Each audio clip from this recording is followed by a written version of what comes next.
There were already 10 minutes left before the end of the English language exam. Panic in the audience began to gain momentum. An empty form meant an automatic retake. No one understood why there were still no spurs and who should have made them. Didn't Jim promise to prepare everything and save their entire group from failure? The answer was not long in coming, and after looking at it, the group realized that they were doomed to failure. Let's rewind a little to the beginning. Our hero's name is Jim, and he is a student at a linguistic university. All that makes him happy is food and drink, especially the double portion of rice in the cafeteria at lunch. He has no money for other food, he can only afford the most ordinary white rice. Jim's appearance left much to be desired. The white t-shirt he wore every day, ordinary pants, all this did not make him the most chic fashionista. The day came to retake the exam. Jim knew that he had an ace up his sleeve for today. Empty eyes and drowsiness are clearly not what Jim wanted to feel in the last minutes of the exam. Mrs. Claus said with a slight smile that Jim wouldn't get anything done waiting for the time to run out. She also added that he has no influence here and that he is a poor student who will not pass her course. Jim is a burden to the entire institution. Jim looked straight into her eyes and said that she would be surprised, but the answers would be in the air any minute. At that moment, there was such a noise and whistle that the classroom windows almost jumped out. These were the long-awaited answers to the exam, but how they ended up in the air. The helicopter with answers to questions literally hovered on the third floor of the university. Mrs. Claus thought that this couldn't be true. Could the boy really be able to pass her exam? Those same answers were attached to the helicopter. The surprised students stood in a stupor looking at all this. Jim shouted joyfully that it was time for him to hurry up and finish writing the exam. The shouts of his classmates that Jim was the best lasted for several seconds. He really saved everyone. The main character said that he had to go. He was afraid to be late to the dining room because today he had delicious rice for lunch. Mrs. Claus could not find a place for herself. She screamed non-stop for everyone to stop cheating. Mrs. Claus told Jim that he automatically gets a 0 for cheating on the exam. Someone from the window shouted questioningly about the money and also that the transaction had been completed and payment was expected. Opening the window and taking out a red bag full of money, Jim threw it towards where the helicopter was located. Jim, looking at the tornado of money in the air, shouted that there was no need for change. No one had seen so much money here. The fallen bills did not take long to appear, and now every student was filling his pockets full of red pieces of paper. In the surprised and empty look of Mrs. Claus, one could read how Jim got so much money, and also what was going on here. Jim said goodbye to the teacher and said that he needed to hurry up. If he was delayed, there might not be any free seats on the bus. When the guy left the university, he immediately realized how difficult it was. Suddenly, a message appeared in front of Jim's eyes that the task of using 150,000 yuan in any way during the exam was completed. This all-in spending system appeared exactly a week ago. It was a typical Monday morning. Jim was standing in line at the bank. The main character looked at his insignificant pile of money and realized that saving was very difficult. Jim's salary was too small to meet all his needs. The only thought that crossed my mind was that even a robber would not look at this pitiful pile of money. How suddenly shots were heard and now the robber's pistol was pointed at the crowd of people. Jim looked at the robbers and could not believe that his thought out loud had become prophetic. The gang boss pointed the gun at Jim and told him not to move. The entire bank building was captured by criminals. Civilians found themselves easy hostages in their hands. The situation was gaining momentum, and Jim, looking around, was looking for ways to get out of this situation. Turning his head again, he suddenly came across the robber's pistol. The gang boss asked him what he was doing. Jim emphatically shouted back that his ass was itchy and he couldn't take it anymore. Jim had his last money in his pocket and he couldn't say goodbye to it so easily. Suddenly, a girl's screams were heard in the middle of the hall. The resourceful guy quickly took advantage of the situation and tried to escape. But it was so slow and stupid that the robber, pointing the barrel of his gun, showed him the opposite place. In the center of the hall, another gang robber grabbed a cute girl by the hand. The boss asked in surprise how a guy could harass a girl right in the middle of a robbery. The second robber replied that this girl was too beautiful and he could not help himself. Pushing away from the robber, the girl said that she would rather die than be with such a scoundrel. At this moment, the main character still managed to find the emergency switch and open the door. As he was about to run, he heard the screams of a girl who was able to stop him. Jim asked not to touch the girl. This girl turned out to be his class teacher, Teacher Gray. The main character, with a sweet smile on his face, whispered to the robber that if he was going to rob someone, then let it be that girl. The robber was very surprised and angry when he saw that Jim managed to open the door. The main character just wanted to talk to the gang boss when suddenly a shot rang out. It was the robber's shot straight into Jim's heart. Will the main character just die like that? Jim can't just die. At least he needs to spend the last 200 yuan before dying. Jim received a new task: spend 1 million in 3 minutes. The reward is avoiding death and complete immunity. The robber turned to the main character with a question about what he was planning and doing. The guy's surprise knew no bounds. He found himself exactly 3 minutes before death. He has a few minutes left to change his future. The gang boss shouted that the boy was too suspicious. The robber warned the main character that if he looked at him again, a bullet would fly straight into his forehead. Little Jim was furious because this robber had already shot him. The main character nevertheless dared and looked the criminal in the eyes.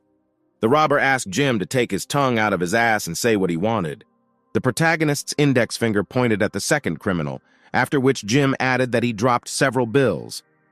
The robber could not understand what kind of money we were talking about. The boss of the criminal gang told Jim to show what kind of money we were talking about. When the main character was moving towards the criminal, the same Miss Gray was hiding among all the hostages. Jim winked at her. At some point, Miss Gray did not understand what her student was doing here. Jim asked the robber where the money was, which he tied to his leg. Hanging his head down, the robber was horrified to see the money that the main character was talking about. The gang boss did not expect such betrayal from what he then thought were his comrades. Jim said sarcastically that he didn't understand why he hid so much money in his pants when they were about to leave the bank with bags full of bills. The stunned robber did not understand where this money came from because it had nothing to do with him. Jim thought it would be a good idea to find the robber's bag, otherwise he wouldn't make much money in his pants. The boss's partner shouted non-stop that everything that was happening was some kind of trick.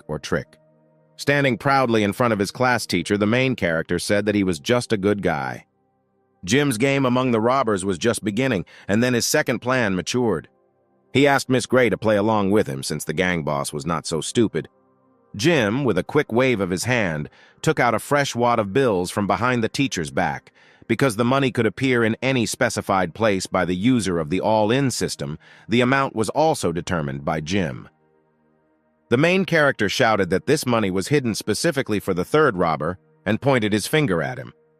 A tense silence hung over the heads of all the criminals. The third robber couldn't believe his eyes because he didn't do anything. He just followed the boss's instructions.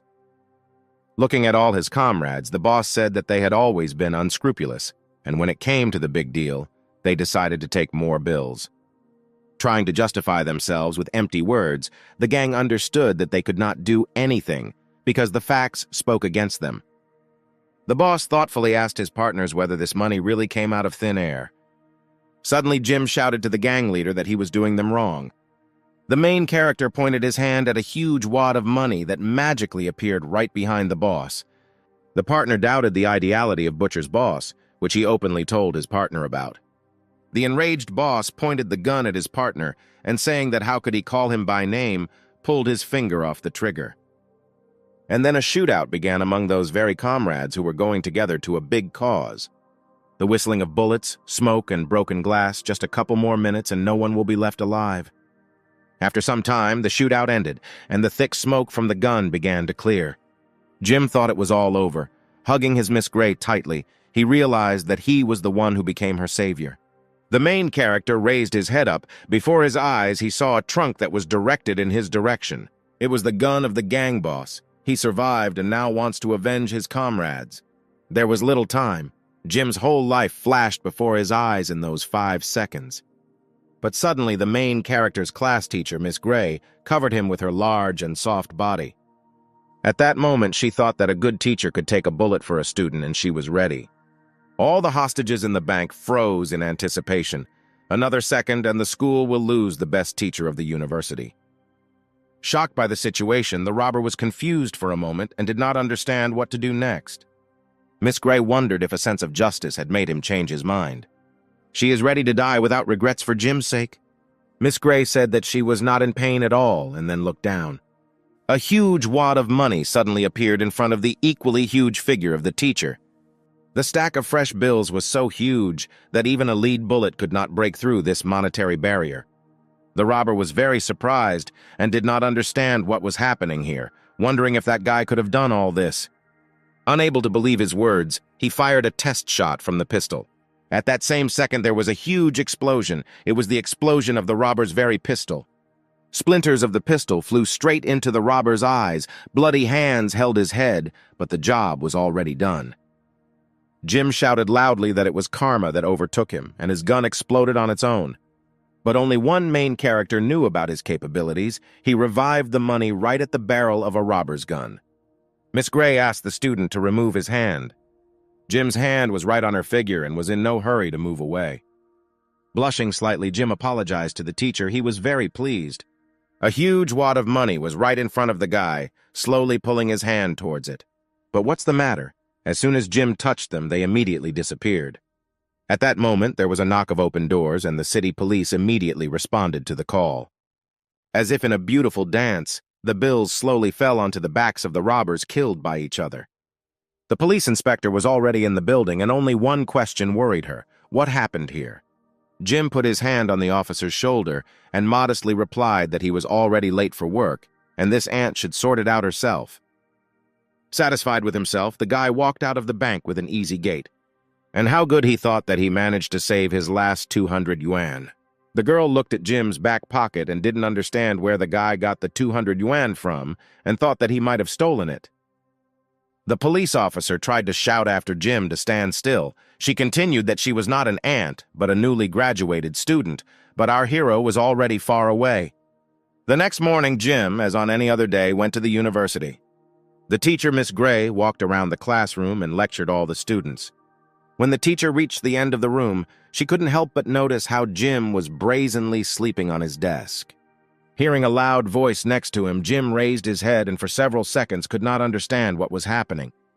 The stunning figure of Miss Gray appeared before the eyes of the protagonist. Jim very slowly raised his eyes from bottom to top and finally stopped. Miss Gray kindly asked Jim to concentrate on the lesson and continue to listen to her.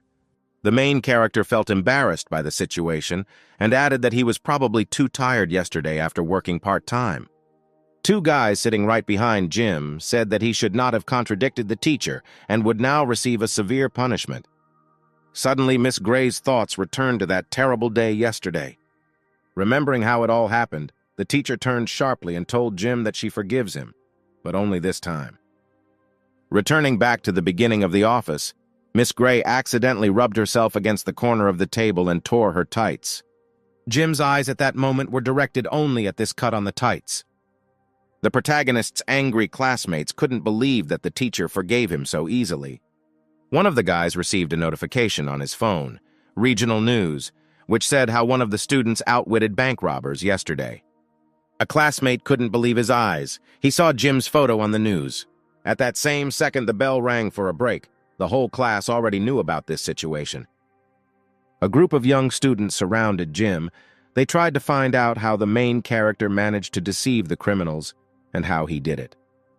The girls put forward their versions of events. It would seem that their version was one better than the other, but the guy no longer heard them and simply agreed with them. A voice in the background shouted that it would be nice to celebrate. An envious classmate said that Jim was now a big star and he would have to treat everyone to dinner. The second classmate added that otherwise they would not be able to secure his status as a big star.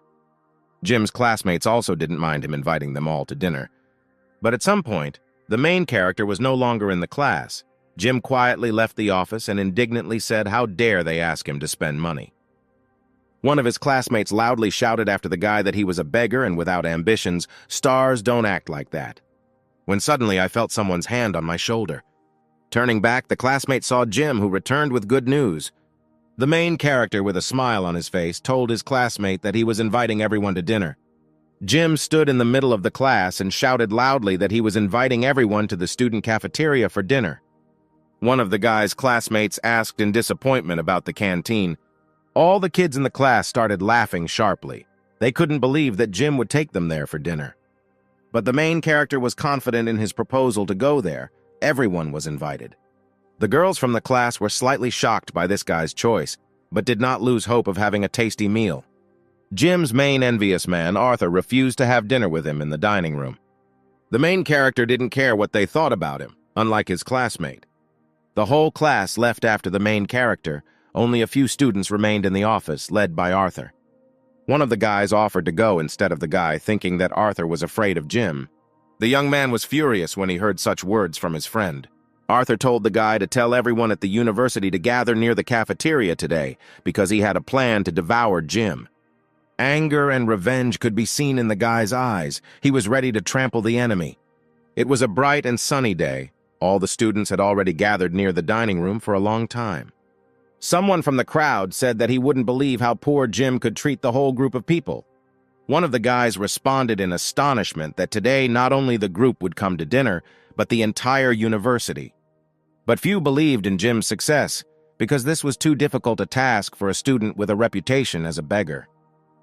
Masters of the craft, masters of the kitchen, and all of China suddenly appeared through the crowd of people.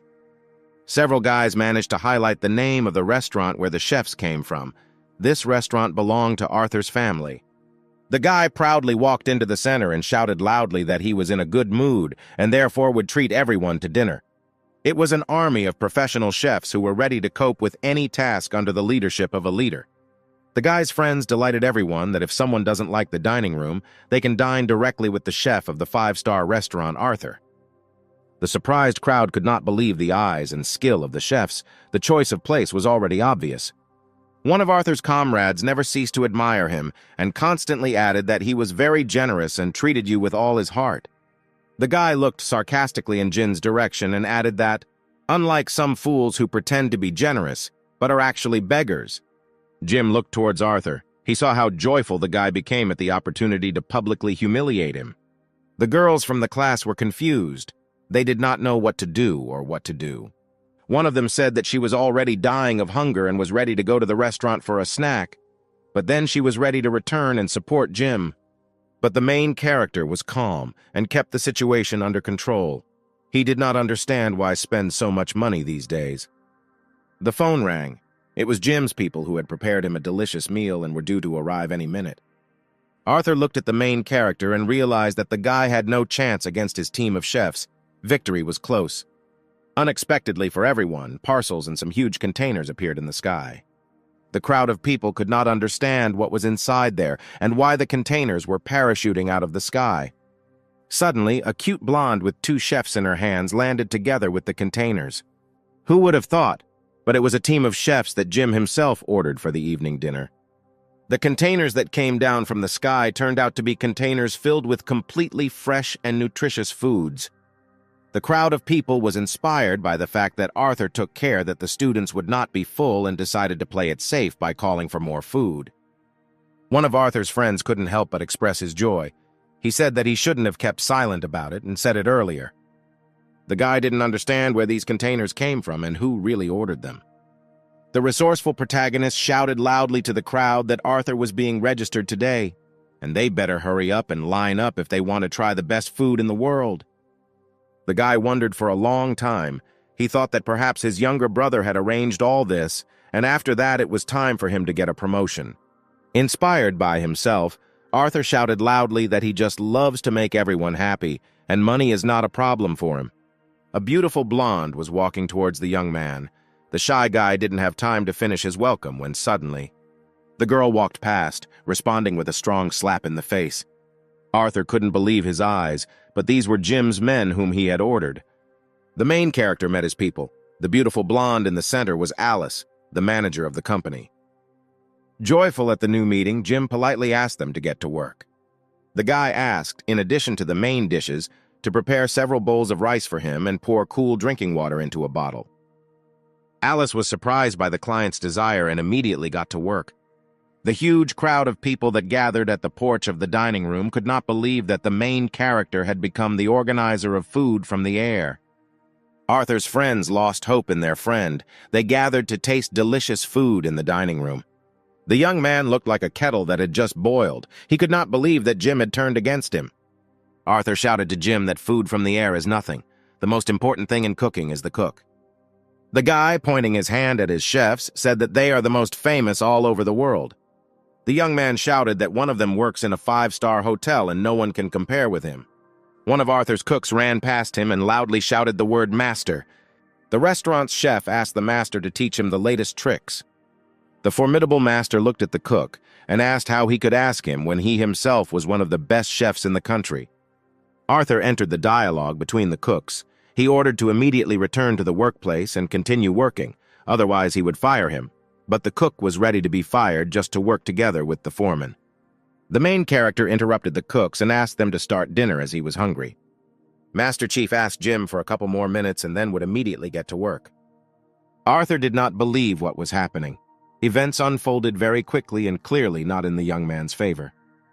The angry guy sharply attacked his comrade. He was convinced that he was a two-faced deceiver and felt a conspiracy behind his back. Arthur said that he saw him through and asked him not to contact him anymore. In the open window of the dining room was Jim, who could not wait for the culinary masterpieces from his culinary masters. The main character was sitting in the dining room when the first dish was brought to him. It was a salad. Surprised, Jim asked Alice why she didn't bring regular rice. The girl was in a stupor. She did not expect such a reaction from a guy to a molecular gastronomy dish. With a sharp movement of her hand, Alice removed the lid from the plate, revealing a green leaf floating in some kind of oil. Arthur stood in a crowd of girls and said with a smile on his face that this salad was in no way similar to the cabbage leaf on the plate. One girl who was in the dining room felt bad. Her legs gave way and leaning on Jim's shoulder, she said that this salad was great. The puzzled guy answered the girl that cabbage was delicious, but you shouldn't exaggerate. Alice approached Jim and asked him to look carefully at the so-called cabbage. On the plate was a cabbage-shaped salad that was made from truffles using molecular cooking technology. Jim picked up the chopsticks, took one bite and said that it was really tasty, a little better than in the cafeteria. The crowd of people who watched Jim enjoy fine dining couldn't figure out how to call it anything better than a dining room. Alice said, "Here are a few more dishes that cost a ton of money each bite and look like they were made in a cafeteria but have a unique taste." One by one, the cooks began to bring out dishes, free soup in the dining room without oil, prepared with boiled water and cabbage. The next dish on the plate was rare white asparagus with an endangered species of pork. At the end of the dinner, the chef brought out the signature dish, scrambled eggs with tomatoes and rice made from special tomatoes glazed with honey and spherical fish meat. Some of the guys began to praise Jim for dinner. They said that Arthur was just an illusion, and the main character was really a dark horse, and the dishes were much better. Walking quietly aside, Arthur could not believe that Jim was really a millionaire and he was not ready to lose. After Jim had enjoyed his meal, Alice approached him and asked him if he was happy with the meal. Jim burped and said the water was too cold. Alice smiled and answered the guy that it was the spring water of the snowy mountain. The girl wanted to return the remaining money back to Jim. The guy slammed his hand loudly on the table and shouted in surprise. Jim did not want Alice to return the money to him. He offered her to buy cosmetics or a handbag with the money. The crowd of people watching was shocked. In their eyes, Jim became more and more beautiful. Jim was glad that he had finally completed this difficult task and was able to fit all the food into his small stomach. Suddenly, a notification from the all-in system appeared before the guy's eyes. As a reward, Jim received organ enhancements at random. The lottery arrow twitched. The game began. The main character thought that he was ready to take anything but an improvement in his appendix. The arrow made a couple of circles and stopped. Jim was immobilized. Jim couldn't believe his luck. He had X-ray vision. A bunch of girls who surrounded the guy stood in absolutely nothing but their underwear. Alice looked at the guy and couldn't understand what was happening to him. At this moment, the main character was in seventh heaven. He thought that he no longer regrets his life. The next morning, at the threshold of the university, a police inspector tried to find Jim. Although the case was closed, thoughts after the robbery did not leave her for a second. At the entrance to the university, the inspector noticed several guys moving in her direction. The girl shouted at them to stop and help her find the guy. One guy from the crowd heard the girl's request and asked what he owed to his aunt, that is, to the officer. The girl angrily replied that she did not look like an old woman and her name was May. The guys looked at each other in confusion and smiled back at her. Officer May noticed the same bags that all university students were carrying. A couple of friends happily said that Jim started this fashion, and after that the whole university began to imitate him. The police officer thought about the guy's words. She thought that perhaps this was a prank on the rich boy. Not far from May, Jim was among the crowd of girls. The girl was very surprised at how quickly she managed to find him. Jim stood among beautiful girls. The guy was worried about the all-in system. He completed his training and is now ready to move on to the next stage of choosing tasks. Persistent girls demanded attention from the boy and asked him to treat them with delicious food again. An all-in system appeared before Jim. Now, for failure to complete a task, the main character assigned himself a punishment. The higher the difficulty, the more severe it was. One of the girls told the guy that today she would be alone in the room. The officer heard the conversation. She couldn't believe how the guy got so much attention from the girls. After all, Jim did not look like a rich son. He was wearing ordinary pants, just a bag instead of a bag and a torn t-shirt. The guy carefully selected the task for the next stage of execution in the all-in system. The police officer concluded that thanks to the bank robbery, the guy became significantly rich. The girl turned to Jim and threateningly ordered him to stay where he was. Jim was so preoccupied with choosing the difficulty of the task that he did not hear the request from the police officer. The main character thought about the difficulty and decided to start with an easy level. The officer's hand touched Jim's shoulder sharply. The boy's finger jumped from the easy difficulty level to the difficult difficulty level. Jim didn't know what to do. It was as if the whole world had collapsed under him. The guy continued to hold his finger at the difficulty level, but as it turned out, it was the body of Officer May. The girl looked at Jim and ordered him to remove his paw from her. Returning to reality, the main character saw who was standing in front of him. Jim abruptly rushed in the other direction to hide from the policeman. After the guy ran, the police officer loudly shouted for Jim to immediately stand still. The all-in system showed a new task. It talked about purchasing a car worth $2 million, and in which it would be necessary to win a race. If the task was not completed, Jim lost his language skills. There wasn't much time left, and Jim decided that it was better to hurry to the car dealership. The satisfied guy headed towards the store with the thought that no one could stop him.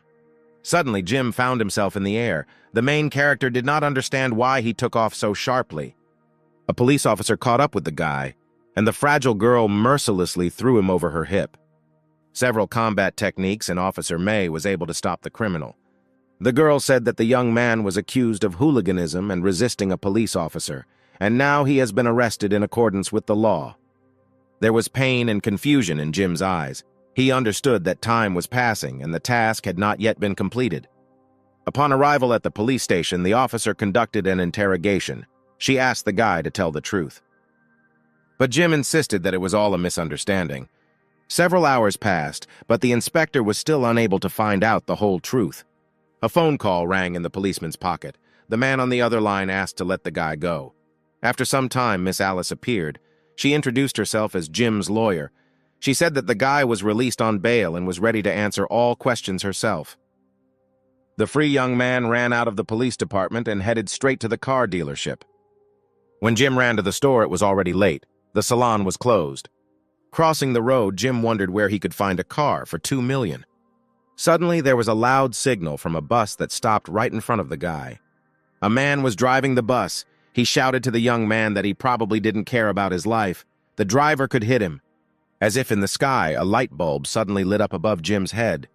The satisfied guy thanked the bus driver and moved on. The man was surprised by the guy's answer, closed the door and drove forward.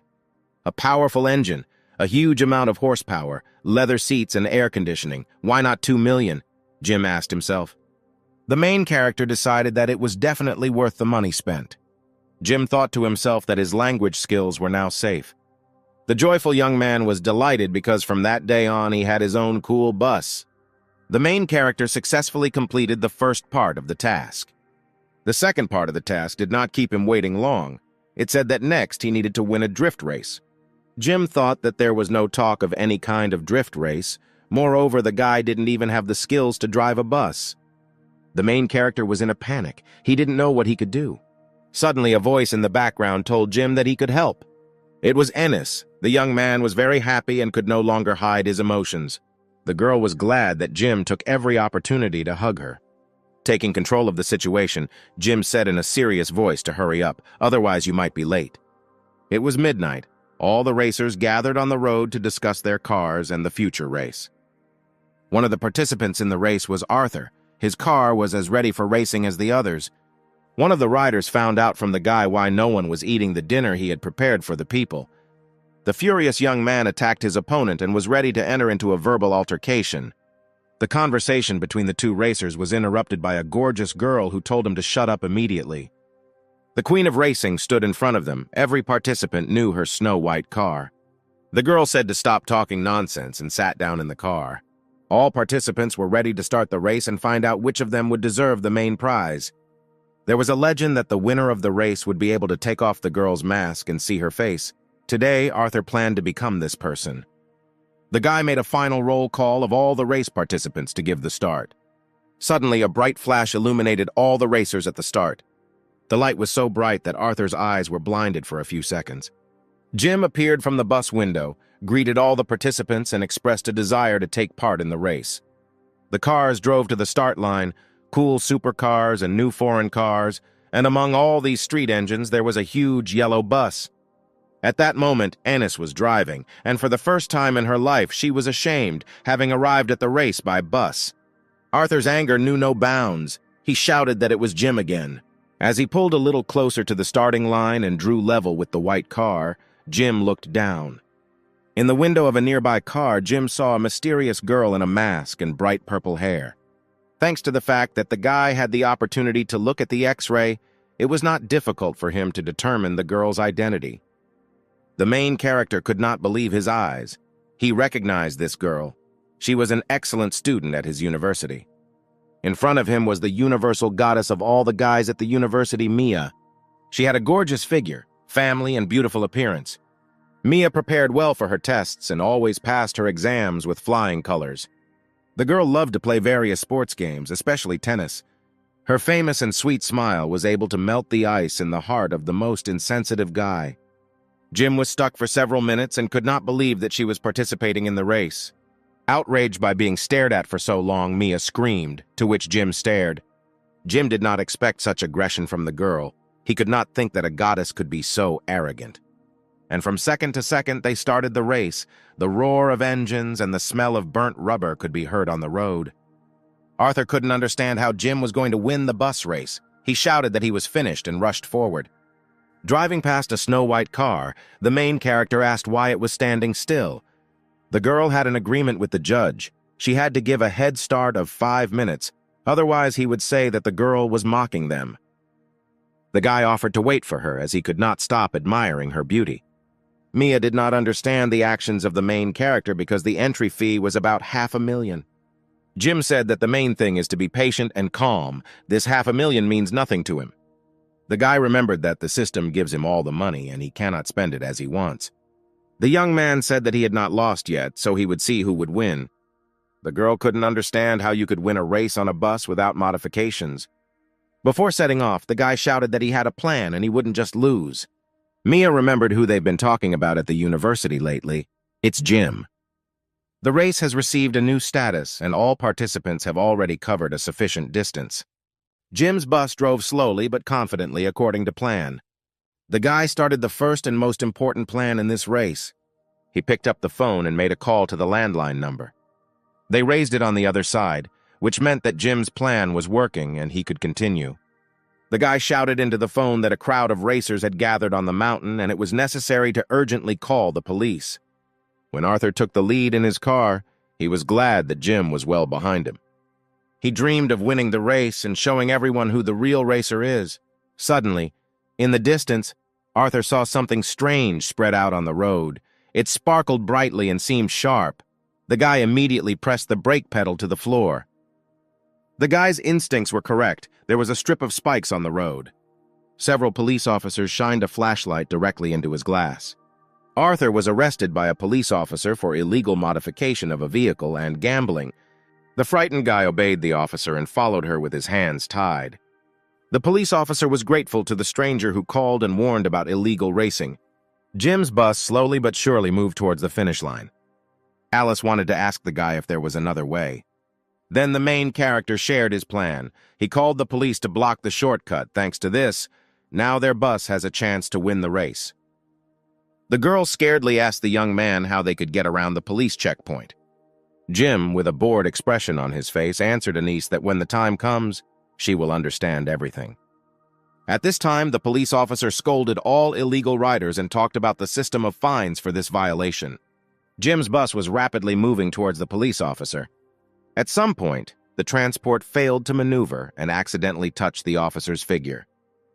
The surprised girl shouted about who dared to do this. When the window went down, the police officer saw Jim's satisfied face. The girl furiously asked Jim if he was also racing. The main character turned on the fool and asked in surprise who would participate in the bus race. Jim asked the officer to clear the road and showed the bus number. It was the last regular bus heading to his house. The girl thought about it because you really can't take part in the race by bus. The road was cleared for Jim and they rushed forward sharply. The girl was very surprised because there are no buses on this mountain. Finally, the officer said that Jim would still pay for her uniform. "Half the road has been covered and Jim's bus is already in the lead," Enos said. A couple of seconds after these words, several riders instantly caught up with them. Looking at Jim, Mia said that she couldn't believe that their bus was the first. The girl said in surprise that Jim had really called the police. Mia shouted that it was too smart a move on his part and that she could not be beaten on the city track. The guy's partner looked ahead. They were far from the first. Jim took the phone in his hand and told them to act according to his plan.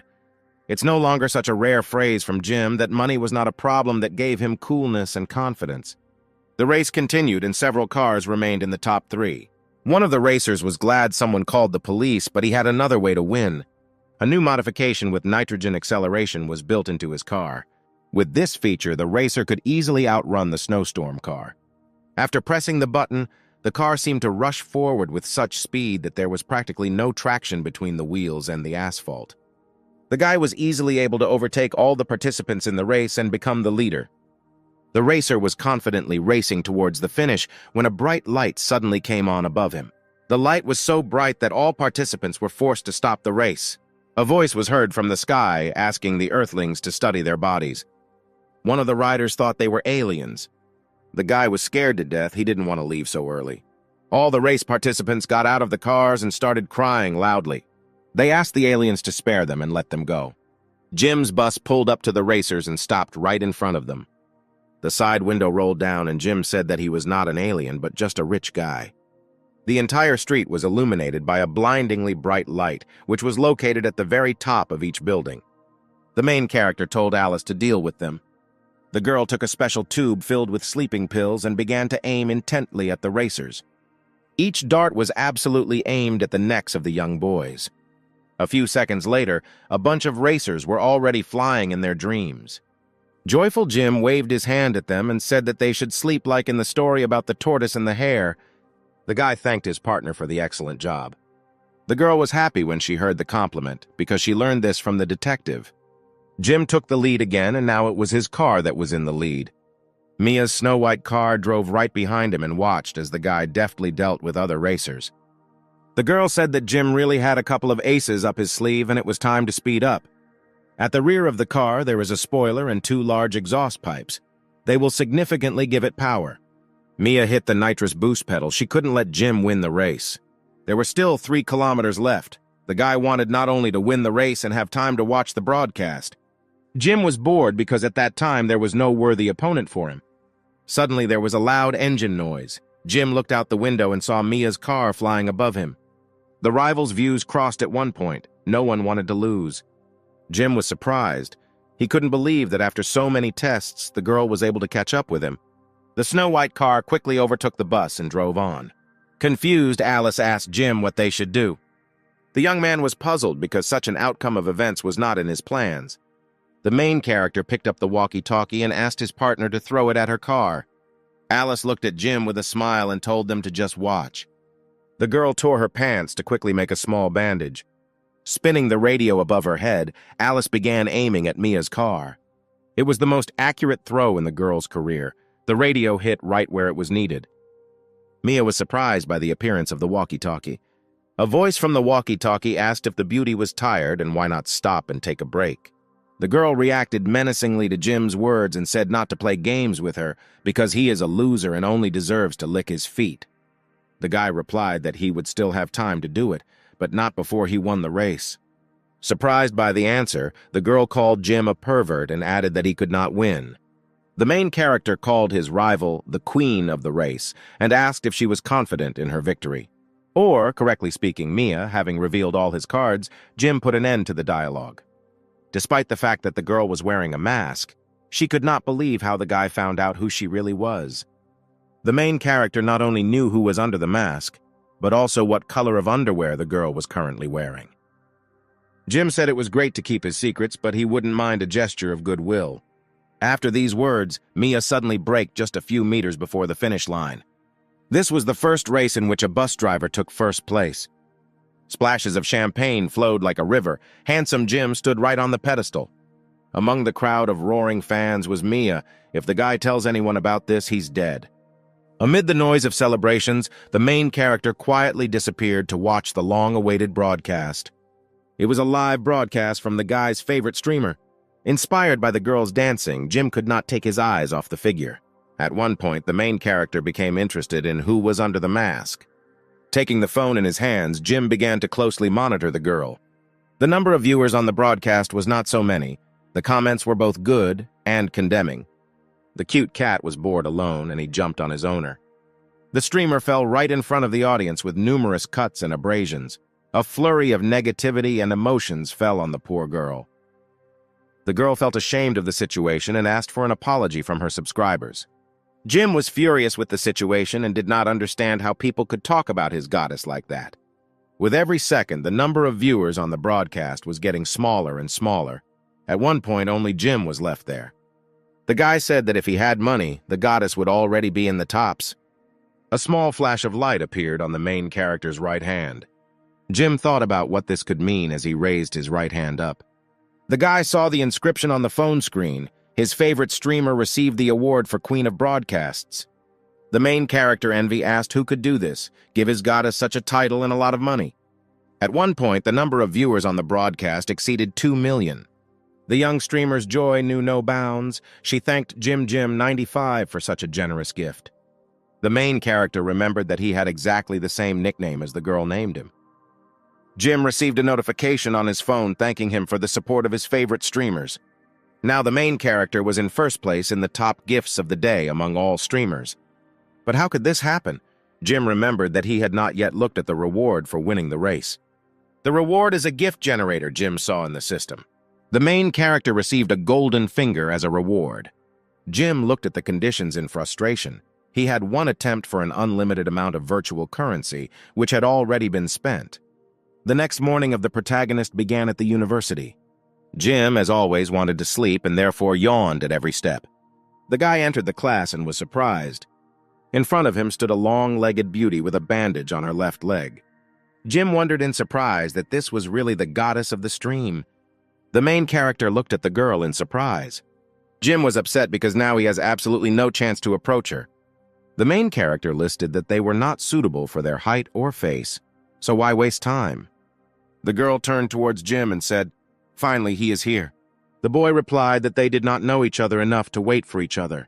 The girl's thoughts about how the guy could do this, reveal her, haunted her. In the center of the office, the main character saw a bright light that made its way through the heads of his classmates. The guy loudly asked who this light was coming from. Everyone made way for him, and he saw the guy's shiny head. A guy with a shaved head, it was Rich Arthur.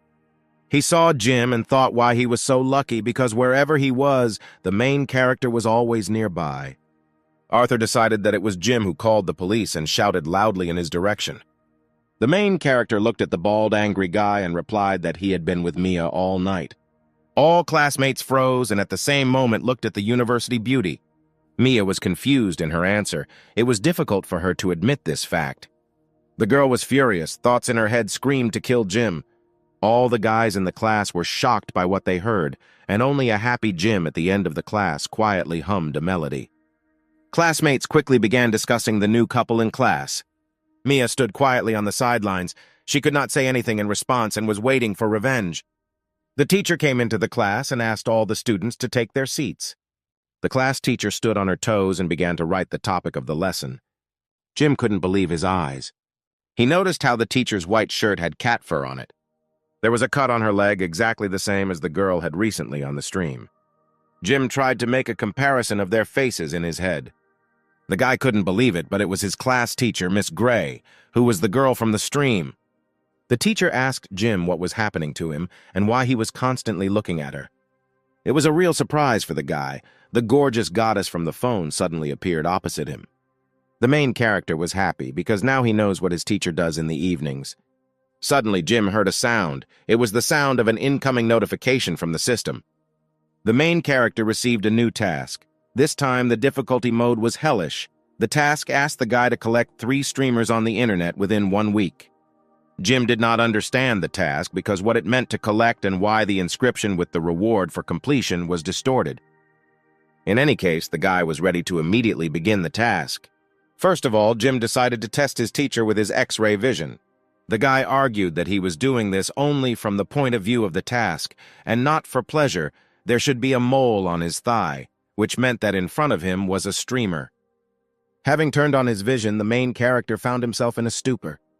The teacher's entire figure was exactly as he had intended. But everything didn't work out as Jim planned, because the eyes were only able to show through 1 layer. It's not fair. The teacher asked the main character what he was looking at like that, as he was staring straight at the girl's figure. Jim masterfully turned on the fool and did not understand what she was talking about. The teacher's phone rang, bringing it closer. She saw a familiar contact. The girl had a look of fear in her eyes from the call. She asked the students to continue studying the topic on their own.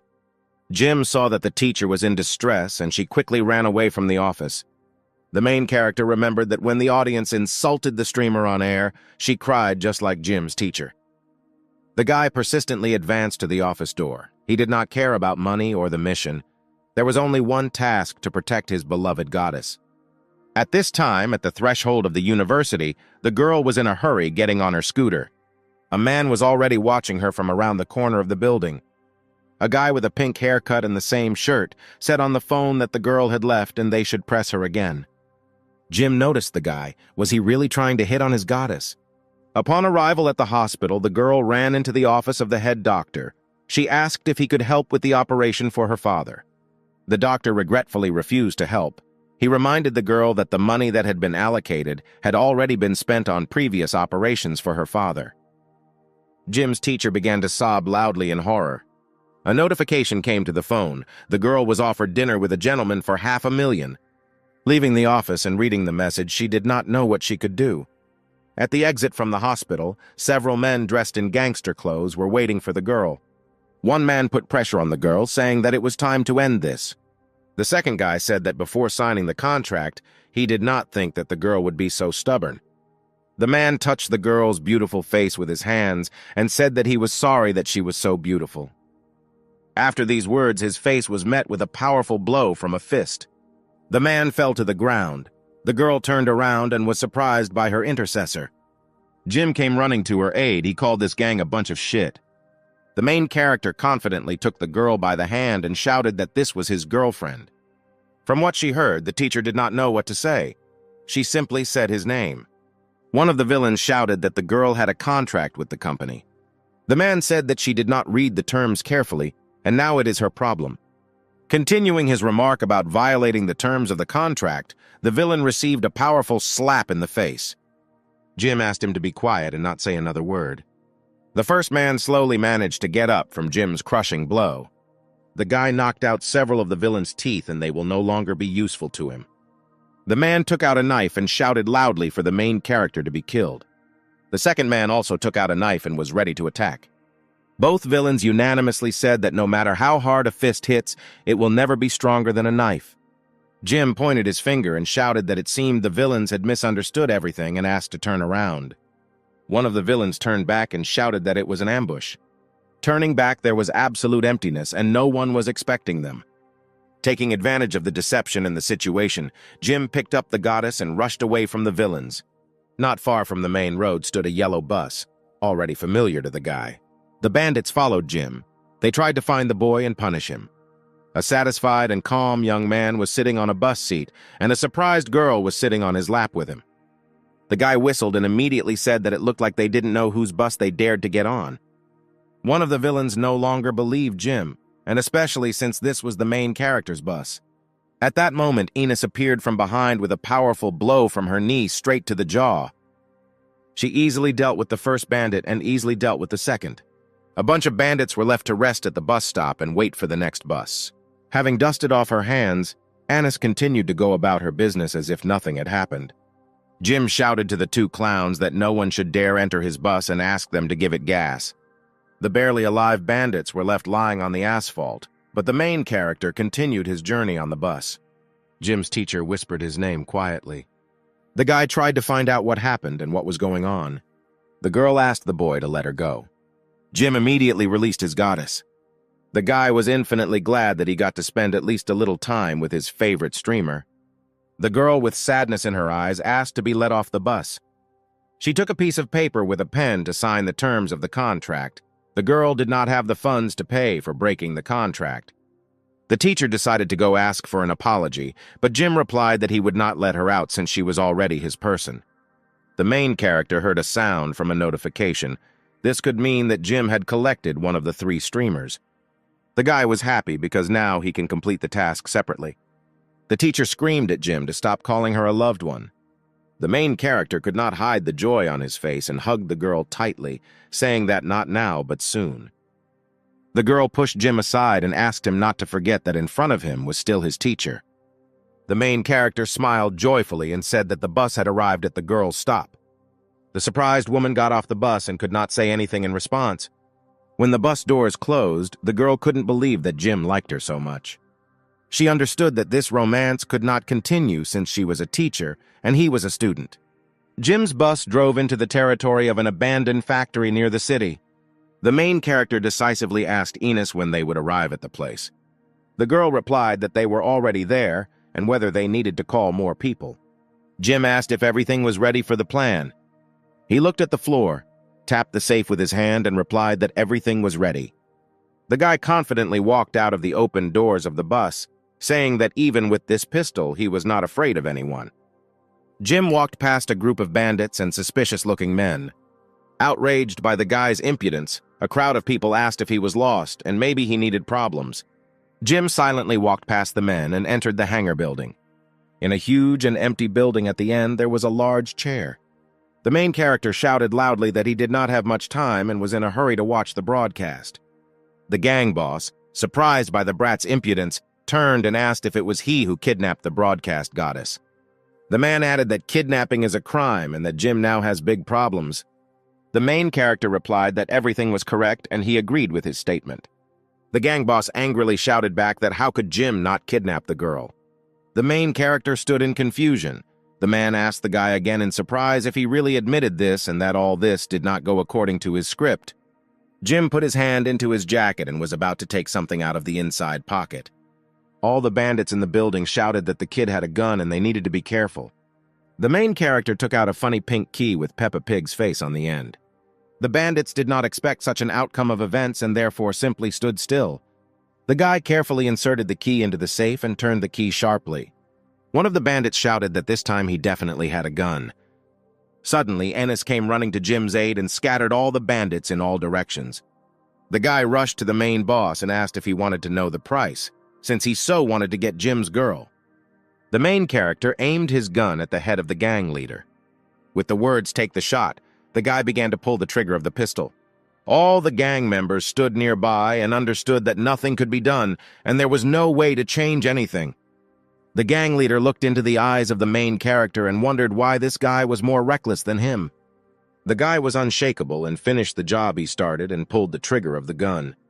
The satisfied boss rejoiced and screamed like a little child and repeated over and over again that there really is money everywhere in heaven. In fact, Jim had a special pistol with unlimited clips of money. The main character opened his arms to his sides and shouted towards the boss to stop dreaming because the main god was standing in front of him.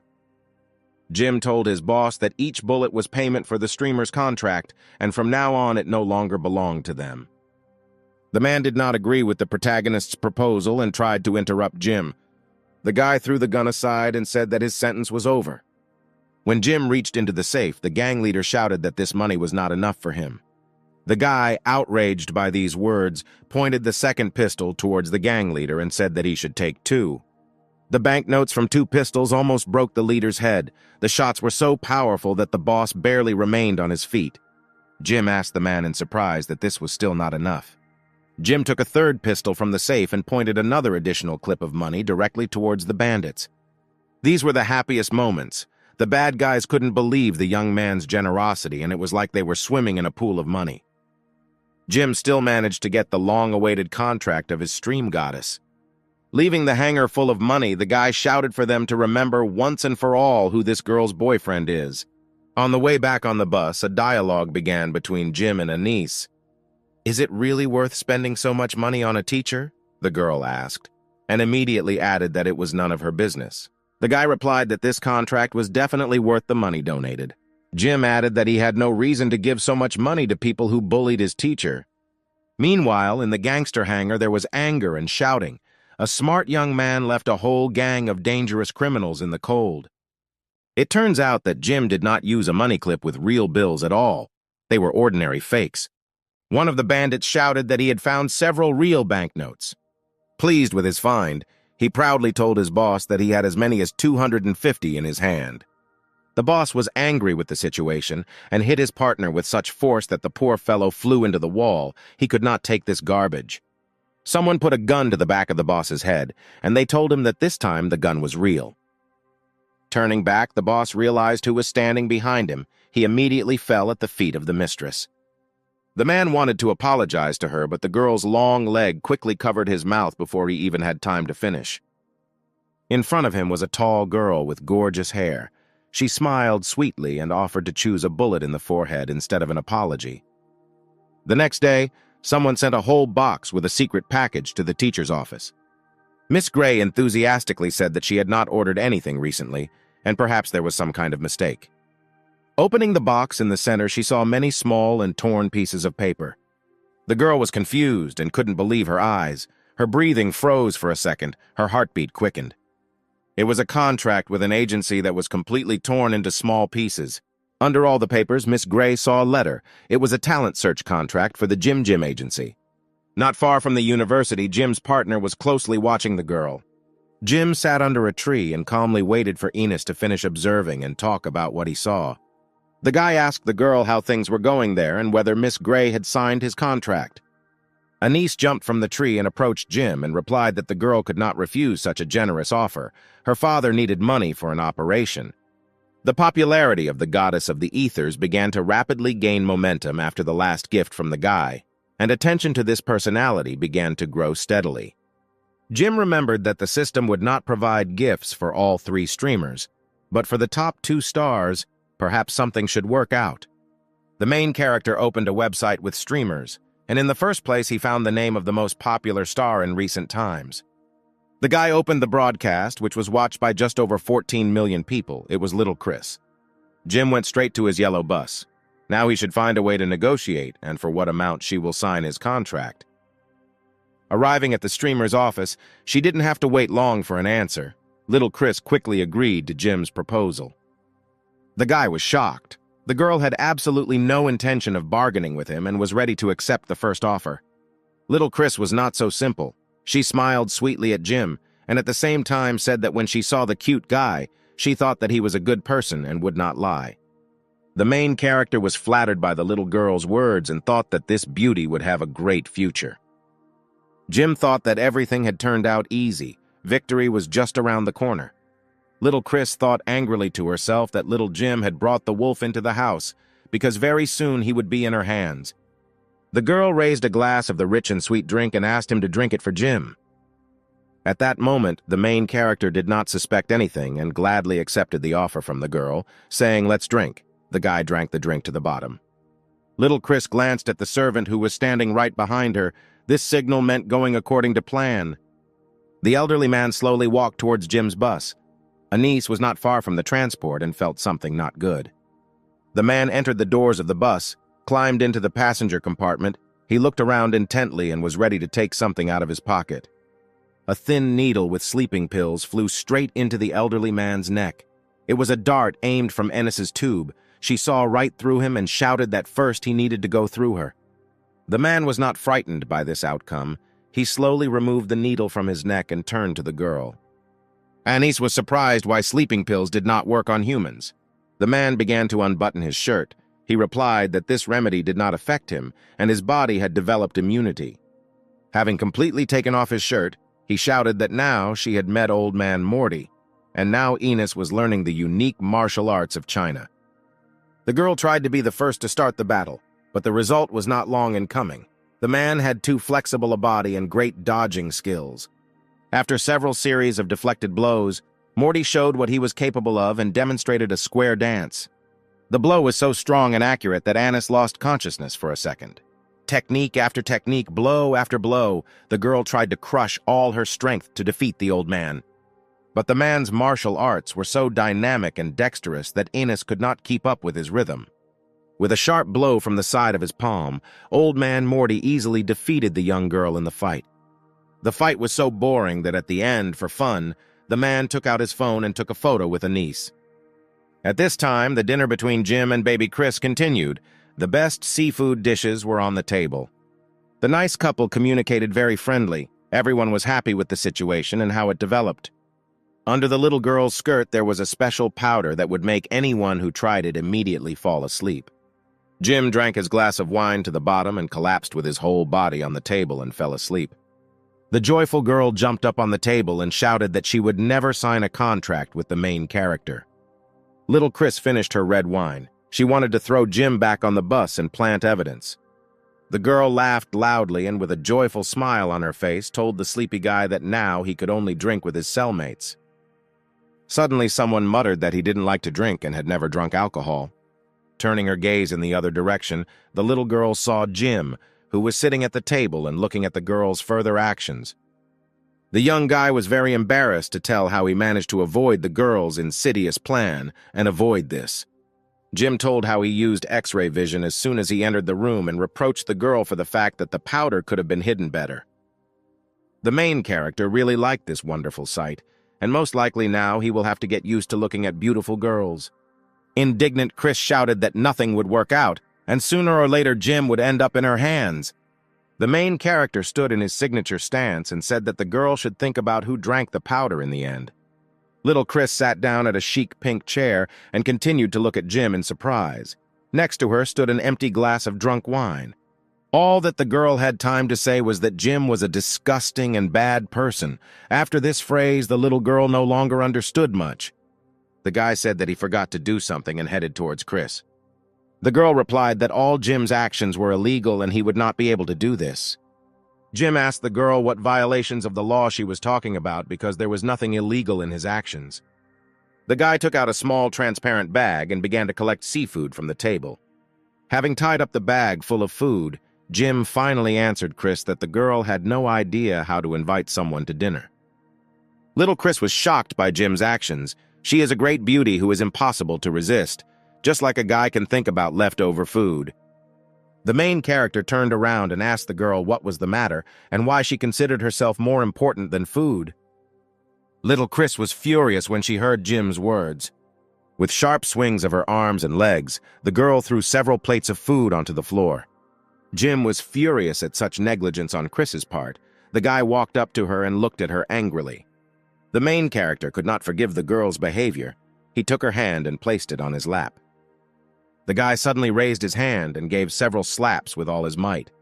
The girl screamed that the guy was disgusting, but Jim did not stop because handling food and breaking dishes this way was unacceptable in his family. With tears in her eyes, little Chris said that even her father did not allow him to lay a hand on her. After Jim spanked Chris, he walked happily towards the bus with bags full of food and drinks. Before leaving the building, at the exit, the guy met Old Man Morty, who was returning back from the bus. Coming closer to his mistress, the old man asked what happened and why she could not stand on her feet. The girl could not answer the real truth to the old man. In response, she asked how everything went on his part. Old Man Morty nodded confidently and replied that Jim would soon face an unfortunate fate. When the guy got on the bus, Enos was already waiting for him. The main character was surprised how good she looked and why he hadn't paid attention to it before. Any minute now, the bus was about to start moving when a loud sound of flashing lights and cars blocked the road. One of the policemen shouted loudly that Jim, based on a report from interested people, was suspected of hiding a bunch of stolen money. Jim opened the bus doors and asked the officer in surprise what kind of stolen money he was talking about. At that same second, Annis pulled the guy by the hand and put a gun in him right in front of the policeman. The police officer shouted loudly that the suspect had a gun and needed to be detained immediately. Voices from the megaphone shouted for them to start shooting at the guy now. Jim didn't understand what was happening.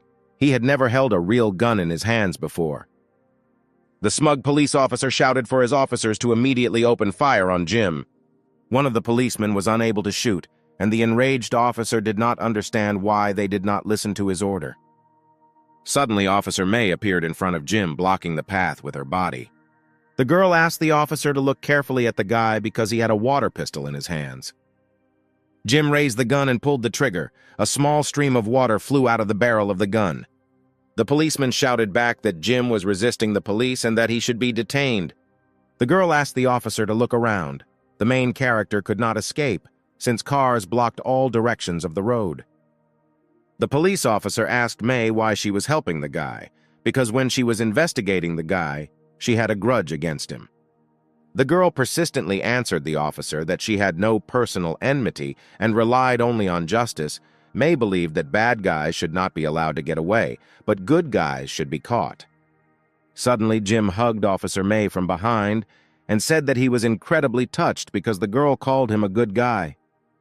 The girl answered the main character not to touch her because he was still a suspect in the case, and the police did not need to shoot him.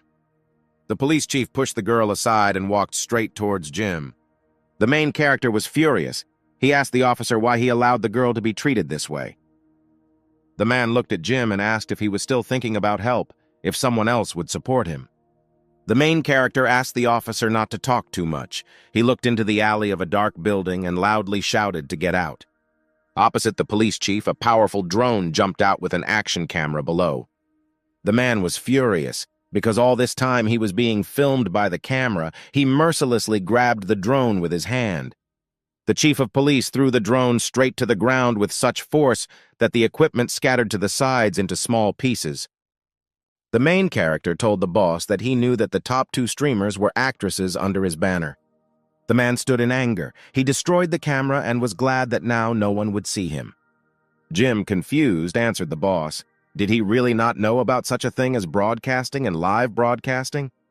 The man pointed the gun towards Jim and answered him that he really thought he could do whatever he wanted with the money. Unexpectedly for the boss, someone started touching his gun. These were fans of streamers who gathered to see their idols live. A crowd of women and men surrounded the policeman. They saw all the actions live and could not believe that all this was happening for real, and everything looked so realistic. The main character again emerged victorious from the situation, because with money you can do whatever you want.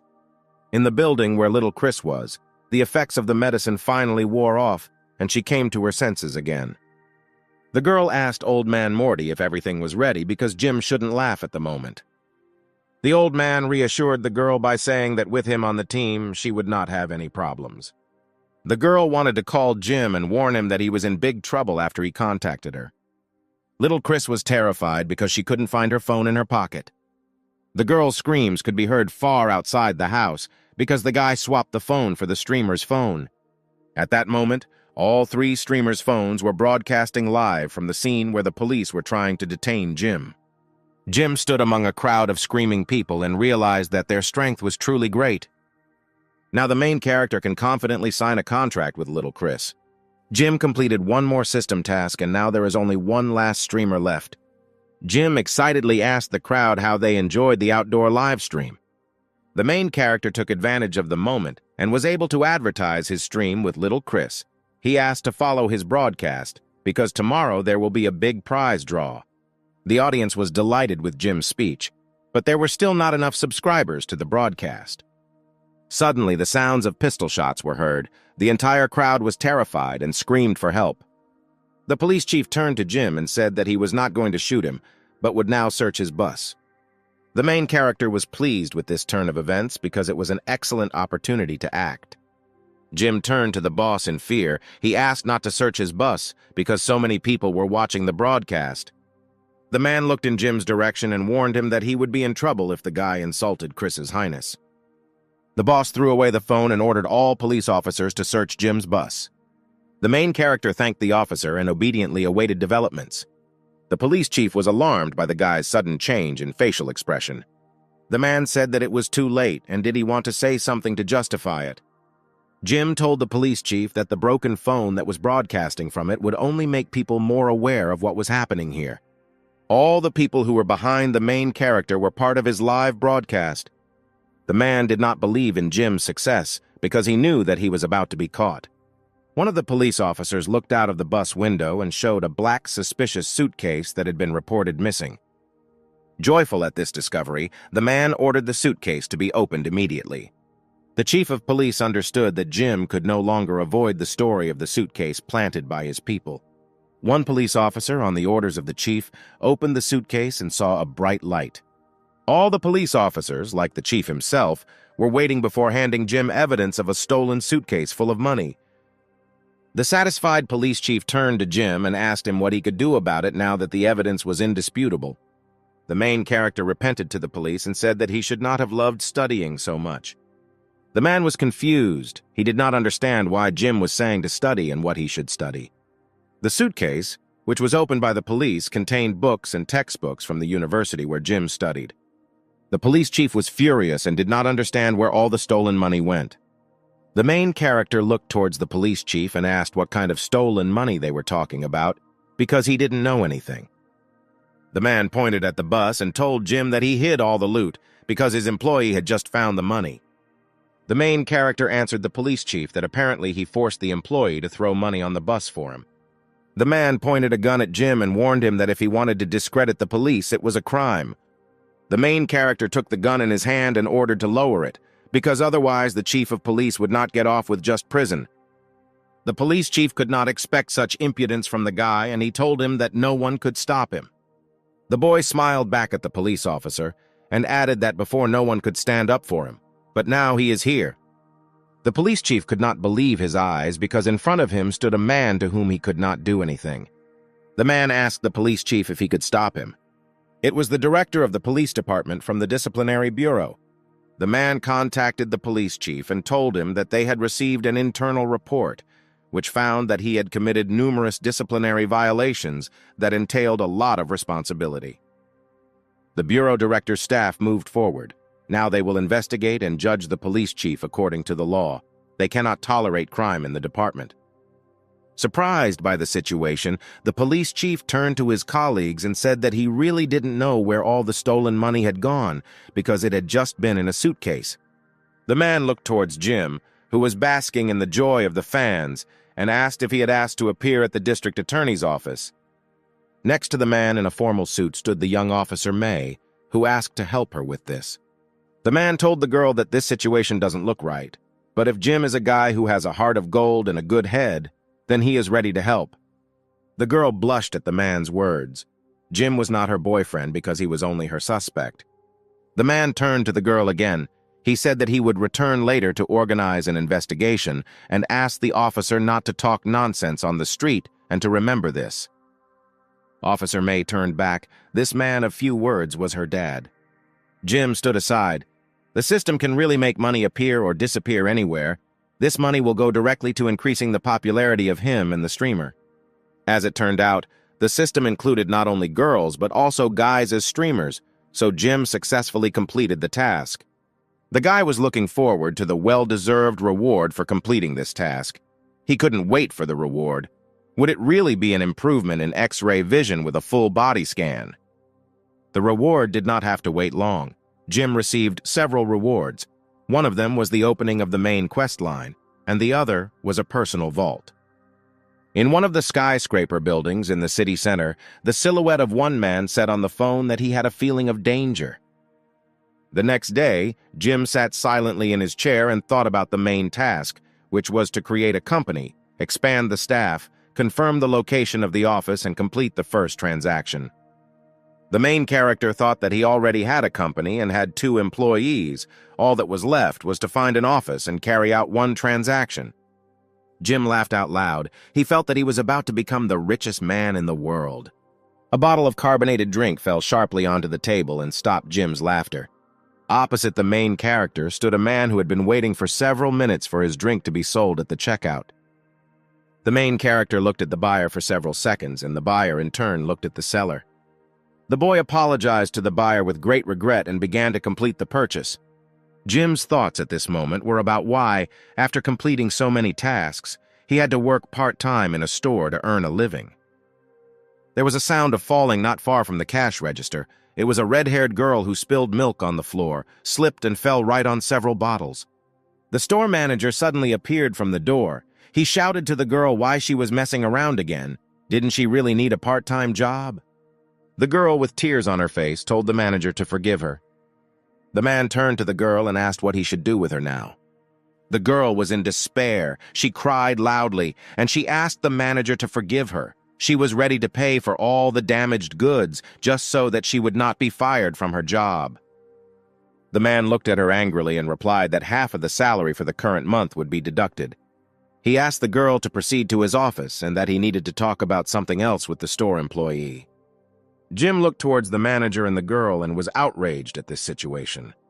The store manager looked towards the guy and shouted loudly at what he was staring at, because for such a speed of work he would cut his salary in half. The door to the service room slammed shut and Jim was left alone in the store, sitting at his cash register.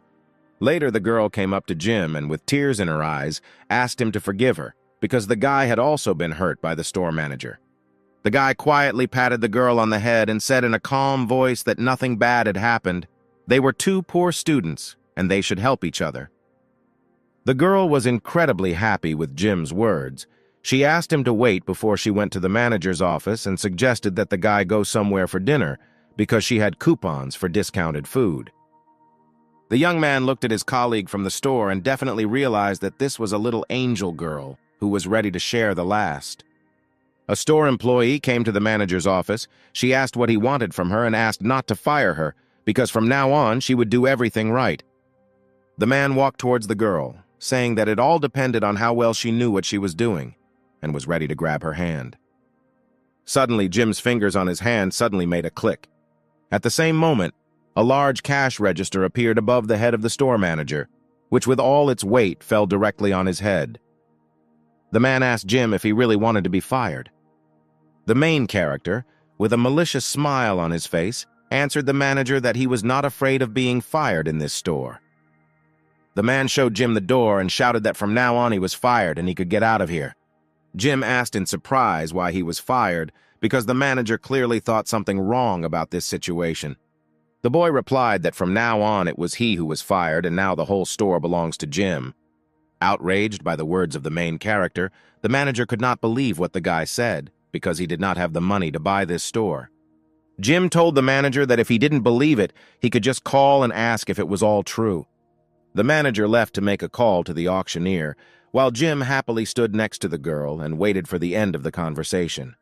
The main character went into the office of the general manager and asked him if he wanted to say anything. At one point, an alarm clock flew towards the guy with all its force, which immediately crashed against the wall. The man shouted at Jim that he was a liar because he had called all the shareholders and they confirmed that the store was not for sale.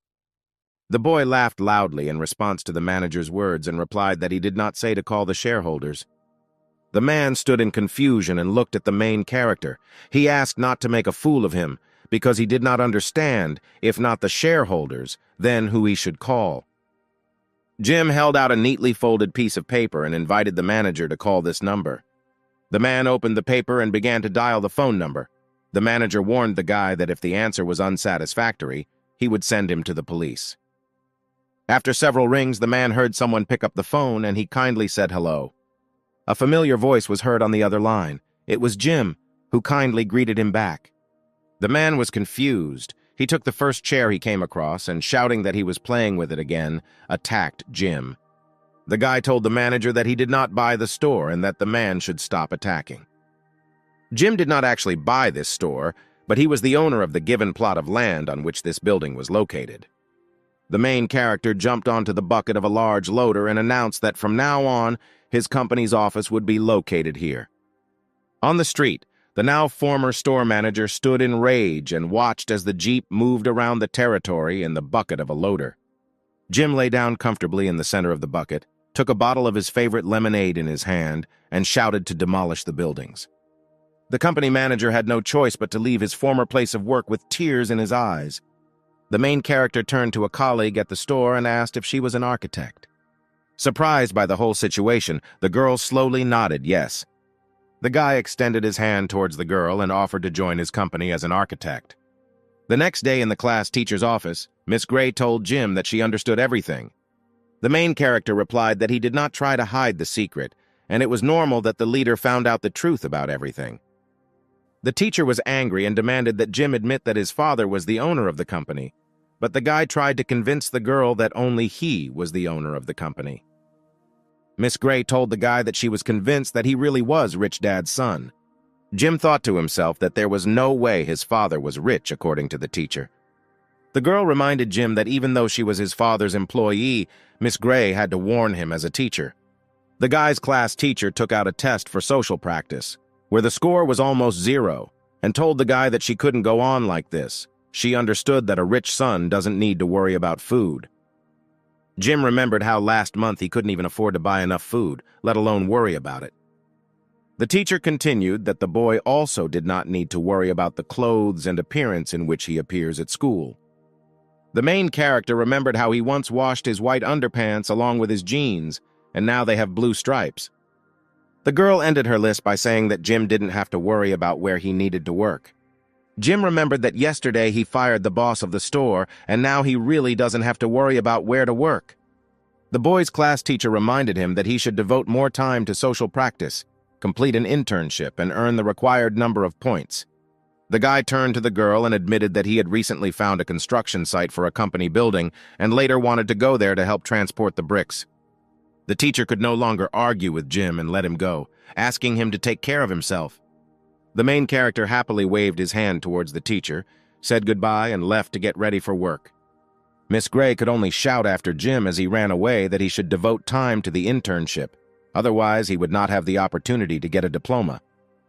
A guy came out from around the corner of the corridor and heard a dialogue between a student and a teacher. It was Arthur, who could not understand how the main character could not get a diploma. The guy had a great idea about how Jim wouldn't be able to get the long-awaited points. Arthur took the phone in his hand and made one call. He asked his father to give him money, since there hasn't been enough money lately. Sitting in a cozy office, the father hung up the phone and thought about how to help his son.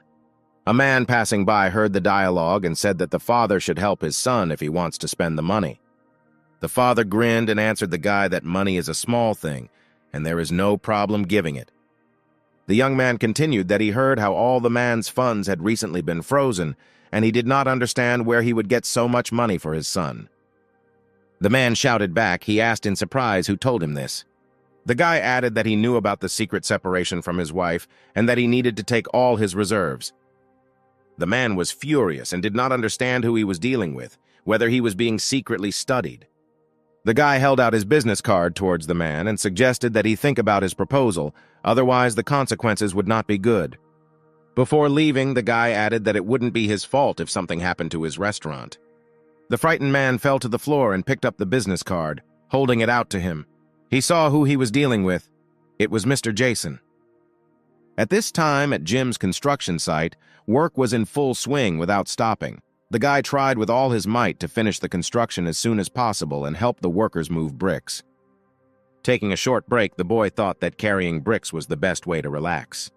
The girl's loud voice shouted for all the builders and brothers to go to lunch. Encouraged by this endeavor, Jim hoped to find a tasty and large chicken leg in his lunchbox. The girl took one of the boxes and headed towards the guy. She brought one of the lunch boxes directly into his hands. Jim felt uncomfortable with such politeness on the part of the girl. He suggested that she not do that again, because from now on, they are all family. Before he could reach out and pick up the long-awaited lunchbox, one of the builders got ahead of Jim. The guy asked why he was not in line, but the only answer he heard was that if he doesn't want trouble, then let him stand on the sidelines. Jim's girlfriend was ready to enter into a verbal altercation when a healthy man attacked the girl, saying that he had not seen her before and maybe she wanted to spend time with him. At that moment, everything around Jim was burning brightly with a red flame. The guy's anger knew no bounds. One guy from the crowd stopped the main character and asked not to contact him, since they could not allow it. Jim asked the guy in surprise why they couldn't do this. The young man added that his past was connected with one of the street gangs, and this builder is a very dangerous person. Hearing the conversation between the two guys, the builder approached them and asked what they were whispering about and told them to stay away from him, because if something happened, they would be in big trouble. At that moment, someone called the man on the phone and said that he would deal with them when he returned. The guys were scared by what the builder said and continued to look where he was going. The guy asked Jim to leave him alone, otherwise they might have big problems and they wouldn't get paid for their work. The main character laughed and reassured his new friend by saying that he would have problems because Jim was the boss at the construction site. The guy couldn't believe his ears. His boss was standing opposite him and he didn't know what to do next. At that moment, in the corner of the building, a construction worker approached a man who called him on the phone and asked what he could do for him today. The man replied that he had already sent people to the construction site for further disassembly and that he did not need to do anything. Jim accidentally overheard a conversation between two people. He could not suspect that something could be happening on his site right now. The guy literally broke free and ran to the site as quickly as possible. At this moment, a gang of bad guys had already surrounded the protagonist's friends. One of the guy's friends couldn't wait for Jim to come running and help them sort out this situation. The guy took the pain on his body blow after blow. He was so weak that he could not dare to fight back. Jim's friend repeated that they would be ruined if they did not stop touching him. One of the villains took a shovel and went straight to the guy. He asked him how much pain it would hurt him if he got hit with a shovel. At that moment, a loud sound was heard. The protagonist's friends looked up and saw the fence. He was behind the villains, who suddenly collapsed, and a column of dust and smoke suddenly enveloped the entire area. It was Jim's bus, which rushed to save his friends from an evil gang. The bus window rolled down, and Jim asked one of the gang leaders how much it would hurt him if he were hit by a bus. The main character's bus rolled right under the feet of one of the gang's villains and knocked him down. Jim got off the bus and asked the bandit if he was causing problems. The bandit could not expect such impudence from the main character and replied that Jim really doesn't know who their boss is. The guy said that he didn't care who their boss was and slowly picked up a shovel. Someone's steps were heard not far from the bus. It was one of the bandits who told the builder not to do anything and wait. The two guys looked at each other and remembered that they had already encountered each other just recently. Jim shouted towards the old offender that he really wanted to scare the main character. When the bandit realized who he had to meet again, his arms and legs began to tremble sharply. The main character reminded the criminal who he was dealing with, and if he did not leave the site, Jim would no longer be able to hold the shovel. One of the builders shouted to the guy that how dare he behave like that and who the guy thinks he is. Jim laughed loudly in response and asked if he was hanging out with this guy too. The builder replied that there was no one in the area who was not afraid of their gang. After the man said this phrase, a strong blow came to his helmet sharply from behind. Surprised by such impudence, the bandit turned around to look his opponent in the eyes and find out who dared to hit him. Turning back, the man saw a little old woman who could barely stand on her feet and was holding on to her wooden cane with all her might. The builder clearly did not expect such a development of events. He said that his mother was doing here. The old woman loudly and in front of everyone scolded her son, saying that he was a little asshole, and how could he say that someone was tired of living? The guy, unable to withstand the pressure from the old woman, began to cry and asked for an apology from his mother. The woman approached Jim and happily thanked him for being able to pick her up. Otherwise, her son would have made a big mistake. Hearing words of gratitude, the main character admitted that helping people is his passion. After mother and son left the construction site, the main character turned to the main offender. One of the bandits did not expect such a development of events. He replied that he would leave immediately and would not appear here again. Jim asked the bandit not to leave so quickly and to do him a favor. The guy wanted to find out everything about the employer for whom the man works. The young man answered Jim that he could not tell, since there were certain rules and he could not do that. Unexpectedly for the bandit, the main character handed over a whole bunch of money neatly folded in a bag.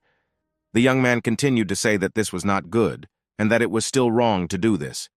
Then Jim took out a second bag of money, and already 2 bags of money were looking directly at the bandit. Intoxicated by such a sum of money, the bandit still told the guy the name of the boss of his gang, Mr. Smith, and warned that challenging him was complete madness. Jim had no doubt that, depending on the amount of money, the main character would be able to get an answer to any question posed. After all, the mafia is a service industry. The guy continued that it happened that way and that he was going to do something very big for his boss.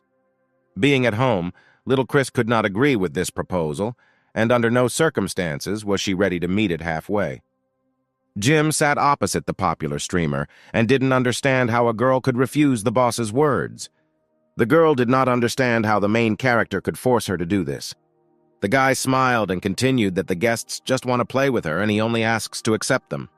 Little Chris shouted to Jim that she never thought he would be such a person. As the guy was about to leave the room, he turned around to remind the girl about the breach of contract. According to the contract that little Chris signed, failure to fulfill her boss's obligations could cost her dearly. The girl had never met a master of such blackmail. She took off her slipper and was ready to throw it right at Jim. After the main character left her house, little Chris called Old Man Morty for a serious conversation. The girl told the old man to ask her friend for help. The man was horrified to hear the little girl's request. The girl continued by saying that the only one who can help them is Mr. Jason. He is the only one in the world who will not be dependent on money. Old Man Morty fell to his knees right in front of Chris's feet and once again asked him to think twice, because his brother's help would put them in debt. The girl didn't understand since when the old man dared to talk to her like that. Little Chris left the room saying that the old man only had an hour to find and bring him here. After exactly an hour in a cozy Starbucks coffee shop, little Chris and Mr. Jason were finally able to get to know each other. Sitting at a cozy table, the girl said that his name, like thunder, sounds very intimidating, but the guy replied that it's just people who give him such a reputation. The girl, in desperation, began to name the reason why she asked Jason to come here. The guy interrupted Chris slightly and suggested that she stop talking and give him a chance to look through everything. Jason's eyes lit up bright red, and the desire to look at the deepest secret in the girl's heart became even greater. The guy saw a car accident at an early age of the girl. He saw screams and children crying next to the broken car. A crowd of people pointed their fingers at the little girl, did not understand where she had come from and what to do with her. The guy saw a crowd of bandits who stood and looked menacingly at the little girl. The young man quickly learned about the secret of little Chris, that the girl at a young age lost both parents and lived on the streets and ruled the local hooligans. Her secret turned out to be very interesting. After Jason revealed the girl's entire past, she fearfully asked how he knew all this. The guy smiled back and replied that she was now in his debt. The girl did not understand what he was talking about, and perhaps now he means that he is ready to completely help her. The guy laughed and replied that of course he understood everything, and now he needed to deal with Jim. Jason remembered that recently many of those around him had begged to help him with this. The guy was happy about this, because it had been a long time since he had met such an opponent, and was already looking forward to looking at his 3 heads and 6 arms. One evening, little Chris was sitting alone in her house and expected to receive guests. At that moment, it seemed disgusting to her. The girl remembered that she asked Mr. Jason for help, and understood that Jim would definitely not be able to resist him. According to the operation they planned, the baby gave the command to Mr. Jason that she was ready to begin. Outside the house, already waiting for the command, Jason and Arthur stood together. The guy asked Arthur to hold Jim for a few minutes. When the guy turned away and left to follow the boss's command, Jason decided to take a closer look at the boy's secret. At this time, Jim was approaching a European restaurant, quietly humming the tune of a song. Upon entering the building, Jim ran shoulder to shoulder with Arthur, which greatly surprised him. The guy did not immediately recognize his opponent. He asked the student with a shiny bald head how he could help. Arthur menacingly answered him that how could he not recognize him up close, and why had he come to dine in this particular restaurant. The main character did not reveal all the secrets, and kindly waved his hand and headed straight to the restaurant. Remembering his task, Arthur cried out loudly that this restaurant belonged to his family, and he could tell the cooks to prepare the best table. Jim did not appreciate the courtesy and kindness from his classmate and refused the offer, adding that Arthur made sure that his cooks billed him after dinner. The boy had no choice but to simply shout to the entire restaurant that Jim had broken the law. Surprised by this statement, the main character asked the guy where he had broken the law. Then the guy replied that it was in that room that Jim wanted the streamers from his company to receive guests, and this was illegal human trafficking. The main character did not quite understand Arthur's claims and asked to speak with evidence, because his business is completely honest. The boy could not believe Jim's words and moved straight to the central hall to prove that he was right. Approaching the door and opening the main hall, Arthur was in shock. He could not believe that these were really the streamer's guests. Having opened the doors, he saw a large number of small children attacking the young streamer and asking her to play different games with them. Approaching the large hall, Jim put his hand on Arthur's shoulder and asked him if he was now convinced of the honesty of the protagonist. The guy couldn't believe his eyes. Were these guests that Jim was talking about really real children? And then Arthur was disappointed. He could not prove he was right and quietly left the large hall. Seeing the joy of the little children, Jim said that there was no one better than Princess Chris, who was able to accept all these children. At this moment, the little children attacked the charming princess from head to toe. Chris's tears did not have time to flow from her beautiful face. All this time, Jason was watching the whole situation outside the building. He looked through binoculars and did not understand what was happening there. Turning on his red vision, the guy tried to figure out Jim and find out what secrets he kept inside, but of all the events, he could only see a distorted binary code. Little Chris and the main character stood right next to the open window and admired the starry sky. At that moment, the girl told Jim that she had been wrong all along. The guy asked the little girl how she could believe in his twisted mind, and that he could do something like that. Little Chris told the guy that he didn't make it clear, and she thought about the first thing that came to her mind. Jim's evil plan did not end there, and this time hosting guests was truly like a free experience, but tomorrow he planned to make the first transaction. Jim recalled that the most difficult part of the main task was creating a company and hiring employees. As soon as the main character thought about this, suddenly someone drove into his shoulder. The young man immediately apologized to Jim and asked if everything was okay. The main character replied that everything was really fine and continued on his way straight to the bus with little Chris. From such a close distance, Jason could only see one number, 11,637, but the guy could not understand what this number could mean. These figures intrigued the young man very much, and he looked after Jim thoughtfully. At this point, Arthur approached Jason and asked what they could do with him. The guy was no less insidious and suggested engaging in battle not directly with Jim, but first starting with the people who were around him. In one of the university classrooms, Miss Gray was checking her students' test papers when her phone suddenly rang. Picking up the phone, she heard the voice of the doctor who was treating her father. She asked how he was doing and how much better he felt. The girl couldn't believe what she heard and simply remained silent, holding the phone to her ear. Jim's former work colleague was sitting right by the window and finishing reading her favorite story when suddenly her phone rang. It was her landlord, to whom she was willing to pay rent directly for that month. But at the other end of the line, other information awaited her, from which her eyes filled with fear and excitement. Sitting in her room, little Chris, deliciously eating her sweets, picked up the phone. Hearing the request from the phone, she was upset, lowered her head and replied that she understood everything. After she hung up, she asked one question: what would Jim do now in this situation? At that moment, no one answered Jim's call, and he did not understand why this was happening. The whole point was that all his employees silently quit without saying a word to Jim. He didn't know what to do next because the percentage of completion of the main task was now much lower. Unexpectedly, the main character received an incoming call on his phone. Answering it, Jim was told about the races that would take place that evening. At that moment, Jim heard someone knock on his door. The main character asked who was there and immediately opened the door. There was a tall guy standing outside the door, smiling sweetly. He came to have an interview at Jim's company. A few weeks ago, the main character posted a job advertisement, and today the first person came to him for an interview. After the man entered Jim's room, he saw that the figure that was before had decreased significantly and was now 3.194. The guy who came for the interview was Mr. Jason.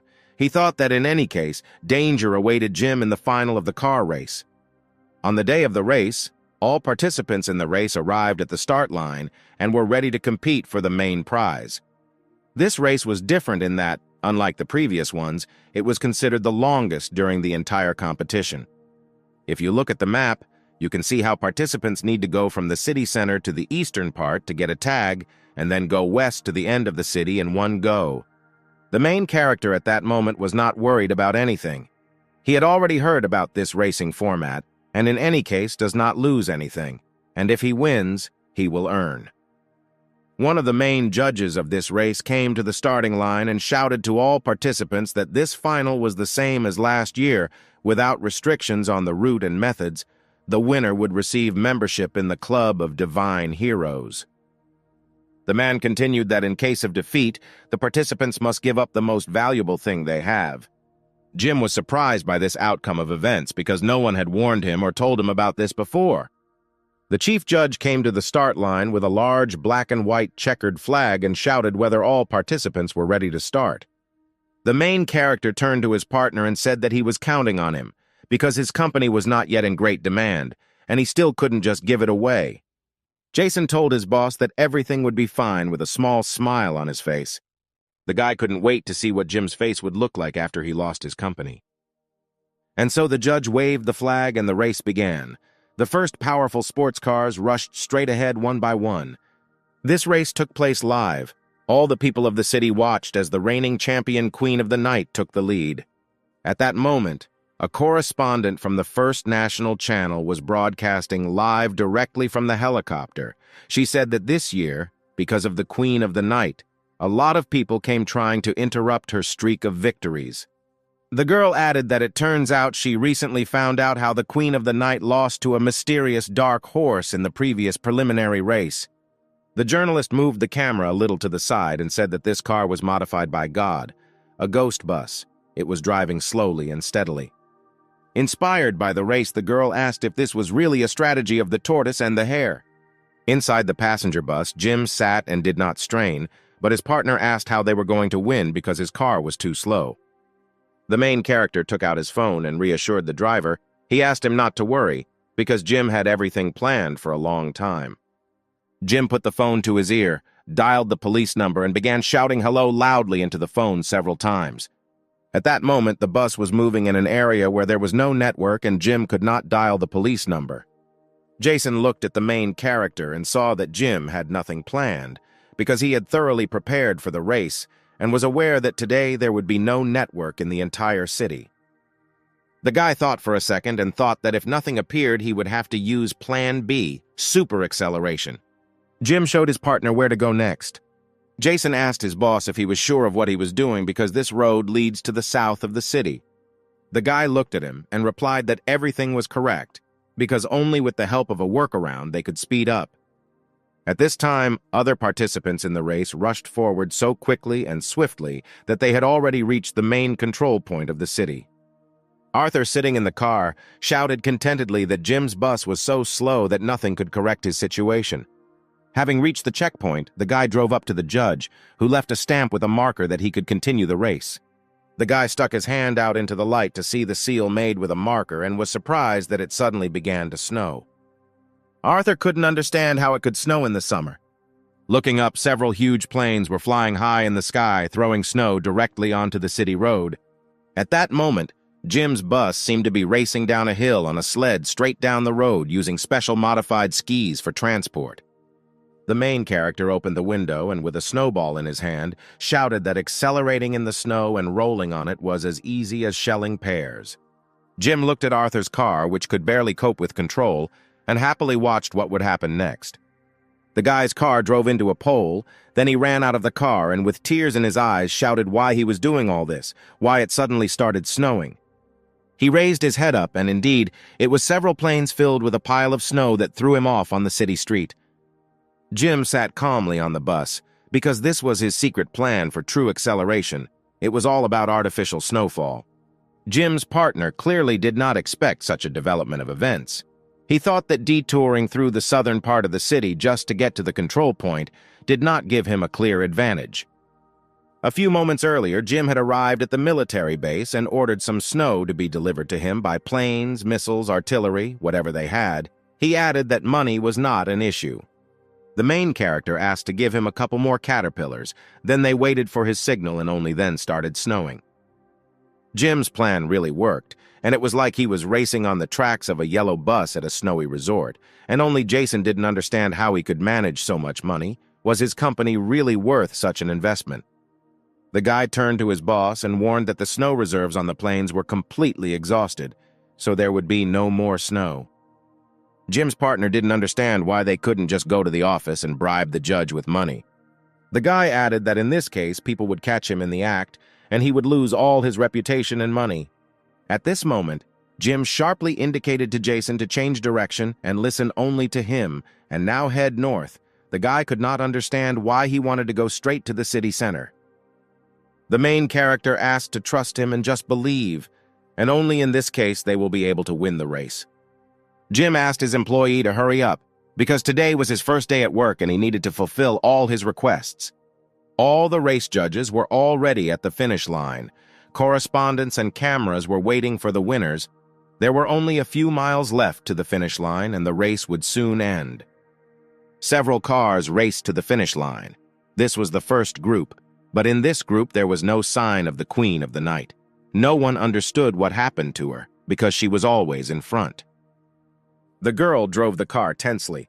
She was driving behind several cars and didn't understand why they didn't fall into any traps.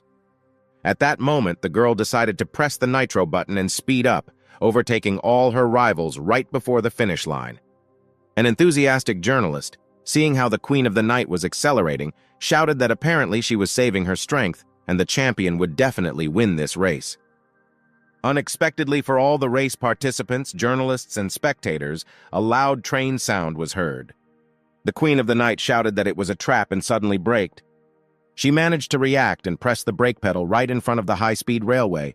She did not understand why the train appeared here at this time. The girl said if this was all part of Jim's insidious plan and added that before this train appeared, she was still ahead.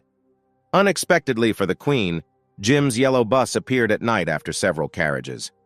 While passing his rival, the main character said that, as the old proverb says, behind every successful man there is always a woman who silently supports him, and it looks like this woman is you. Jim opened the window and shouted contentedly that if her car was called Night Snow, then it was called Day Ice. Right before the finish line, the main character shouted Daytime Ice, transformation, as if he were the owner not of a bus, but of one of the transformers. The special skis that were put on the wheels of the bus suddenly came unhooked, and Jim, with his hand raised up, shouted full speed ahead. The girl sat silently behind the wheel of the car and watched as Jim rushed to the finish line on a yellow bus, and although the rules did not prohibit this, it was too much to slow down cars by train. The Queen of the Night laughed and added that it was a great plan to turn a car into a train and one of Jim's best tricks. Suddenly, the girl opened a special toggle switch on the steering wheel. The guy didn't know, but she also had an ace up her sleeve. This button was intended only for emergencies. The girl loudly shouted the Night Snow transformation, and the car suddenly flew into the air and began to transform into something new and super fast.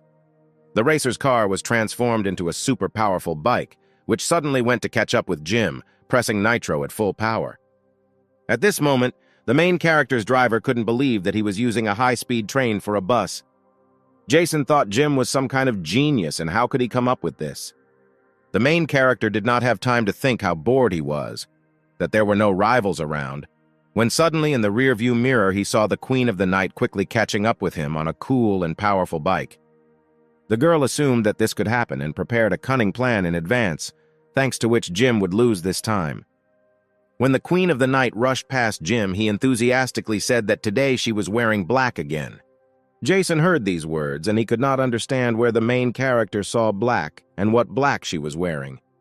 The teammate asked the boss if they weren't going to speed up and win this race. Jim sat calmly in the passenger seat with a delicious dinner on his lap and told his partner that they had already won. There were only a few hundred meters left for the Queen of the Night to win, and it seemed that no one could stop her. Inspired spectators, fans, and journalists were glad that the Queen of the Night became the winner of the race. The girl has once again become the winner of the race, and her car has evolved. Jim took second place in the race on a yellow bus. It was the same ghost bus. The girl drove up to Jim and shouted that this time he lost. Jim's bus slowly and leisurely began to drive away. Apparently, he was unable to admit defeat and wanted to escape. Opening the window, Jim turned around and loudly shouted for his comrades to finish and go get their long-awaited salary. All the people who were present at that moment dropped everything and immediately ran to Jim's bus. Neither the Queen of the Night, nor the cameramen, nor the journalists understood what was happening here. They stood and silently watched as some people ran towards Jim's bus. At one point, the girl realized that this was not a real finish. A joyful crowd of fans at the finish line threw Jim up and shouted that he was #1 in the world. The girl couldn't believe that today Jim won so easily. She couldn't quite believe how cleverly he had outwitted her. At that moment, Jason approached the Queen of the Night and asked that he was curious about how she and several other girls ran into Jim. The girl replied that this had nothing to do with him. She added that he was the #1 eye that could see right through everyone. She asked the guy why he couldn't handle Jim. But the guy could not see right through Jim. Moreover, he even admired him a little. Every time Jason tried to look right through Jim, he wondered what those numbers on his body meant.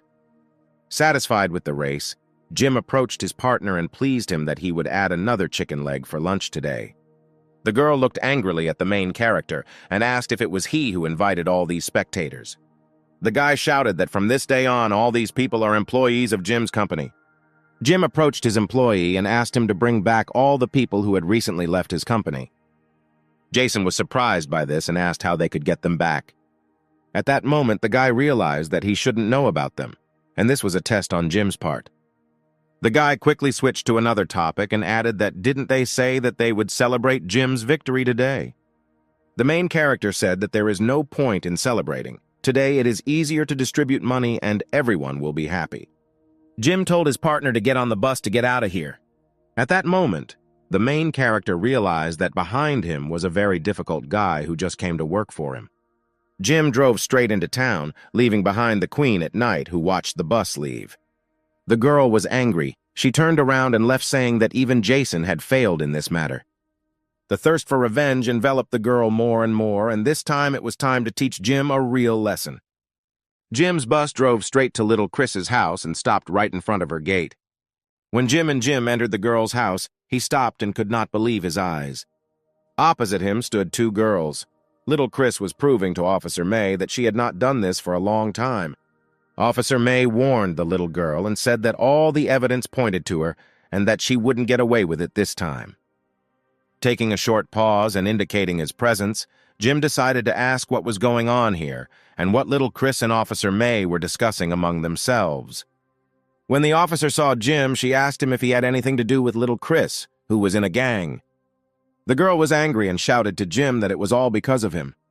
Two guys stood at the entrance and waited to see how this legendary battle between one girl and another would end.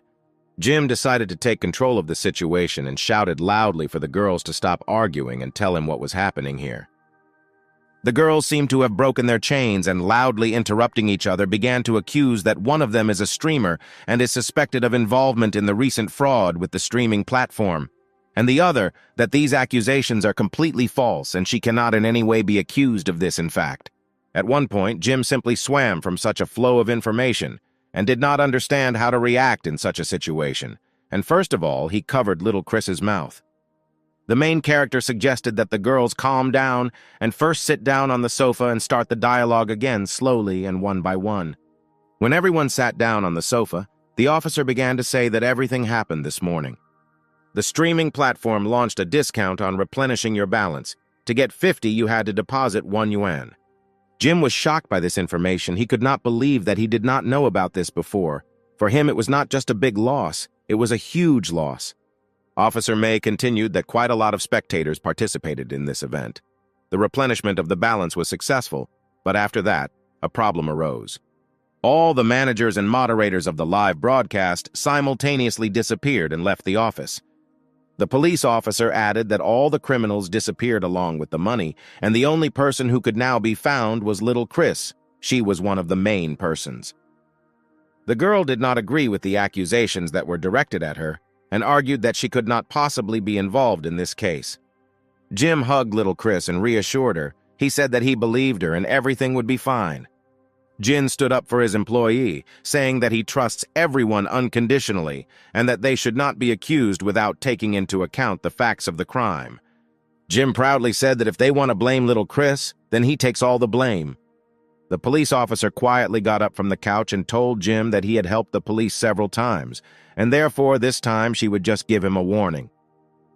The girl said that a special investigation team was created for this case, and the guys have only 2 days to correct the situation. The main character was ready for such an outcome of events, and 2 days was more than enough for him. When the police officer left the house, the girl thanked the main character, saying thank you for being able to stand up for her because she had recently quit, and Jim still continues to help her.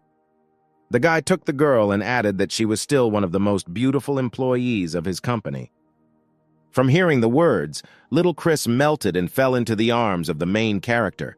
They looked at each other for a long time, and it seemed that a spark had slipped between them.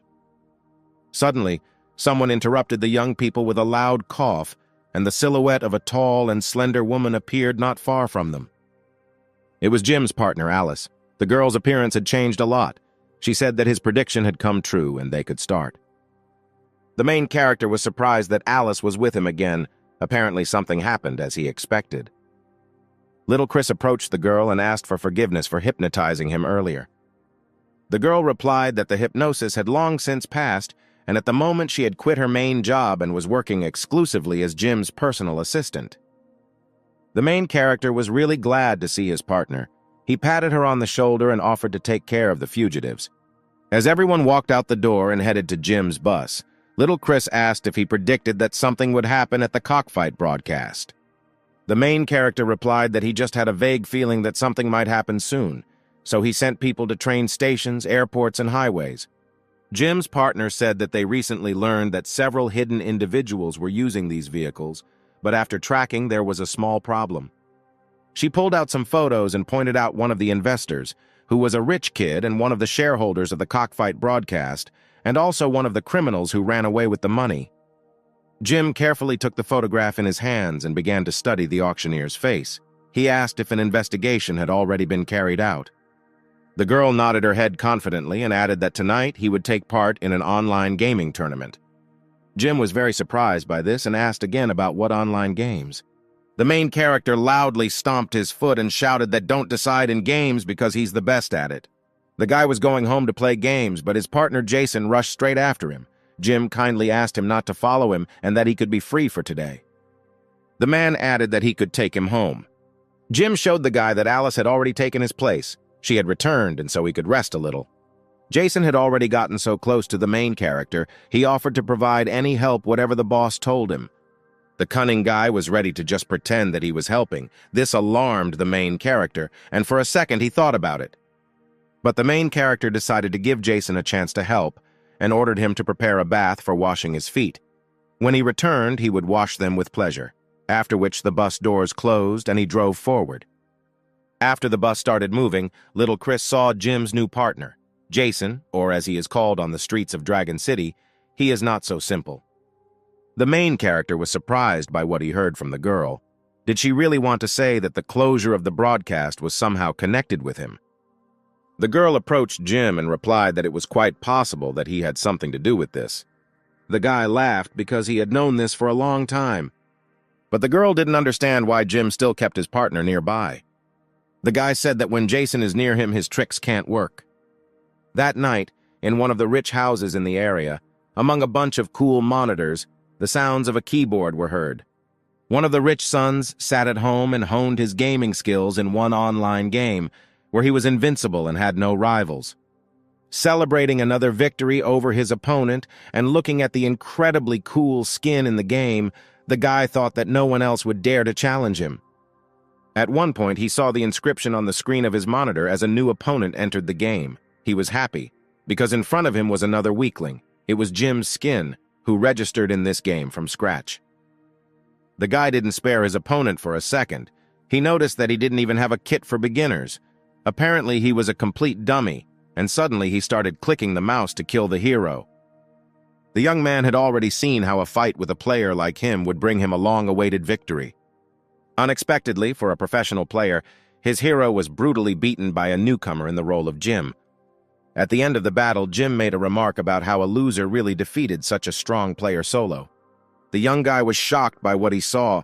For him, it was simply impossible. He could not believe his defeat. There was no limit to his rage. He literally broke his keyboard to pieces. The guy could not defeat Jim without equipment, even with the best equipment of the Golden Gods. The guy used voice chat and loudly shouted to his opponent that this couldn't happen, there was no victory without equipment, and that he was a cheater. Jim answered him in response that where did he see that he was without equipment, because not everyone could afford such equipment as he had.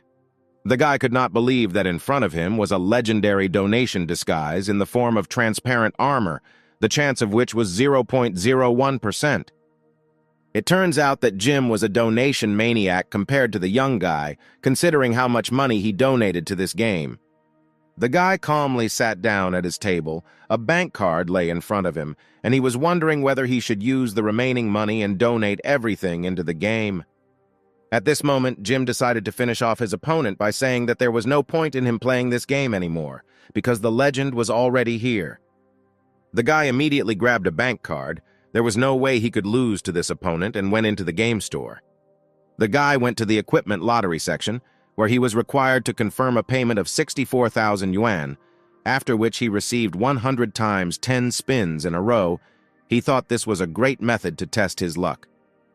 The guy immediately began trying to knock out a rare skin.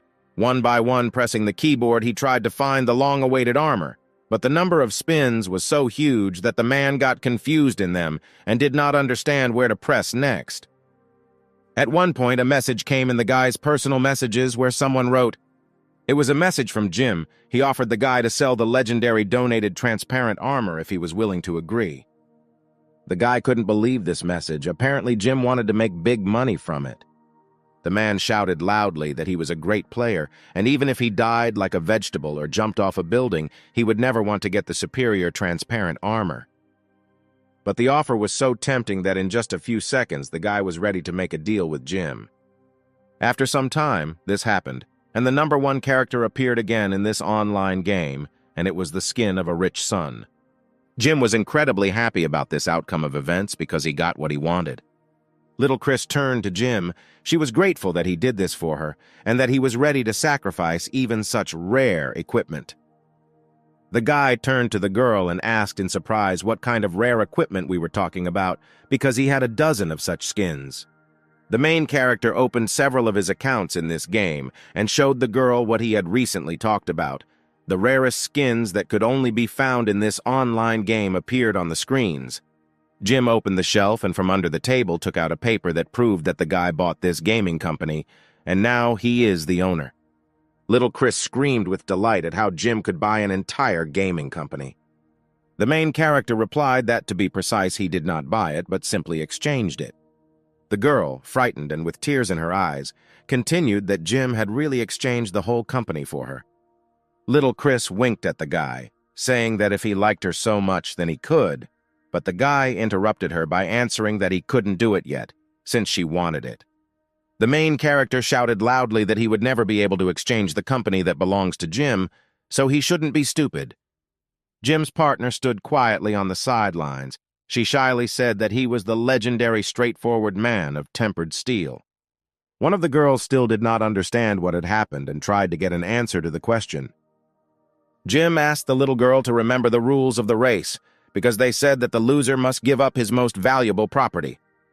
Jim found a large stack of papers. He exchanged several small companies for 60% of the shares of this gaming company.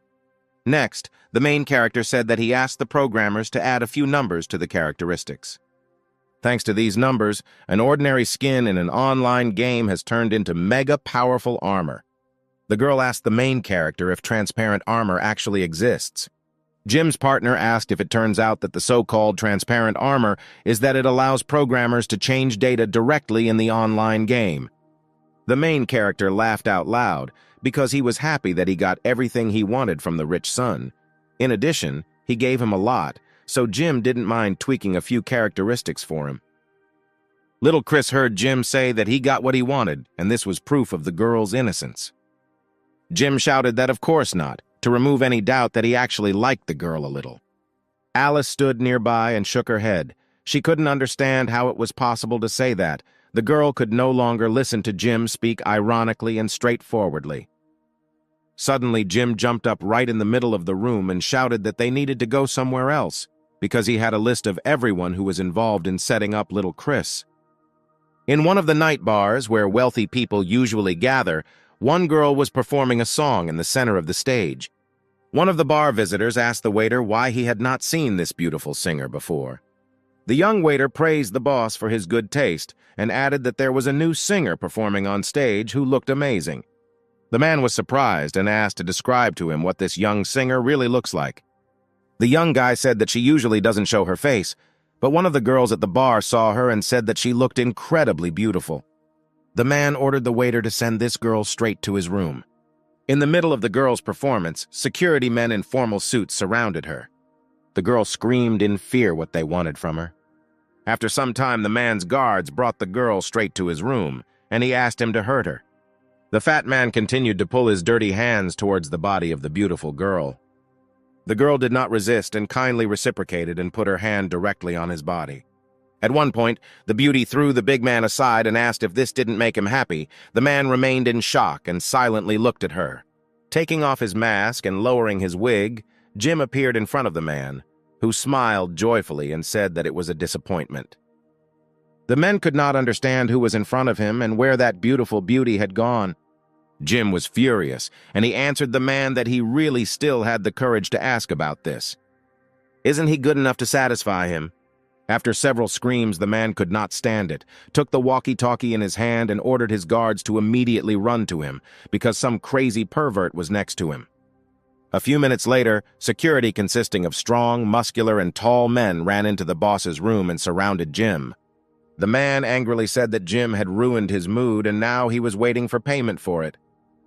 The main character abruptly took off his wig, threw it on the floor, and shouted that this whole situation had gone too far. Jim looked at the guards and said maybe his people were too good, but the main character still had a gun. The security, led by the boss, stood in a stupor for several seconds and did not understand how to react to Jim's words. As a result, the boss shouted that the guy was taking them for idiots and ordered the guards to take him. When one of the guards began to engage in battle with Jim, the guy immediately fired his hand pistol. As soon as the main character fired the shot, the guard immediately fell to the floor. Everyone around was surprised and did not understand how this could happen. Jim got the hang of it, and as if in some online game, he accurately hit his opponent's targets with one shot after another. When there was no enemy in front of the main character, he slowly approached the boss and pointed the gun directly at him. He touched the gun directly to the boss's forehead and asked him to listen carefully to what he had to say. The man was so frightened by this situation that he responded in horror that he would do whatever Jim said. Jim pointed his thumb straight out the window as if to signal that everything had gone well. On the next building, there were two of Jim's partners. They had two high-precision rifles with a sniper scope, equipped with anesthesia cartridges. Surprisingly, the beauty Mia watched this whole situation on the roof of the house. She saw two girls in binoculars and waited to see what Jim's next step would be. After some time, all the defendants in the case were caught by Jim and taken to the police department. Officer May couldn't believe Jim did the job so quickly and well and thanked him. Little Chris was almost torn to pieces on the spot because she was right that she had nothing to do with this matter. Officer May turned to the girl and said that although this had nothing to do with her, this situation was still not as simple as it seemed. Little Chris shouted to the officer that it wasn't enough to find all the criminals. The girl shook her head hopelessly because there is someone behind these people and they are very powerful. Jim suggested that given the above, these are the same ones that many companies have recently raised black funds. Suddenly, a man appeared behind the main character who confirmed Jim's words and added that the guy was very smart. The man added that all departments attach great importance to this issue and now they do not have sufficient evidence. The police officer surrounded Jim and looked at him intently. The main character did not understand how he deserved such close attention to himself. Officer May approached her father and explained that he wanted to let Jim do the investigation as a freelancer. The main character was surprised and asked again if he was now a secret agent. Officer May beat her little fists on her father. She said that there is no need to force other people to do such dangerous things. Dad smiled kindly and replied that he knew how important Jim was to her, and it didn't matter that she loved the guy. but everything depended only on him. Jim entered the family dialogue and said that this mission was really too dangerous for him. May's father understood the complexity of the operation and reassured the guy. He said that it was nothing to worry about and understood everything. Imbued with this situation, Jim added that now they will have to add even more money. The father laughed loudly and said that young people are so ambitious. The officer handed Jim a package with evidence and a task. He asked the guy to prepare well, and after that he could begin. This package contained everything that could connect them. The man approached the main character and added that this mission is really expensive, but the glory that he will bring will be priceless. Jim put his hood over his head and added that all the missions he had carried out had never failed. The man was very pleased that they invited the guy to complete this task. He seemed very interesting to him, and if everything went well, he would continue to cooperate with Jim. The girl turned to her father and reminded him that there was and could not be anything between them, and that next time he should not talk nonsense. The next morning, Jim went to the university. The next battle was to begin on campus. The folder that was given to Jim contained all the necessary information about the next participant in the crime, and it was a teacher who was at the protagonist's university. This was the hero of our time, an art teacher who was surrounded by boundless attention from young female students. Jim was very adamantly opposed to this teacher, and he only had one impression. The art teacher dared to hit on Teacher Gray, whom Jim liked so much. The main character put on black glasses and said that now he must investigate everything, and the matter of investigation begins. Early in the morning, Miss Gray sat silently in the office and looked out the window with hope. At that moment, the sound of a mobile phone was heard, and the contact of the attending physician who was monitoring her father's health was displayed on the screen. The doctor reported with horror that the father had disappeared from the hospital and no one had seen him. Miss Gray did not understand how this could even happen, how her father could disappear, because he could not move during the recovery period. The doctor suggested that perhaps someone could take him away. After some time, the teacher ran to the hospital where her father had disappeared from. She saw complete chaos in his room. She asked the policeman if there was any evidence. Mr. Policeman shook his head that he didn't know, but was aware that it was a group of people in black who ran into the ward at night and kidnapped the teacher's father. He asked if they had enemies and what about their intentions. The girl admitted that in fact she had conflicts, but this was not a reason to kidnap her father. At one point, an SMS came to the teacher's phone saying that her father was with them and that she should not contact the police. The policeman suspected something was wrong and asked if everything was okay. Miss Gray carefully told the man that nothing had happened and everything was fine. She referred to the fact that one of her students was having problems at the university and she needed to escape. When the girl returned to her office, she thought that perhaps these kidnappers were enemies of Jim's family business. She took the student's card and thought that she should warn him, but it was so dangerous because her father was still in the hands of bandits. Suddenly, a hand appeared right in front of the girl, reaching straight towards her. The teacher was surprised because right in front of her stood Teacher Jack, who asked the girl if she had thought well, because earlier he had invited her on a date. Miss Gray asked to forget about it because she already has a boyfriend.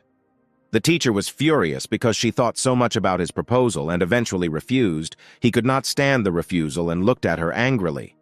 The teacher apologized to her colleague, but in response she only heard that she should not be so shameless because the man knows that she conducts private broadcasts. The girl stood in horror. She didn't know what to answer, and the man continued to mock her because it seemed to him that she just liked it when men looked at her.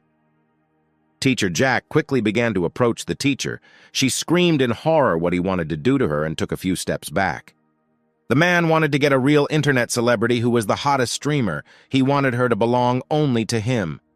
The girl began to scream in horror because they began to paw her from behind. But it was not the teacher because he stood in the same place and his hands were far from Teacher Gray. Unnoticed, Jim crept up to the girl and asked how this could be regarded. The boy smiled and added that this was a normal concern on the part of the boss. Teacher Gray could not have expected that her student would immediately be nearby at the right moment. Teacher Jack asked how Jim was able to climb here through the window because they are on the 7th floor.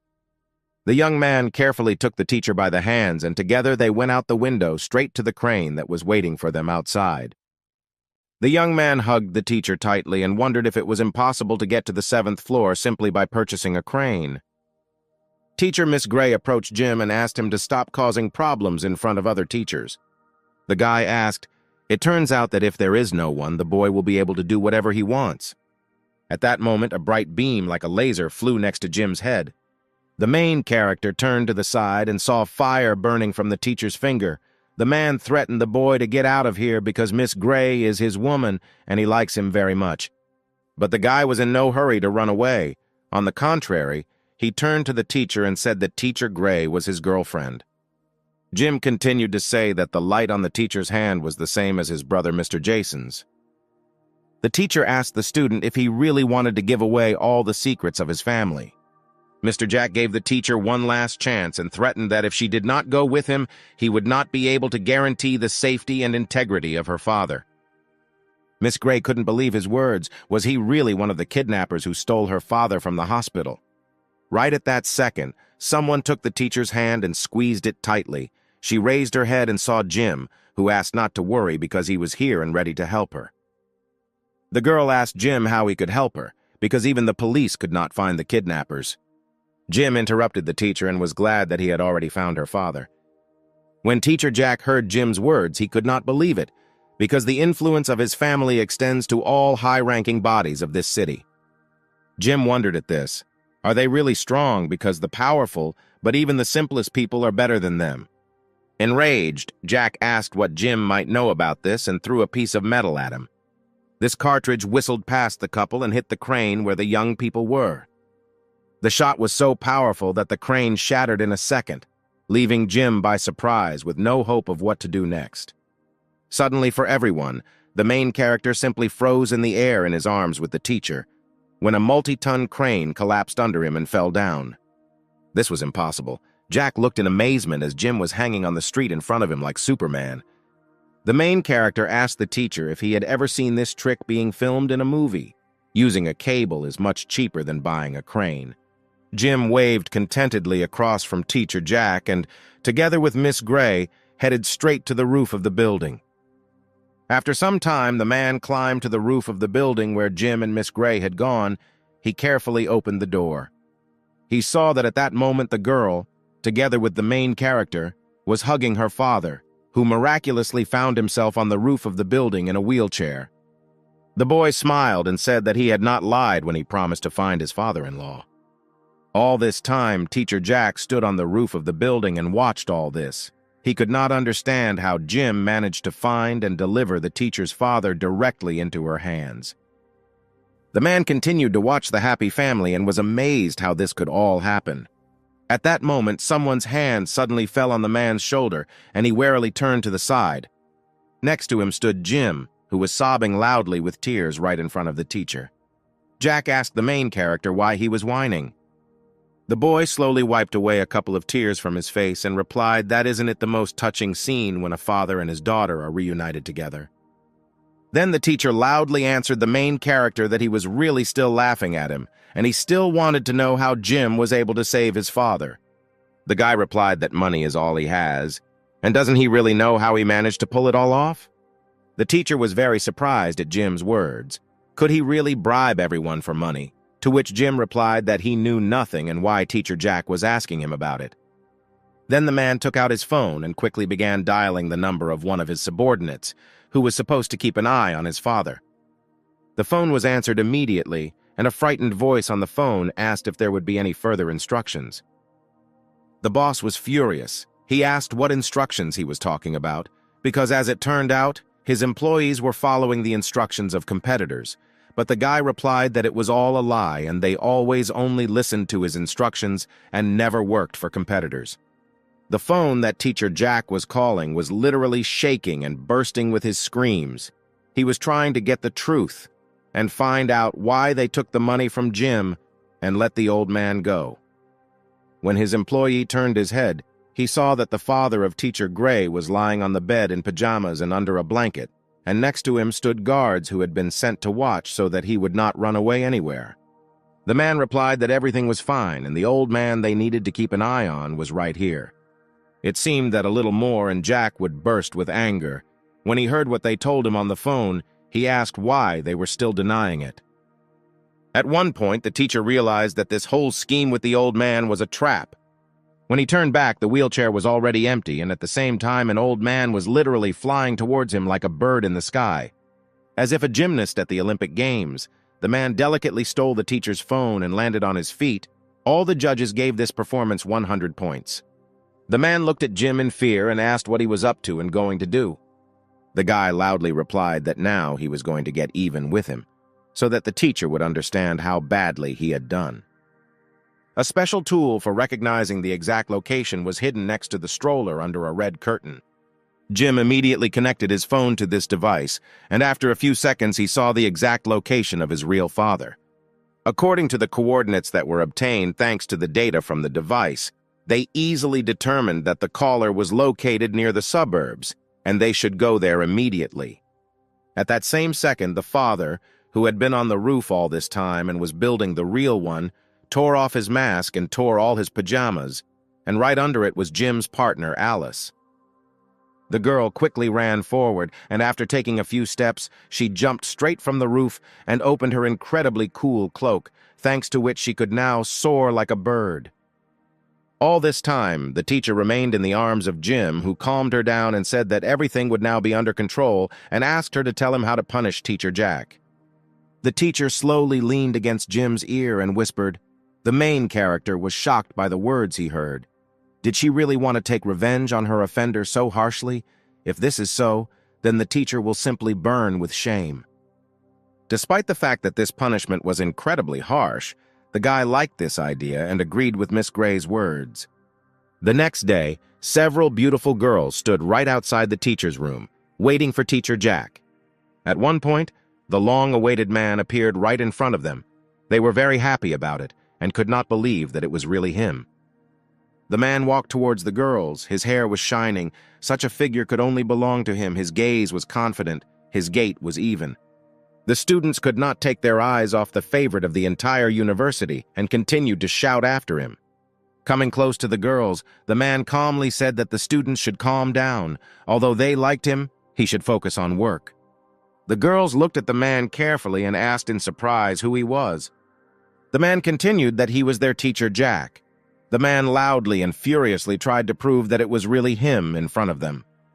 The teacher did not convince the girls, and they replied that he was the same Teacher Jack as they could be a gorgeous ballerina. The university students laughed, turned around, and calmly left. The main character shaved off Teacher Jack's hair, and he promised to remember it. Not far from the university, all of Jim's employees were standing on the street near one of the culinary shops. Seeing this, Alice asked the main character what they were doing there. Jim replied that when the company had a lot of money again, it would allow him to start a new business plan, but so far his percentage of completion of his main task was only about 72.5%. The girl was surprised and asked what plan we were talking about and why the main character called it new. Jim confidently replied that he had already thought of everything and would soon be ready to talk about his first clients. Jim took out a list of names and handed them over to Alice. He asked her to find these people for him. The girl carefully studied every name, every number on Jim's client list. She asked in surprise whether they really needed to be found. This list included people such as a police officer, a former owner of a convenience store, and Jim's classmate Arthur. The girl was surprised because she had recently brought them all. One of the former convenience store owners was not worthy of Jim looking for him. The police officer who let Jim get away last time was demoted 3 ranks long ago. Well, poor Arthur, who lost the last 2 races and dinner to Jim, didn't understand what he was up to again. The main character smiled broadly and said, "Don't they still realize what unites them all?" The young people looked at each other and said questioningly that perhaps he had deceived them all. But everything turned out to be much simpler, and Jim replied that all they had in common was that they were bald. At that moment, Jim took out a huge briefcase and proudly announced that in front of them was his new business plan, which was to sell artificial hair. The young people all shouted loudly with one voice that the main character had gone crazy and wasn't artificial hair sold everywhere. But the guy answered them that if all these wigs affect a person in such a way that other people show unlimited sympathy for them. One of the guys shouted that all his advertising was complete nonsense, but Jim asked people to turn around and look at the live example that was standing right behind them. When the men turned around, they saw Alice holding a purple wig in her hand. She looked at them in surprise, but Jim added that the changes in the girl's body were caused by the wig. The bald men found it hard to believe that wearing a wig would make people fall in love with them, and asked Jim who he was lying to. But the main character continued to stick to his line and asked to look at Alice again and think carefully about whether she was like this before. Arthur began to remember what the girl was like. He remembered that before she was much gentler and better looking and was much charming. Everything was absolutely accurate, and Jim pulled out a beautiful and long wig with silky hair. He offered to tell the guys another secret why Teacher Jack is so popular. Arthur asked controversially, that isn't it because he's talented and handsome. The guy quickly took out his phone and went to a top-secret folder with personal photos of the teacher. He said that he discovered this when he was studying it. In the past, Teacher Jack complained that no one liked him and no one paid attention to him. But later he came across me and bought one of the wigs, and after that, everyone started loving him. But today Jim took the man's wig and everything became the same for him as before. When Arthur took Jim's phone and looked at the photo, he couldn't believe that in front of him in the photos was really Teacher Jack. Jim happily added that it was actually very difficult to recognize the teacher without his wig. The guy took his bald head and asked the question whether his baldness was the reason for his unpopularity. Jim insidiously replied that he should think about it, because the teacher had no hair and no one liked him, but with hair everything appeared at once. But Arthur still doubted Jim's words. He believed that the guy was lying and Teacher Jack could not buy a wig from him. The main character confidently said that he had all the evidence, especially since Arthur had already begun to doubt that the teacher was wearing a wig. Gene took out his phone and was going to show a video where today he went to collect money for a wig from Teacher Jack, and he wanted to take a promissory note from him that Jim would not sell wigs to anyone else, but the guy refused. The guy still felt some kind of trick on Jim's part. Did the teacher really buy a wig? The main character continued to insist and convince Arthur. He offered to touch the quality and feel the wonderful aroma of the new wig. The young guy couldn't resist sniffing how good the wig smelled. This smell brought tears of happiness and joy to Arthur's face. Jim was pleased because his sales plan worked successfully, and the guy asked how much he could sell this wig for. The main character shook his head and asked how he could take money from him because he is a student. Where did he get it from? Arthur was furious. He shouted that who told him this because he has everything. He asked Jim to stop looking down on people since he has so much money. The guy picked up all the bank cards and threw them towards Jim, saying that the money was nonsense and he could take as much as he wanted. Alice slowly approached the main character and whispered that he was not in a too excited state. Jim said that this wig contains a special Chinese medicine potion. The girl said that the young guy had already been cheated out of a lot of money. Wasn't that enough? At this moment, Jim shouted sharply what kind of car Alice wanted. Not far from the company stood an expensive and sports car, which was in Arthur's possession. The guy was in such deep despair that he didn't think for a second that he was giving the car keys directly into Jim's hands. Satisfied, Jim and Alice stood next to the car. The girl asked that the guy had deceived him so many times. Wasn't that too much? But the main character answered in surprise that it wasn't too much. Shouldn't he thank him for that? And now, having been transformed beyond recognition, the young people put shiny wigs on their heads and loudly thanked Jim for the given opportunity. The main character immediately opened his all-in system and checked that the first transaction was completed successfully, the office location was ready, and the employment of employees was completed. You can receive a reward for the first task. But unexpectedly for Jim, a glitch occurred in the system, and the percentage of task completion was only 85%. An unknown error appeared that there was a discrepancy between the employee's personality and the real person. The main character immediately realized that the employee's identity did not match the documents. He thought that all the new employees confirmed their identity, and maybe the only one who did not do so. 3 suspects appeared before Jim's eyes, 2 partners and an assistant from his former place of work. First of all, Jim took his mobile phone and dialed the number of his partner, Jason. The guy kindly answered the call and asked if there were any instructions for him. The guy replied that he needed to discuss something with him and ask his advice. Jason was happy because finally the guy needed his help. He agreed without any problems. adding that no matter what task, he would definitely help him. The main character appreciated the devotion of his partner. Jason's eyes said that no matter what it was, he would still punish Jim once and for all. Jim happily said that Jason had been fired and was no longer working with him and quickly hung up. The guy was so furious that his hand squeezed the phone so hard that it turned into several pieces of metal.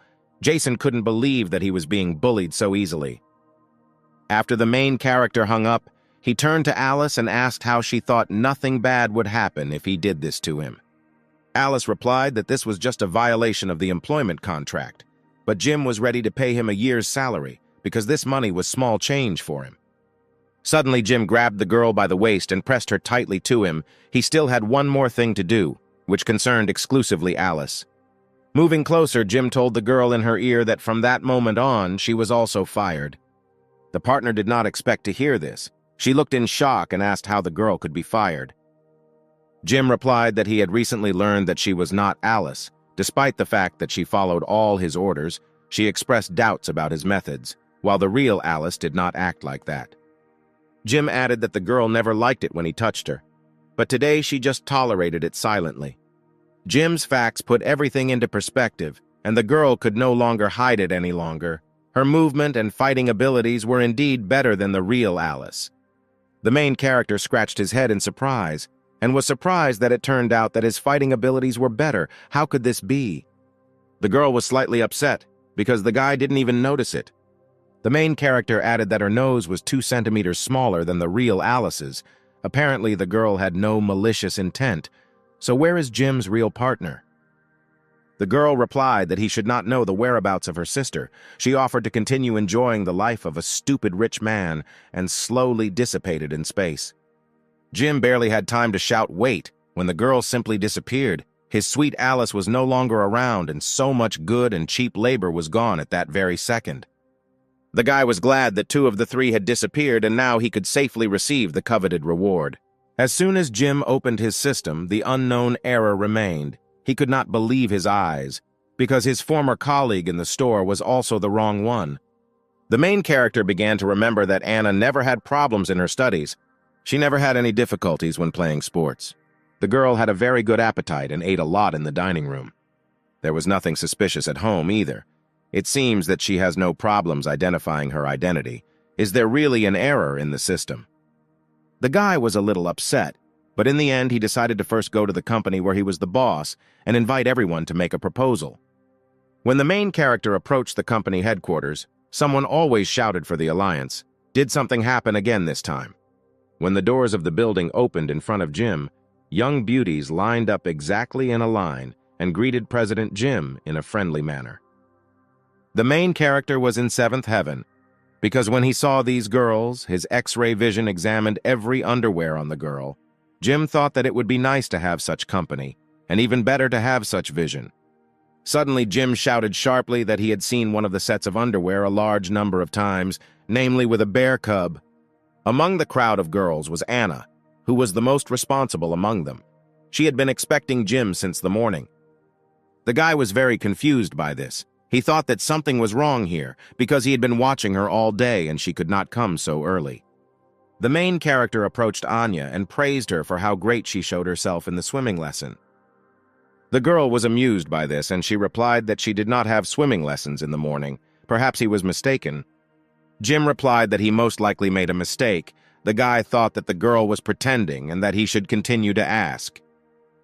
The guy remembered that in the morning he invited her to have lunch with spicy tofu with coriander and suggested that she go.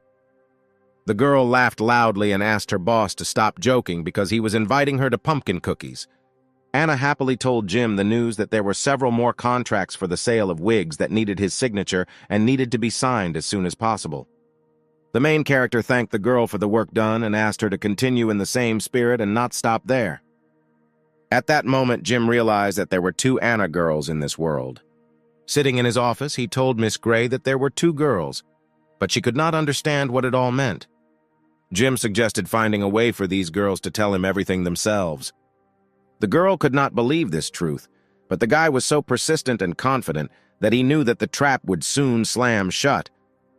Sitting at a table in a cafe, Anna's 2 girls began to suspect that Jim knew everything. One of the girls asked why they shouldn't confess, but the other had the last trump card up her sleeve. The main character was lying in bed and sweetly dreaming when suddenly someone knocked on the door.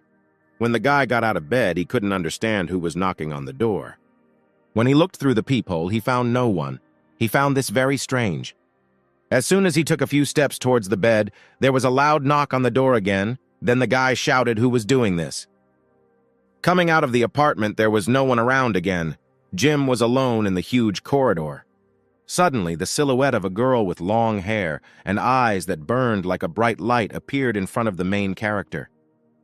It moved so quickly in the girl's body that a voice that Jim had made a mistake whispered quietly behind him. When the main character turned sharply, he saw no one. The voice that whispered to him suddenly disappeared. The guy went out into the corridor again and didn't see anyone there. Maybe it was a hallucination and went on to sleep. Early in the morning, Jim sat at his desk and listened attentively to the lecture. The night was so strange that he desperately wanted to sleep. Suddenly, a woman's hand tapped him on the shoulder. When the main character turned around, Anna was sitting next to him, who asked if everything was okay and if he had gotten enough sleep today. Jim didn't know how to describe the situation that happened to him at night. Anna found out that at night the main character encountered a ghost. She said that the main symptom of people who stumble upon ghosts is a misconception of time. They tend to see strange things. For example, they do not recognize people. Jim immediately interrupted the girl and added that you can see two identical ones. Anna assumed that Jim really encountered a ghost. She hoped that the main character would simply say that this meeting with a ghost and he would get away with it, because it was her proven one. But the guy simply shook his head and asked what kind of relationship Anna had with her sister. The girl pretended that she didn't understand what Jim was talking about and looked at him in surprise. Then the guy admitted that yesterday he saw them dressing up as ghosts, but they were in underwear with a picture of a cat. Anna screamed loudly, how could he say such a thing, and abruptly covered her body with her hands. Then the guy added that their ghost clothes were torn and their wigs had slipped to the side. He saw all this. Anna couldn't believe Jim's words, because everything that night was done perfectly. The guy saw through their masquerade a long time ago. He knew that she had doubts about him and asked her to trust. Then the girl told the main character that he better not interfere in this, otherwise sooner or later all his close people will die. The guy couldn't believe Anna's words. He looked at her in surprise and didn't know what to answer. The next day, Jim was in a chair inside the company office and thought about Anna's words, about the secret from which he could die. Two girls stood in front of him, thanked him for helping, but it was time for them to go. When the sisters were about to leave, Jim, sitting in his chair, shouted after them about the James family. The girls were shocked by what they heard and stood in place. Then one of the sisters asked how the guy knew about the James family. The main character suggested that the girls take their time and first of all try Cola from 1982 and then talk. After the girls agreed to sit down at the table, he said that the James family was a vassal of the Smith family. The Smith family was one of the 4 legendary families of China. Although the family was only ranked 3rd among them all, it was still the strongest culturally. Today, all masters in the arts of music, chess, calligraphy, and painting are associated with this family. Jim asked if it was true that the James family was the same family that sent musical talent to the Smith family. One of the sisters exclaimed that they were so poor that they could not possibly be from a large family. Then Jim asked to pay attention to the hands and that they could not deceive. One of the sisters asked the main character if he really checked their fingerprints. But that was far from the case, because Jim meant that calluses on his hands would prevent him from lying. Then the guy took the hands of both girls and said that there were calluses on their hands in characteristic places. Only one type of person, musicians, could have such calluses. The girl was outraged by this, saying that if this is true, then so what, because the James family is too strong. Jim asked why the girls separated from the family if it was so strong, and why they managed to live separately. Then the sisters shouted in one voice because their father. The girls told the story that they were going to be sent to the Smith house as servants, but their father was categorically against it. The father grabbed the girls and quickly ran away. When the enemies became more and more numerous, he hid the little ones in the car and ordered them to sit quietly. The man was so courageous and brave that he shouted to his enemies to come to him, and he would fight 10 at once. The little ones sat in the car and watched this whole picture. They shouted why Daddy didn't need them anymore. When the girls grew up, they learned the truth that their father died while saving them.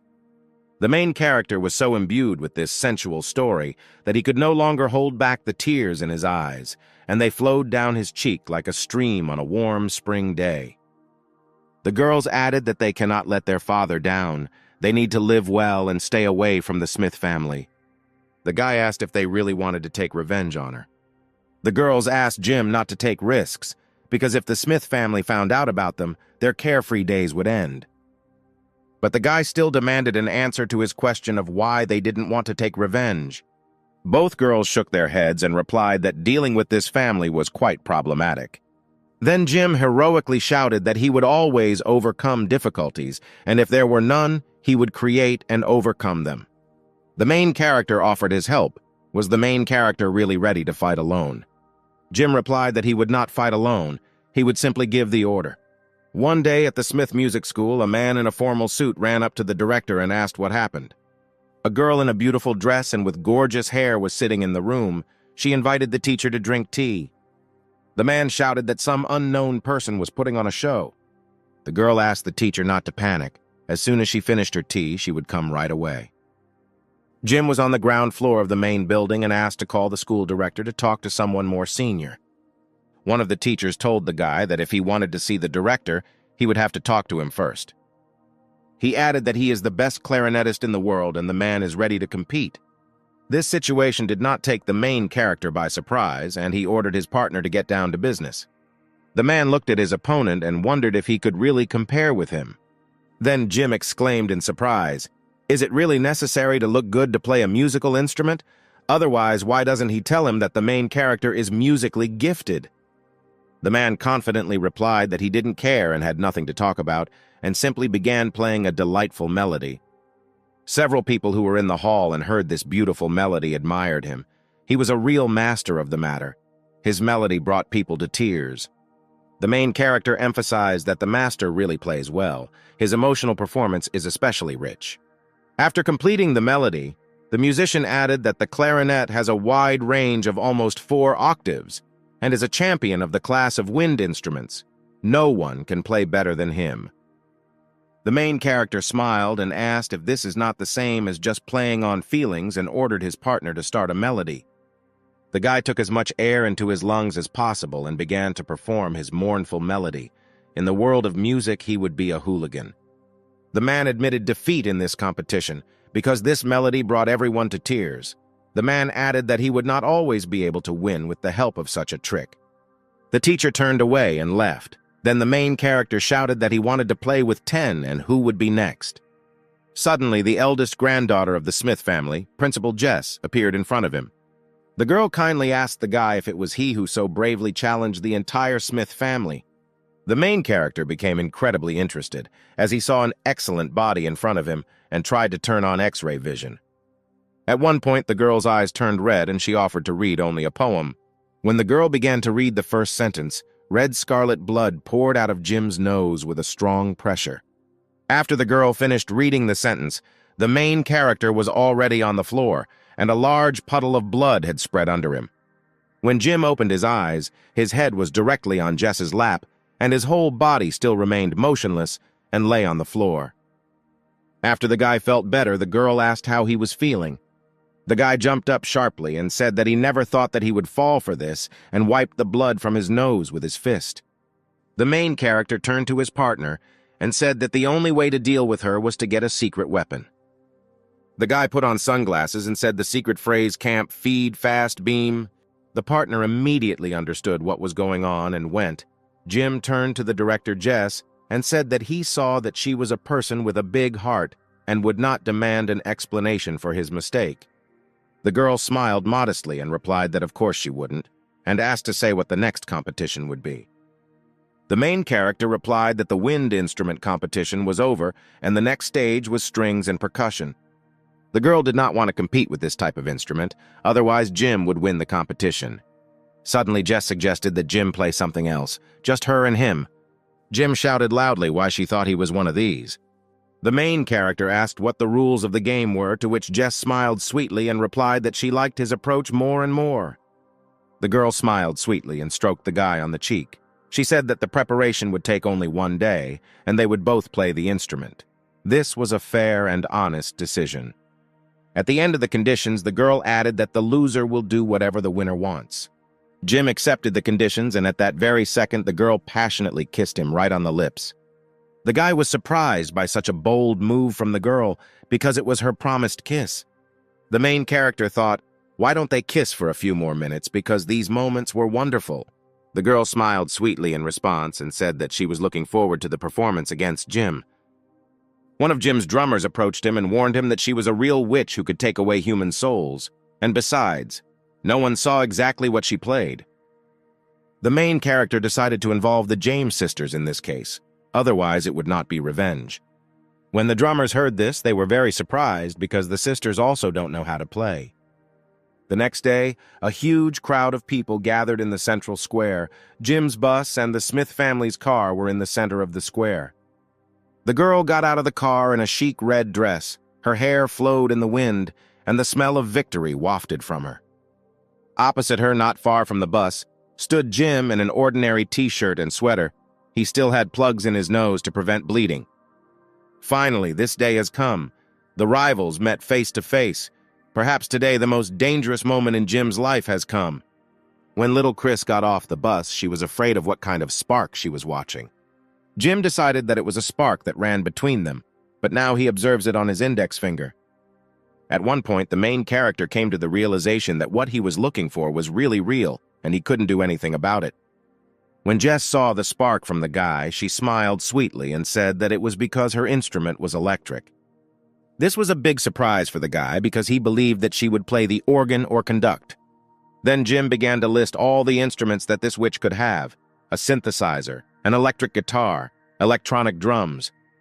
The girl loudly clapped her hands several times and ordered the boys to bring her instrument. When her charges brought in the instrument, it was covered with a huge black cape. Jim never expected the electrical element to be so healthy and impressive. The girl looked at the guy and said that today he would not become anything more than just a brother for her because she felt the taste of victory. Jess proudly and loudly said that in front of them was her musical instrument. When the servants removed the black cape from the instrument, everyone saw that there was a Tesla coil under it. In surprise, Jim opened his mouth so wide that for some time he simply could not close it because he could not have predicted such force. The girl came closer to the instrument and told Jim to look carefully. With a slight movement of her hand, Jess formed bright sparks on her fingertips, and the time for the show was just beginning. A few seconds later, numerous lightning and sparks formed around the girl, which, thanks to interaction with the girl, created a musical masterpiece. People who were lucky enough to hear this music were amazed because it was like nothing else. The static effect made Jim's hair stand on end. He nodded his head and replied that the music was really cool.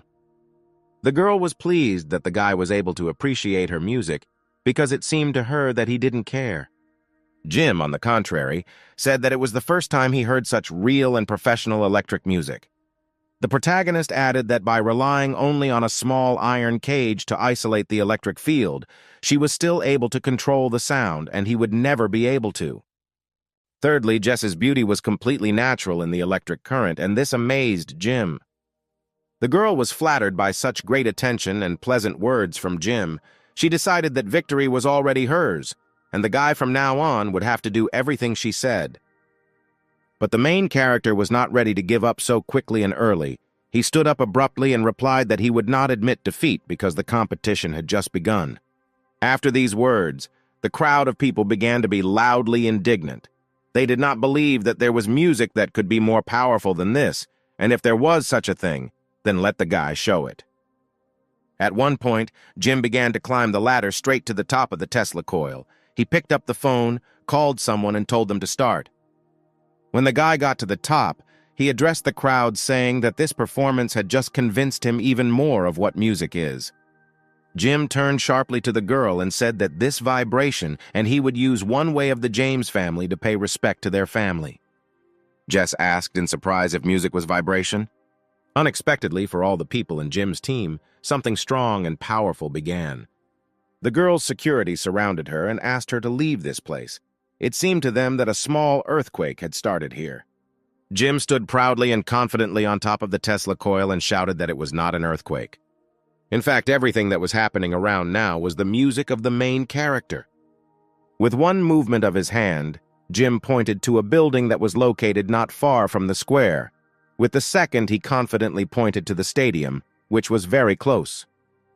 The girl noticed this, and she couldn't believe her eyes. It seemed unreal to her. Jim's musicianship was not very good. He had little understanding of rhythm and had never learned music theory. But all Jim had was money, and all these buildings were his tools. After the incredible performance, Jim began to walk down the stairs and asked the James sisters to come out to him. He hugged them and told them that thanks to the girls who study architecture, he calculated the vibration speed of each building and the sound they can make. After this, he used modern vibrators to turn the frequency to vibrate the sound. He further added that people performing music control instruments, but he allowed instruments to control people.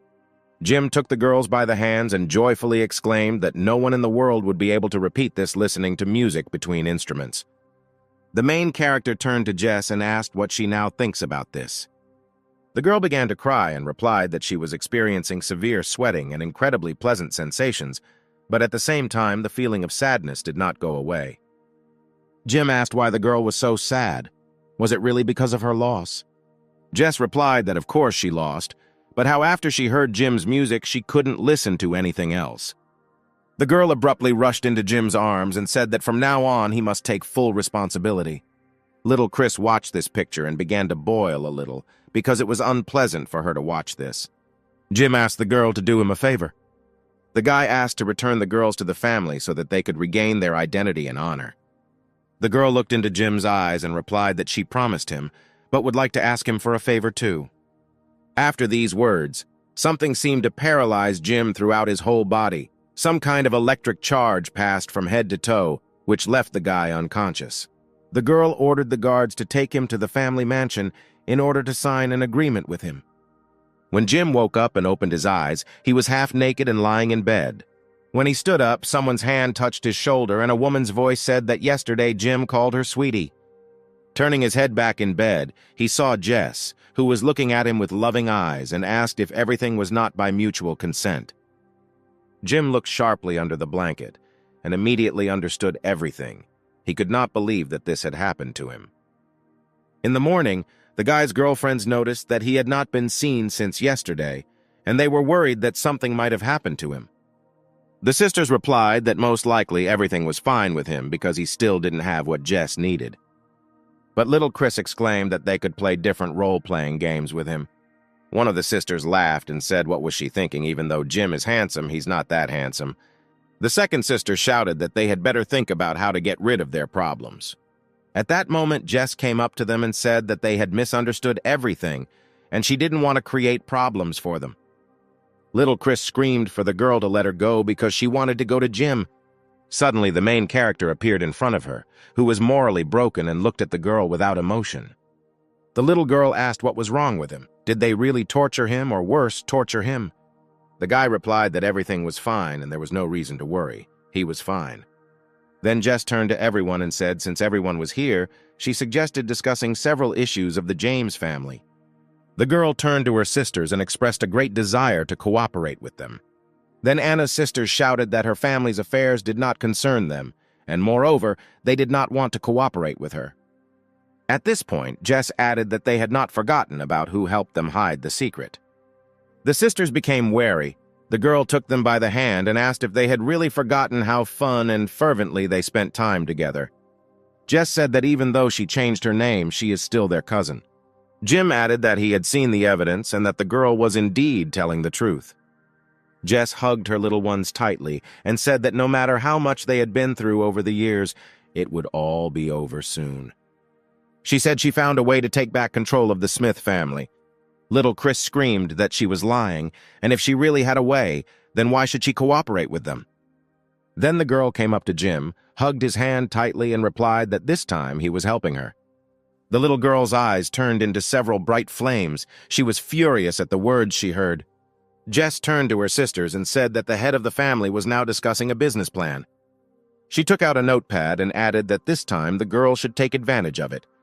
The girls couldn't believe what they saw. They looked at Jess in surprise and didn't know what to answer. The girl opened a special notebook with a pedigree and showed that their names were written in the book, and from that moment they returned to the family. Jim hugged the sisters and said that they urgently needed to remove the head of the family. Jess agreed with the main character's words and added that she has a grander plan later. She decided to turn the entire Smith family upside down. Little Chris exclaimed that this was the third most authoritative family in the entire city and how she was going to do this. Jim shouted that they could handle it and everything should work out because they were a team.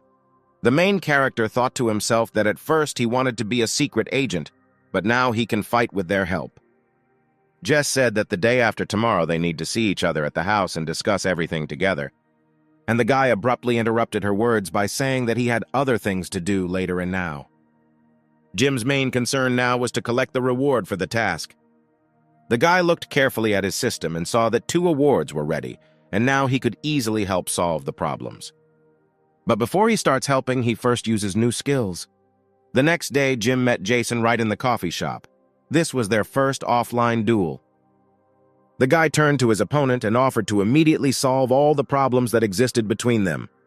Jason was amused and said that Jim surprised him, but he would never beat a man who came straight out of hell. Suddenly, the guy's hands turned into a bright fire. He decided to immediately demonstrate his technique to Jim and was not going to hide all his skills. The guy shouted for the main character to come up to him, and now he would introduce him to the most ancient, striking technique of his family. Jim was happy about this because now he can view all the properties that his opponent has. The main character carefully studied each property, and now he begins his insidious plan to change them. At one point, it seemed to Jason that a hidden attack was taking place and someone threw a mug of cappuccino at him, and it immediately broke on the floor right under his feet. But no attack followed because it was an ordinary waiter who accidentally knocked over a cup of coffee from a tray. The guy again shouted angrily at whose hands this was. His fist turned into 2 large, red-hot balls of flame. Then Jason went to Jim and somehow accidentally stepped on that cup of spilled cappuccino and fell right at the feet of the main character. The guy was very amused by this because he screwed up Jason's luck. Jim's rival was the most powerful warrior of the underworld, who was called the Dragon. When the guy was a child, his father constantly took him everywhere on business. Together with their father, they defeated almost all the families in the city. Between them, they could beat 10. Thanks to these meetings, the guy very quickly learned many techniques from various families in the city. He learned absolutely everything: hand techniques, knife techniques, weapons, sword techniques, nunchuck. Jason once even learned one family's ancient eye technique by sitting in front of car headlights for an entire day. And now, with the help of this technique, he could unravel secrets. But of all the fist techniques, the techniques of the teacher's family and Mia were the strongest. At that moment in the coffee shop, he couldn't believe it because he was using the most powerful technique. In the next building, right from the window, Mia watched the fight between Jim and Jason and could not believe that the guy was able to withstand their family's fist technique. The main character's opponent shouted why he couldn't defeat him. Jim mysteriously began to twirl his hands in front of Jason and said that it was all because he had planned it in advance. Then Jason decided to show the guy another ancient technique of the most powerful blow. This power was called Super Dragon Power, Dragon Family Technique, Heavenly Dragon Spirit. The girl who was watching them directly from the binoculars suddenly dropped them because the guy showed his true power.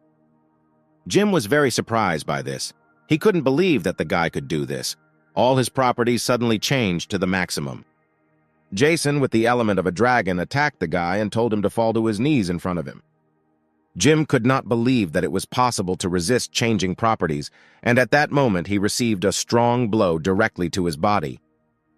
From such a powerful blow, the main character was thrown back several tens of meters. He lay unconscious right on the floor. The dragon replied that he was very lucky, because this is the most ancient technique, and in the last 50 years, he is the first to die from it. After a few tens of seconds, Jim stood up as if nothing had happened, wiped several abrasions on his face, and replied that this blow was really strong. Jason couldn't believe his eyes, because the guy withstood the strongest blow. He didn't understand how he could survive and get up after that. When Jim approached his opponent, he said that his round was over and now it was his time. The main character sharply called upon the force, and now his body was covered with bright yellow fire along the outline, and it was the most gorgeous feeling he had experienced lately. Jason couldn't believe what was happening, because the guy had mastered his family's ancient technique. Jim added that he wasn't familiar with his nickname, Copy Ninja Jim.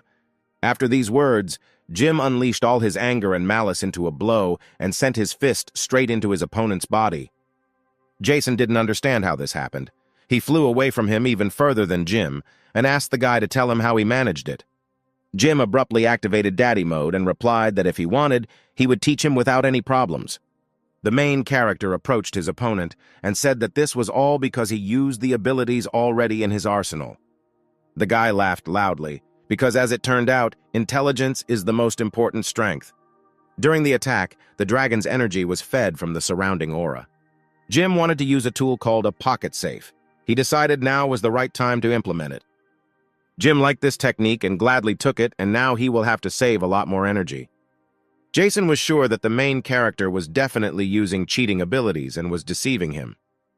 The guy shouted that he would defeat him at any cost and switched to the strongest form of the second-generation dragon. He raised his hands up and called for all the powers of those people who owed him something to be transferred to him. A magical bright blue ball filled with energy suddenly appeared above them and began to descend straight down. Jim was very happy about this and was ready to get this ball right into his hands. Jason screamed loudly that this was the first time he had heard such a stupid request for this and brought down a ball of energy directly on Jim. The guy was sure that the main character would definitely not survive from this ball. But at some point, the ball right in front of Jim's face suddenly disappeared with a snap of his fingers. A system notification popped up above the main character's head that a clot of human energy had been successfully saved. The guy gladly accepted such a generous gift and thanked Jason for sharing with him, and if there was anything else important, he asked to contact him. As soon as the guy left the coffee shop, a new task for the all-in system suddenly popped up. The system notified the main character that the master's task had been unlocked. The conditions were to obtain true energy. The reward for completion was that the guy would become an expert in the secret arts. Jim gladly accepted this task. The main character needed to create a fighting technique in 3 days. If not completed, all chakras would be disrupted. Before Jim had time to think about the techniques, the phone rang. Sister Anna said that the family had discovered Jess and kidnapped her. The main character told the girls to calm down and asked if they were okay. They replied that they were fine and that she was caught because of them as she was about to leave. Jim ordered the sisters to hide and he would deal with this on his own. Not far from Jim, there was a homeless man who was begging for alms from passers-by. The main character had no help this time, so he had to pull out his last trump cards. He took out several huge wads of money and placed them right at the feet of a homeless man with a request to search the entire city. It was one of the homeless gangs of the whole city that understood Jim's instructions and got to work. Homeless people, like ants, began to run all over the city and show a photograph of the missing person. One after another, they passed on information. This method worked so well that after a few hours, a whole chain of people from different neighborhoods and areas were aware of the missing girl.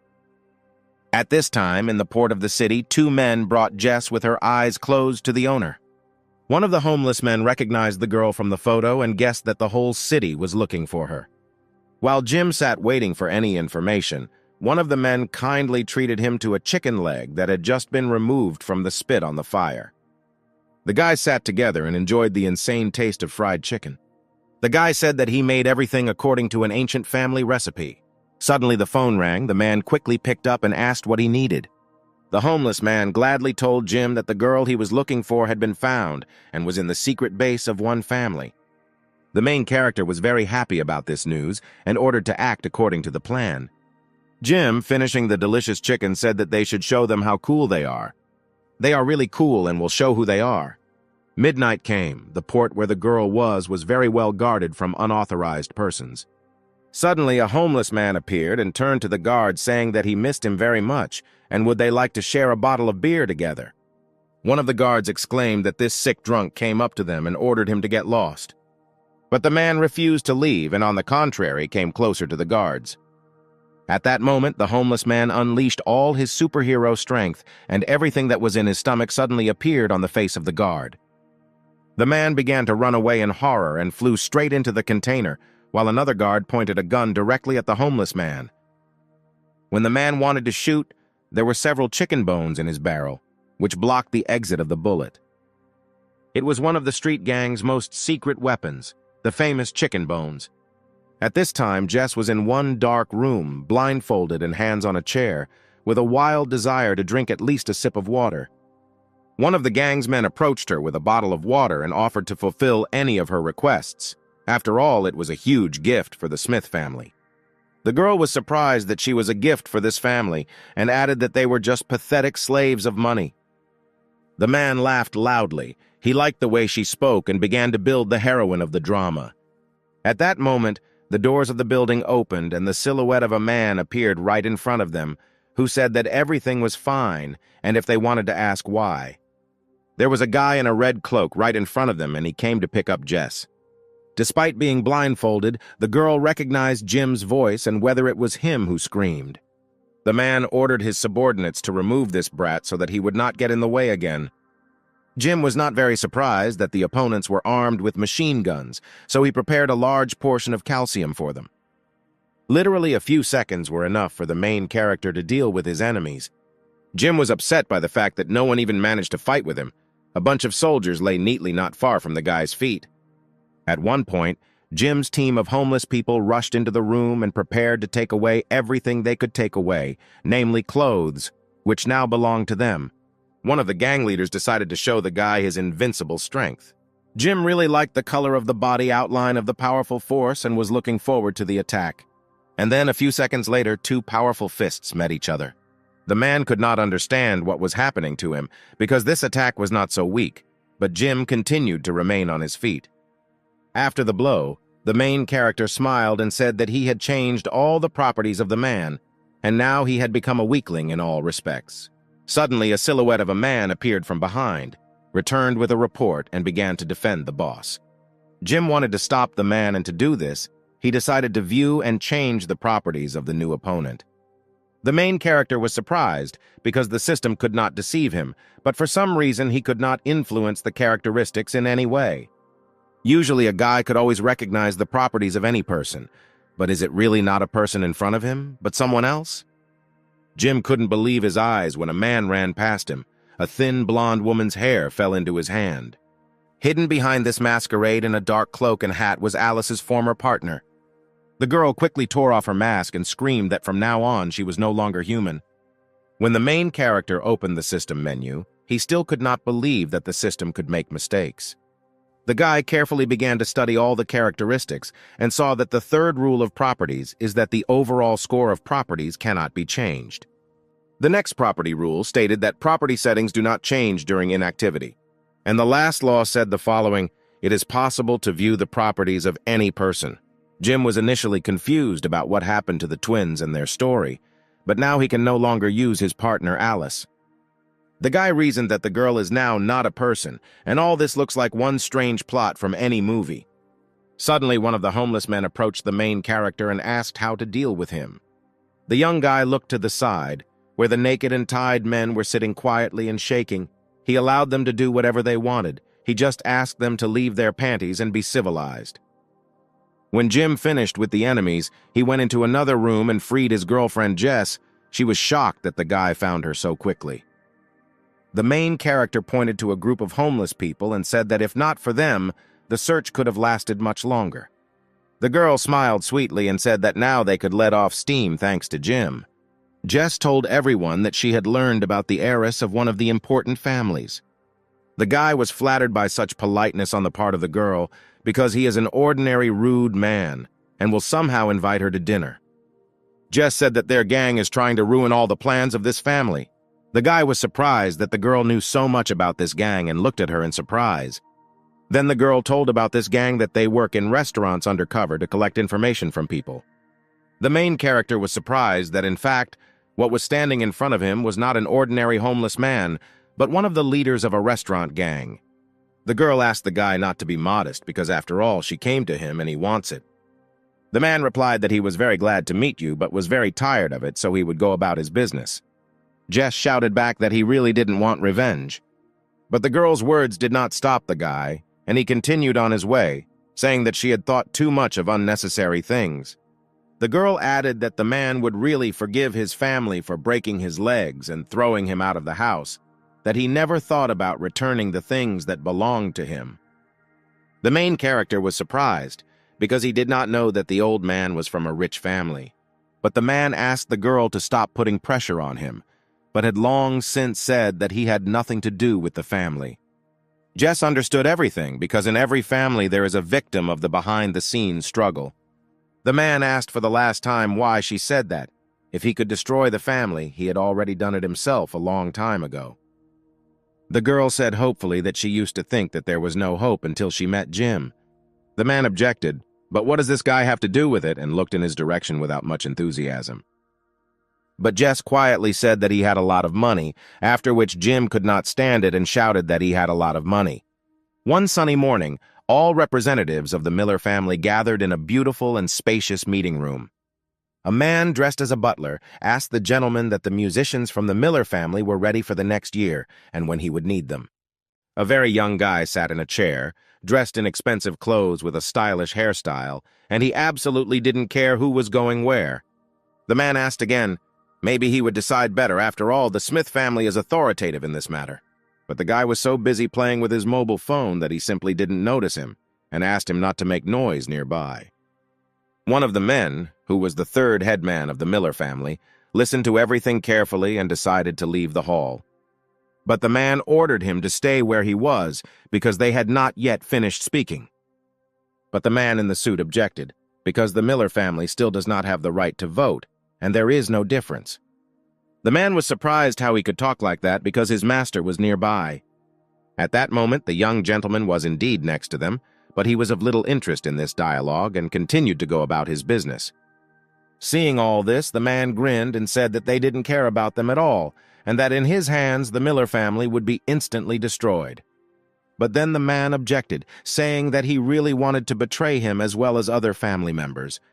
For such words, the man received a juicy slap in the face with such force that a handprint remained right on his cheek. Suddenly, the guy jumped out of his chair and asked not to make a fuss, because he almost won the game, but in the end he ran into 3 players. The young man turned to the old man and ordered him to identify these 3 people. The old man, with a juicy slap on his face, tried to remind them that they were now discussing the important matter of families.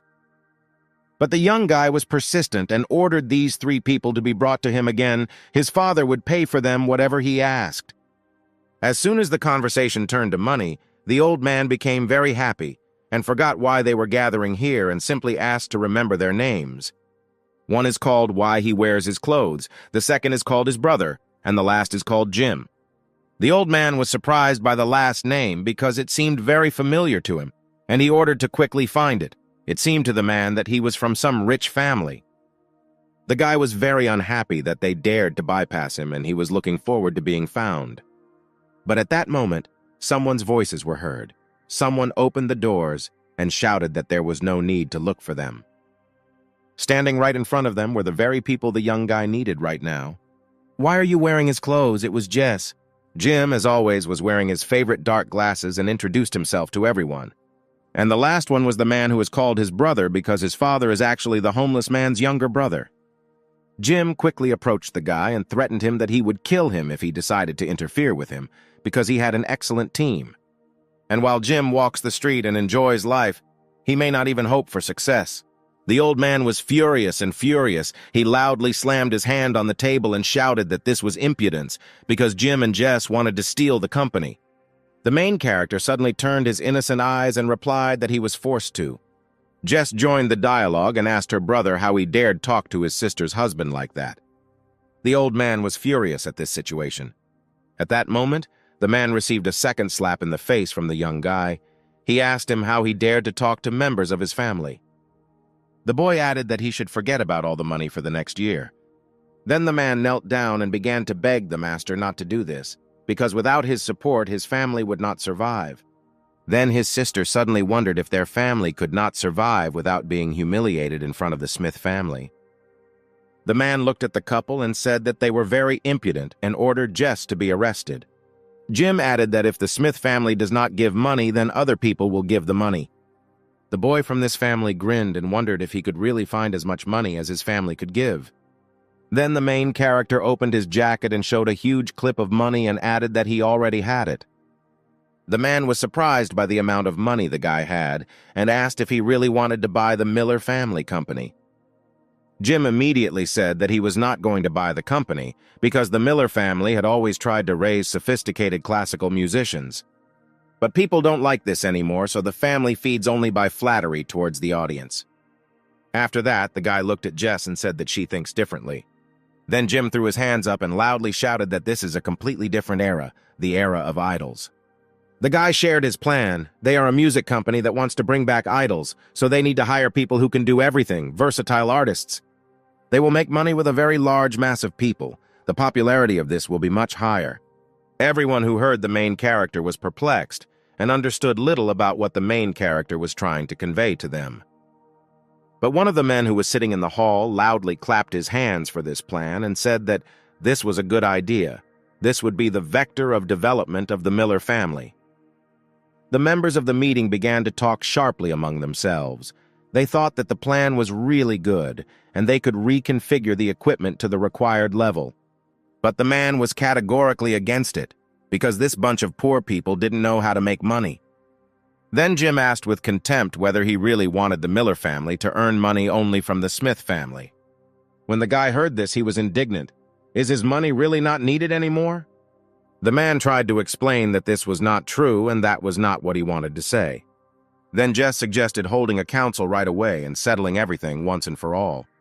The young guy exclaimed, "Does everyone really want to turn their backs on his family?" Then Jim came up to him and patted him on the shoulder, saying that they didn't want to. They had already turned their backs on the family. At that same second, Jim's team quickly escorted the young gentleman out of the hall. The man did not understand what to do at this moment, and he simply shouted after the gentleman. Later, his sister came up to him and said that now Smith would not disturb them. Jim was delighted with everything that was happening around him, and with a smile on his face, shouted that work needed to begin. When everyone sat down at the negotiating table again, the man turned to the main character and said that he had really decided to start something of his own with this insignificant plan. The man saw some kind of plan in this, saying that everyone now wants to become idols. But they have certain resources, and wouldn't it be better to do business with the support of the Smith family? He expected such a move from the old man, and invited him to organize a competition to see whose idol would be more successful. Then the man asked his colleague to bring him a list of the selected programs for this month. Together with Jim, they chose one of the programs, and whose idol will be in the spotlight will take over the leadership of the company. The program that the men chose was called Idol Savior 110. Jin agreed with this and said that tomorrow the qualifying stage will begin where they will find a male idol. When the couple left the meeting room, the man immediately asked to inform the Smith family about this. He suggested that they choose the most popular artist. The old man immediately began listing which teachers should be trained and in which disciplines, primarily a music teacher, a dance teacher, a rap teacher, and a basketball coach. One of the subordinates was surprised whether the ability to play basketball is really so important. After these words, the man kicked the assistant and ordered him to do as he said. At this time, a couple in love was traveling on a bus around the city and wondering what they should do because they did not have any male artists. Then Jim came up with a brilliant idea. He had one such participant in mind that would suit him. An old acquaintance of the main character, Arthur, was sitting calmly in a soft chair, and suddenly he had a bad feeling. A few seconds later, his phone rang. It was his father. The boy was happy about the call and asked his dad if he really wanted to send him some pocket money. The father's words shocked the guy, and he could not believe that the company wanted to open 10 branches and make him the main manager. Arthur was not against this idea, but where did his family get so much money to open branches? The father delighted his son by saying that now they had an investor and they had just signed a contract and he had paid off all the debts. The man poured a cup of tea and said that his son agreed and asked if they could move on to the next stage of the agreement. Opposite his father was Jim, who sat imposingly in a comfortable chair and said that they could move on to another stage. The guy handed over a huge bag of money and said that it was all theirs and he didn't care how they used it. They might even go to a loss. The main thing was to make a pop star. The next day, Arthur could not believe this event because today he became the boss, and he was wondering how luxurious the new branch would be. As soon as the guy approached the branch, he was suddenly surprised and screamed. After all, inside this building there was absolutely nothing, complete wilderness and emptiness. This made the boy angry, and he decided to tell his father about this so that he would change the location of the branch. At that moment, suddenly someone's small and beautiful hand tapped Arthur's back and said hello. The guy immediately turned around and couldn't believe his eyes. It was a luxurious and beautiful girl who was standing right in front of him. The girl wanted to ask if he was the director of this restaurant. The guy was very embarrassed by this situation, and he said that this restaurant was really his. The girl squealed with joy that this was true and heard that very good restaurants were opening here from the company of Arthur's father. The little girl couldn't afford to eat at the main restaurant, but now she has the opportunity to eat at this branch. But at one point the girl thought about it, because they had not opened yet and most likely she was too hasty. The guy didn't want to miss this opportunity to get to know the girl better and shouted that they had closed long ago and that she would kindly come in. When the couple went inside the building, there was no one there. Arthur scratched his head and wondered what he should do. The girl asked how long we needed to wait, because her classes would start soon. Then the guy shouted enthusiastically that everything would be fine now. He had seen how others were preparing, and now he would simply try to do everything in his power. But at that moment, someone came into the kitchen room and the guy stood in surprise, holding a frying pan in his hands, and looked in this direction. The little girl was surrounded by a gang of tall and muscular men who did not want to let her go anywhere. The guy noticed these men and thought that they were very scary and evil people and decided to turn away and quietly go back. A little girl noticed this and shouted that the director had really come to save her. The guy tried to act like a gentleman and said that with him she shouldn't be afraid of anything. At one point, the pumped-up men began to attack the guy. They were ready to kick him in the ass. Arthur squealed in fear and shouted that he didn't know who was to blame and let them ask him that. He didn't understand why they needed him. Suddenly, the girl screamed sharply that she had never seen such a strong blow from a guy. When the guy raised his head, he saw a bunch of bandits lying neatly next to each other and was surprised that he could really deal with them. A few seconds later, reporters with a camera burst into the branch building. They had not filmed covertly for a long time and did not think that the young hero could surprise them so much. The little girl was infinitely happy that her Arthur became her idol. He is fair, handsome, and he is also a great cook, and he should become her idol. The guy was hooked by the girl's words. He smiled and said that he was far from all this. On one of the local newspapers, Jim read how his partner did a good deed and material about how a modest restaurant boss heroically saved a girl and destroyed a group of bandits.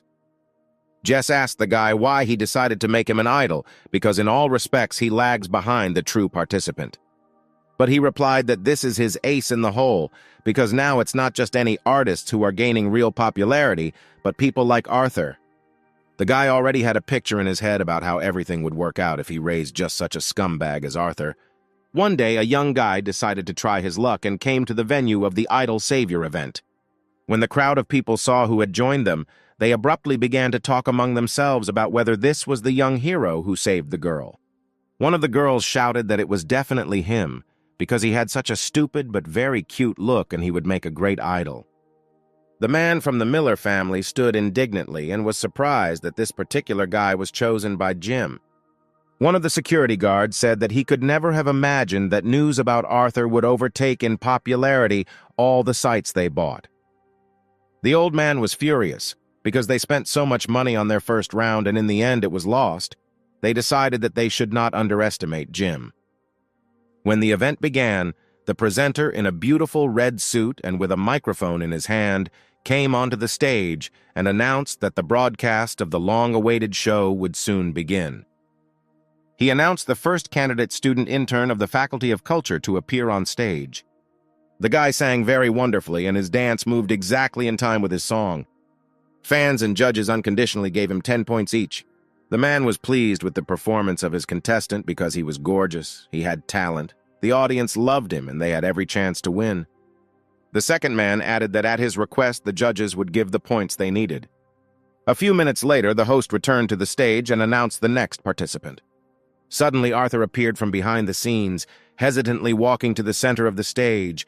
He was not sure that he had come to the right place. As soon as people saw this guy, they all laughed in unison. They couldn't believe that such a stupid young man came on stage. Arthur decided to perform one of his favorite songs, and as soon as he began to sing into the microphone, his legs began to tremble, and he tripped over one leg and fell right in front of the audience. Seeing all this, the men were sure that he would definitely be kicked out in disgrace. After such a performance, one of the judges decided to speak out, and the host of the show could not refuse such an offer. Jim stood up from the judge's table and shouted that he couldn't watch this anymore. When Arthur saw his classmate at the judge's table, he was surprised. The men couldn't believe what Jim was doing there, because they didn't expect this before the competition stage. They checked all the lists of judges, only top streamers were there.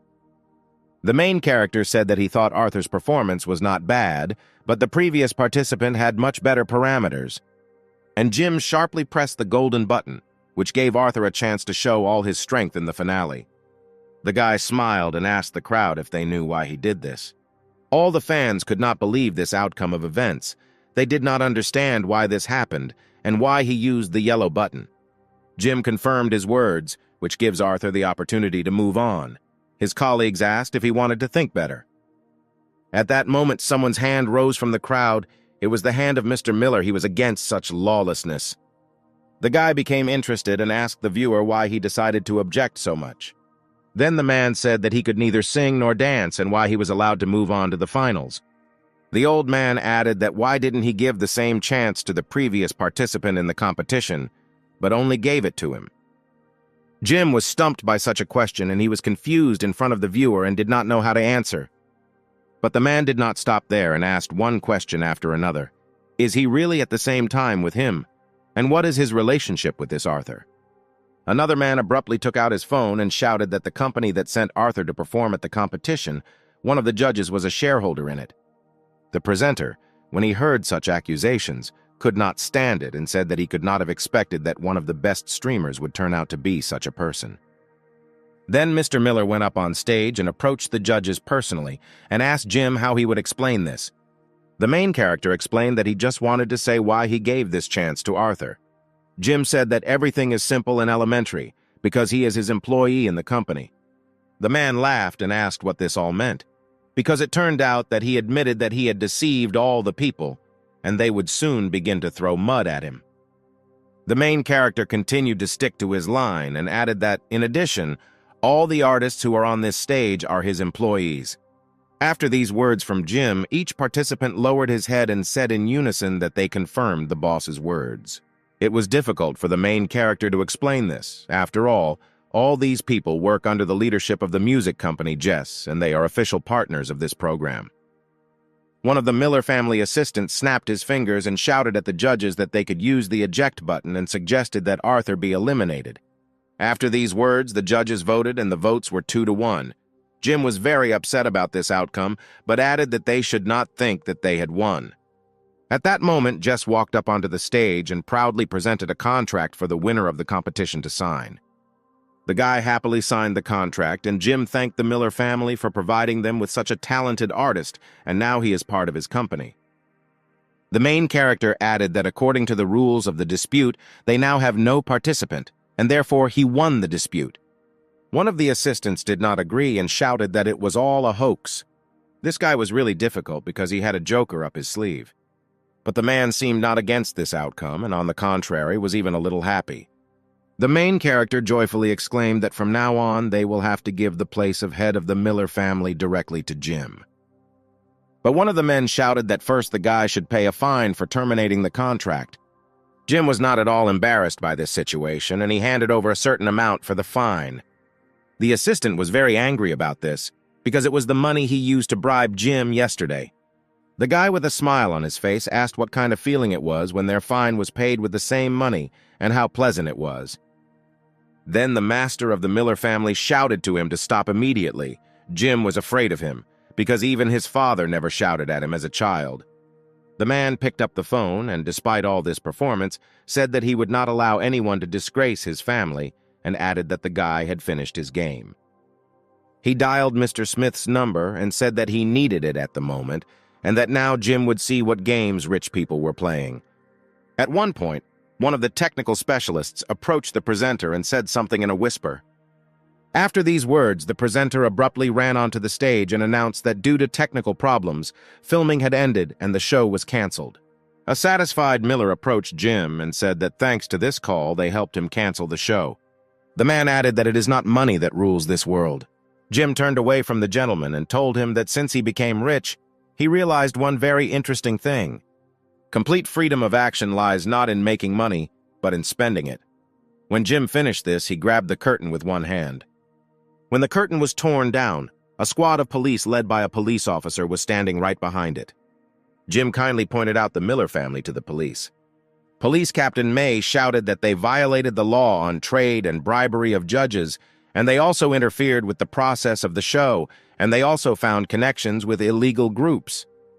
A few minutes later, the men were arrested by police. One of the assistants shouted that it was all his fault and that Mr. Miller knew nothing.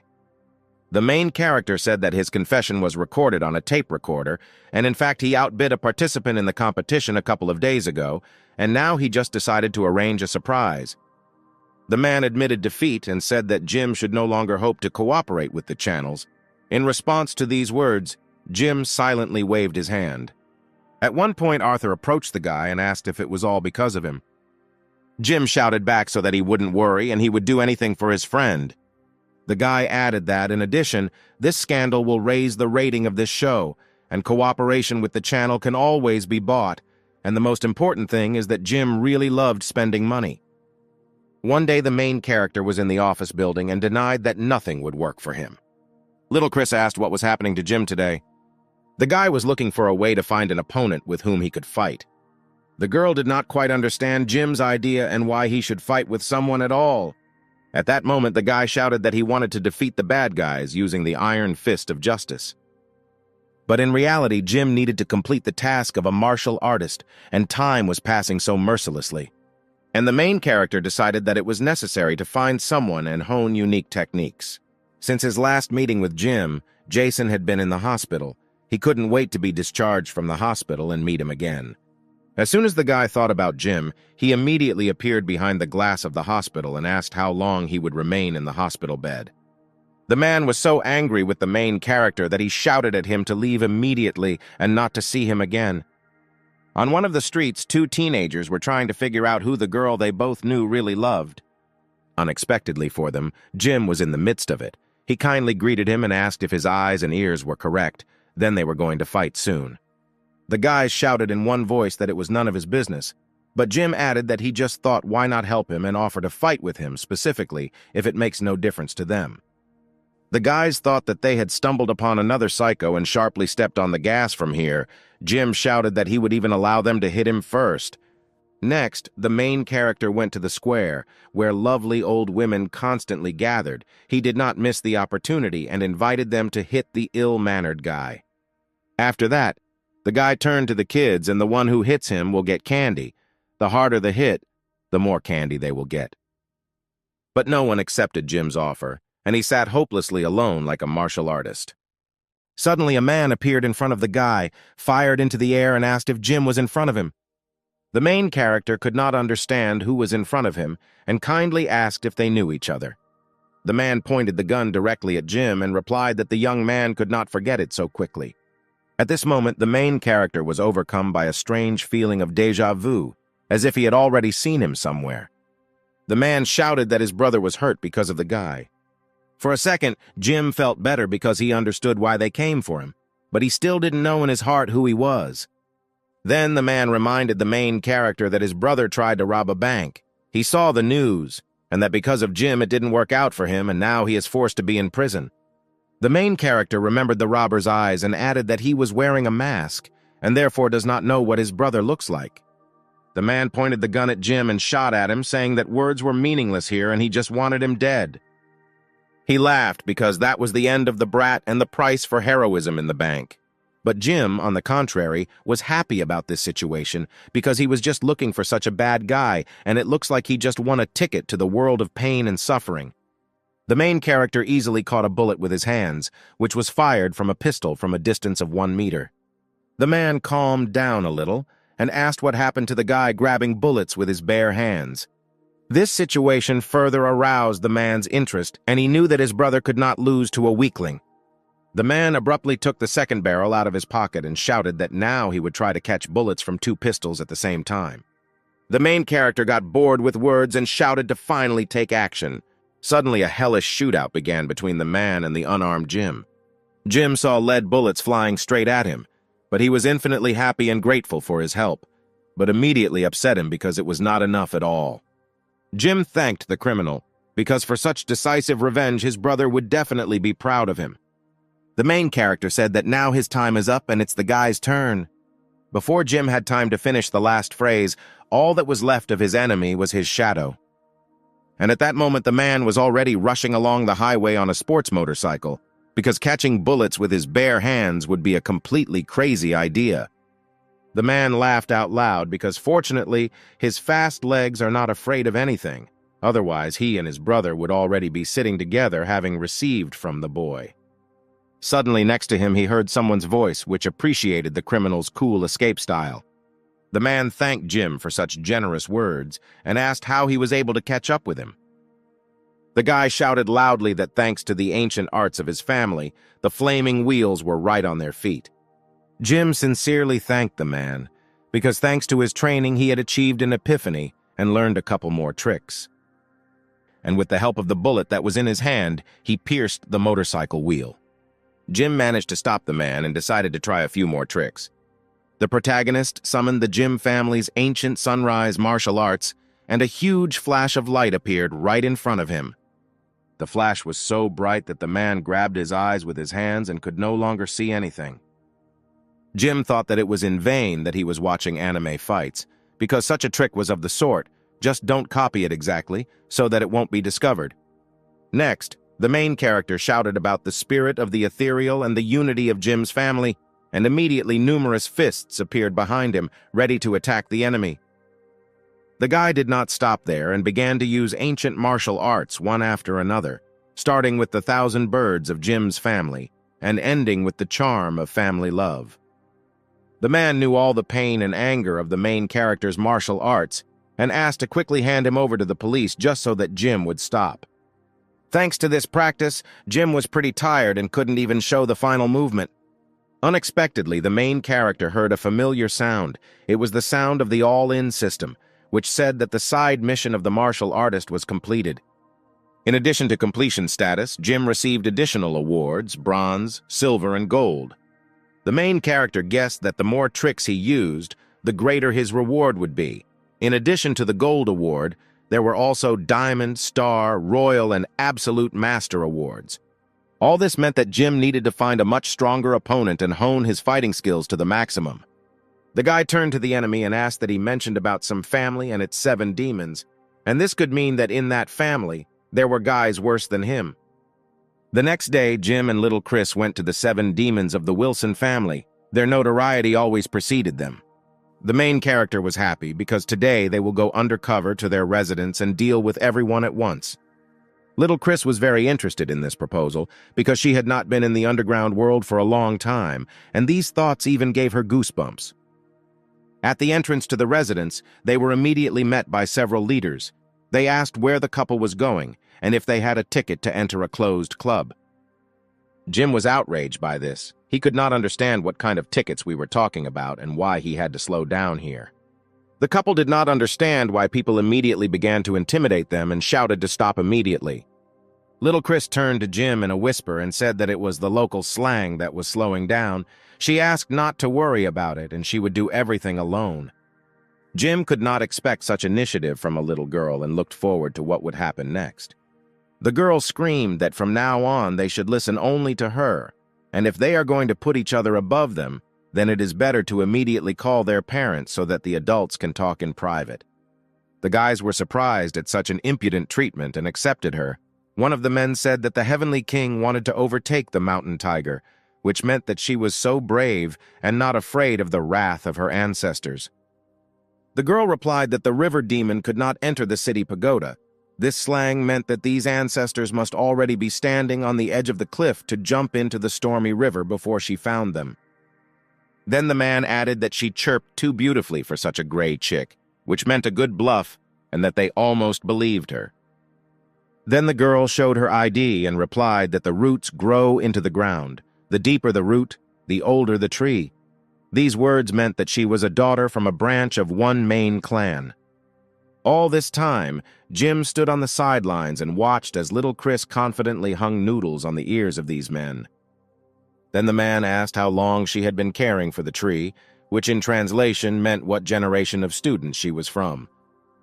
Chris answered that to complete a house you need a foundation, and then lay out all the bricks from the first row to the end, which meant that she could not say this until she got to the main hall. Then the man replied that someone had already laid the foundation for her, which meant that she was from the first generation. When little Chris told the man that his insight would always find light in the darkness, which translated was, if he understood who she was, let him accept this gift and let them pass. Suddenly, a handsome boy appeared from behind and asked why he was making so much noise on such a beautiful day. The guy came closer to them and introduced himself that his name was Oliver, but they could just call him Ollie.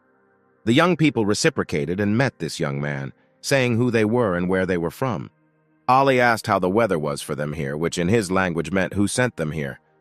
Jim did not realize that it was a secret code and replied that the weather was really beautiful. There was a light breeze and the sun was not shining. Little Chris warned the guy in a whisper that it was all slang, and that next time he should be more careful. The girl took control of the situation and said that the second master of the Wilson family was kind to them and therefore invited them to visit his house. At that moment, Jim showed a suitcase full of bills and added that they were really invited as good guests and they did not come empty-handed. After these words, the guy agreed to kindly lead the guests to the main hall. The guys walked up the stairs and Jim asked Chris in a whisper where she had learned this slang.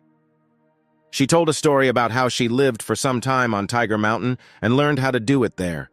Well, something was fishy here and the guy Oliver already suspected something. When the guys went up to the main hall, they immediately got down to business and expressed a desire to join their family. The young man was absolutely not against it and happily agreed to such a request. Jim was very surprised by this, because how could he talk about such an important matter with such a relaxed expression on his face? But Oliver added that with the amount of money donated, he saw no reason to worry about anything. This answer upset the main character, because he planned that he would be sent, and then he would have fought with every person on this mountain. This made the guy laugh very much, and he suggested going forward like another belligerent fool. Little Chris could not stand such rudeness and shouted that how dare he laugh at them right in the face, because they came to the mountain gates not just for an excursion, but to fight the demons of the Wilson family. Oliver replied that he condemns senseless fights and even more so murders, especially if they are also on the territory of his family's estates. He prefers to solve everything in a civilized manner, walking among the trees in the fresh air.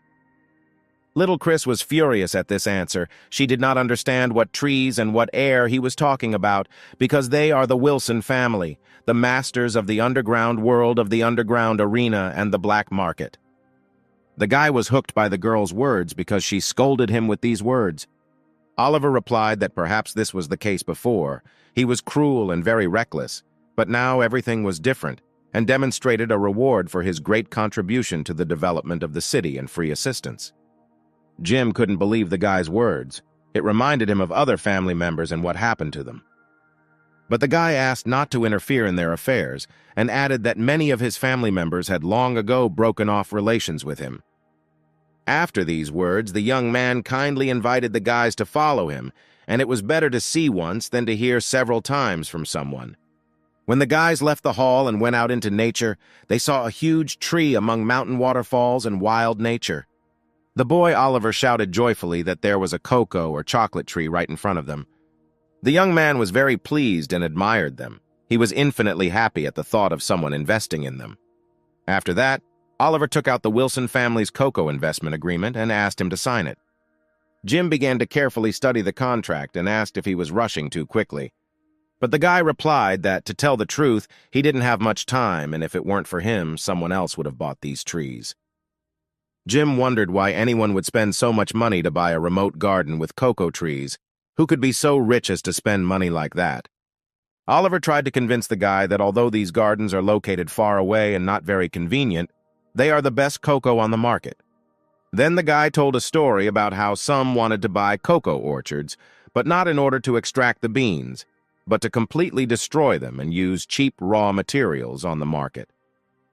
The guy's love for cocoa beans was so boundless that he did not want these beautiful trees to disappear forever. Chris told Jim that she always knew that he was a pervert, but she could not expect this, with which the guy could not but agree. Then the main character decided to invest the money he brought as a gift and invest in these gardens. But the guy added that he also suddenly wanted to buy the company that wanted to destroy these gardens and asked Oliver to say the name. The young man replied that as far as he remembers well, the company is called Davis Food. The next day, Jim sat in his office and reasoned that each time Mia created more and more problems, and solving them was becoming more and more difficult. He read that she was just an arrogant girl with big ambitions and nothing more. But how the main character was very mistaken and underestimated this enemy. Suddenly, Jess ran into the office and shouted that this was not good. Jim asked what happened and whether the acquisition of the Davis Food subsidiary had failed.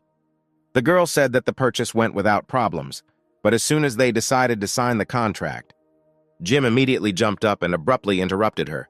Had they really increased the price, and if it made absolutely no difference, he said to just pay them. She said they sold the company without any problems without saying a word, but after that something bad happened. Several people from this subsidiary abruptly quit. It was hard for the main character to believe this because he more than doubled the workers' wages. The girl added that not only that, they also asked her to fire them through disciplinary action. The older sister accepted Jim's money, but the family's employees had nothing to do with it. At this moment, the guys immediately realized that all this looked like sabotage through the dismissal of the entire management apparatus. Unexpectedly, Jim received a message on his phone. It was very strange, because at such a time no one could write to him. When the main character opened his inbox, he saw a photo of Mia and a message where she wrote that she hoped he was now happy. The guy was very interested in this message, and he immediately began to look for the girl using the photo. A few hours later, the main character found the location that was in the message. Jim looked at the photo on the message again and realized that it must be here somewhere. At that moment, suddenly someone's hand touched Jim's shoulder from behind. The guy turned around sharply and shouted about the mighty power of ancient martial arts and the roar of the fire dragon. When Jim turned around, he saw a gorgeous girl with long hair that elegantly fluttered in the wind. Directly in front of him was Mia, who took off her glasses and said that all his ancient martial arts were absolutely useless. The main character couldn't understand why his powers didn't work. Was she really a vessel for storing powers? And where did she go? The girl asked in surprise what the guy was talking about. But Jim asked not to take it to heart and said that these were ordinary thoughts out loud. Then the girl continued that the subsidiary company that he acquired. But the guy immediately interrupted the girl and shouted that now was the time when he was speaking and why she was following him everywhere. Mia was surprised by Jim's words about being stalked because it was she who rushed here, based only on the photo and messages. Then the guy replied that she doesn't always take pictures like that and did it on purpose. In response, the girl said that this was all because he was truly the strongest person she had ever known. Jim was touched by this answer, but was this really the reason, or maybe she was just secretly in love with him? The girl was very angry about this, and she replied that now whether he likes it or not, they are in the same boat, so it's better for him to become more serious. Mia immediately sharply shouted to everyone to get ready and that the survival game was about to begin. Jim was very surprised at this situation, and the girl added that when the familiar landing party arrived on the island, he would beg her for help. Mia said that there are no things in this world that money cannot buy, but she knows at least one and even more. First of all, she mentioned advanced scientific and technological achievements and discoveries in the field of science. She went on to talk about emotions, for example, when people get when watching a game of their favorite team. But at the moment, there is something that can combine these two things into one. And at that moment, the girl revealed a card in front of Jim, which she called a game of survival or an island of despair. Mia began the story by saying that there are no rules in this game, and it was originally a completely ordinary game about scuffles for the amusement of the rich. And the winner received an award, an incredible achievement of scientists in various fields and research in a single copy. The girl continued that because of such an award, strict rules were introduced and breaking them could lead to death, but she had been watching the guy for a long time. When the girl looked at Jim, she saw that he was sleeping and sharply screamed for the guy to listen to her carefully. Jim replied that her voice makes him fall asleep very well, because it sounds like the most powerful sleeping pill. The main character asked to rightly note that sleep is very useful and now she can continue. The girl summed up that firstly, several teams would participate, and secondly, Jim would now be her partner. The guy was not satisfied with this situation, and he asked why he and not the other guys. The girl immediately replied that she had already said that she had been watching him for a long time, that Jim knew how to fight, and was also able to make decisions. Plus, he was so rich that now he could not be bribed, especially those who were able to help her with this. There really isn't much, so the guy should thank the girl for that. After this phrase, Mia threw her backpack over her shoulders, opened the door of the plane, and shouted that now it was time to jump. The girl warned that first they should go to the base to find supplies, but at that moment Jim only thought that this was his first time flying on an airplane. Mia was surprised because she didn't understand how it was possible to fly on an airplane for the first time, having so much money. The girl suddenly grabbed Jim by the collar and jumped straight down with him. As the guy fell straight down, he encountered one small problem. Where is his damn parachute and why is he flying without it?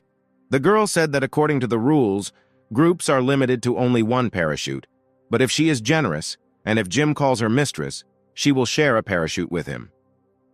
The guy thought for a while and said that he had another option. Suddenly the girl turned around, but she did not see any parachute on her back and she simply flew down like a stone. At this moment, the protagonist, happy with a parachute on his back, said that his portable storage is really convenient to use and how many useful things he can stuff there. The girl was surprised how Jim could steal her parachute so quickly and deftly. The main character smiled, took out his gold card, and added that they are rich people. How can they be called thieves? Jim threw the gold card right behind the girl and said that he just bought it and let her take the money. Mia called the guy a psycho and screamed at him to give her the parachute, and if he didn't pull the ring now, it would be too late. Jim turned over with his back down and asked to call him a great master, and maybe then he would share a parachute with her. There were literally a few hundred meters left, but the guy never heard the cherished words in his direction. The girl screamed that how could he demand such a thing, because she was falling down at breakneck speed, and he still managed to mock her. At that moment, Jim sharply grabbed Mia by the waist and said that he was not such a heartless person, and she could call him a master later. Suddenly, Jim opened his parachute, and the girl added that she believed that the guy was simply afraid to take responsibility for this. When the couple slowly went down, they saw how the same participants in the game were much lower than them. The girl screamed that they had spent too much time. Perhaps someone was already waiting for them downstairs. At this moment, one team of participants in full equipment was already waiting for the other participants right on Earth. They were waiting for the parachute to go down, and as soon as it fell, they quickly noticed it. One of the participants shouted that they were losers, and that any delay here was equivalent to death. The man took his crossbow and hit two participants with a precise shot. The guy added that this was the end for them and invited his partner to search them, because they needed money. But when the man approached and pulled the parachute off the corpses, he noticed only one piece of clothing. At that moment, Jim killed both players with a sharp blow because they were not qualified enough for this task. When the guy started searching them, he found nothing but weapons. He asked in surprise whether Mia really didn't say that all the participants in this competition were rich people. But the girl had no time for that. She was terribly frozen from the cold and asked first to give her all her clothes. After the couple got dressed, the girl said that she simply forgot to mention that 60% of the participants are petty hooligans and bandits, that here they are called tyrants, and the rich here are called titans, and if the tyrant wins, he will be completely acquitted and given more money. The boy was very upset because he had so much hope in rich people and was counting on this pocket money. Suddenly a shot sounded and the girl screamed cautiously to Jim. The guy smiled and asked if he really needed to be careful with this bullet. The main character really liked that they were worried about him, and Mia's care warmed his soul and heart. The girl said that he had misunderstood everything and showed Jim a small flash on the roof of the building. This time the girl went. She allowed Jim to look at the kung fu technique, which is head and shoulders above the ancient martial arts. The guy thought that this would be a great opportunity to look at her abilities, because he knows nothing about them. Suddenly, at this moment, the all-in system changed color to gold.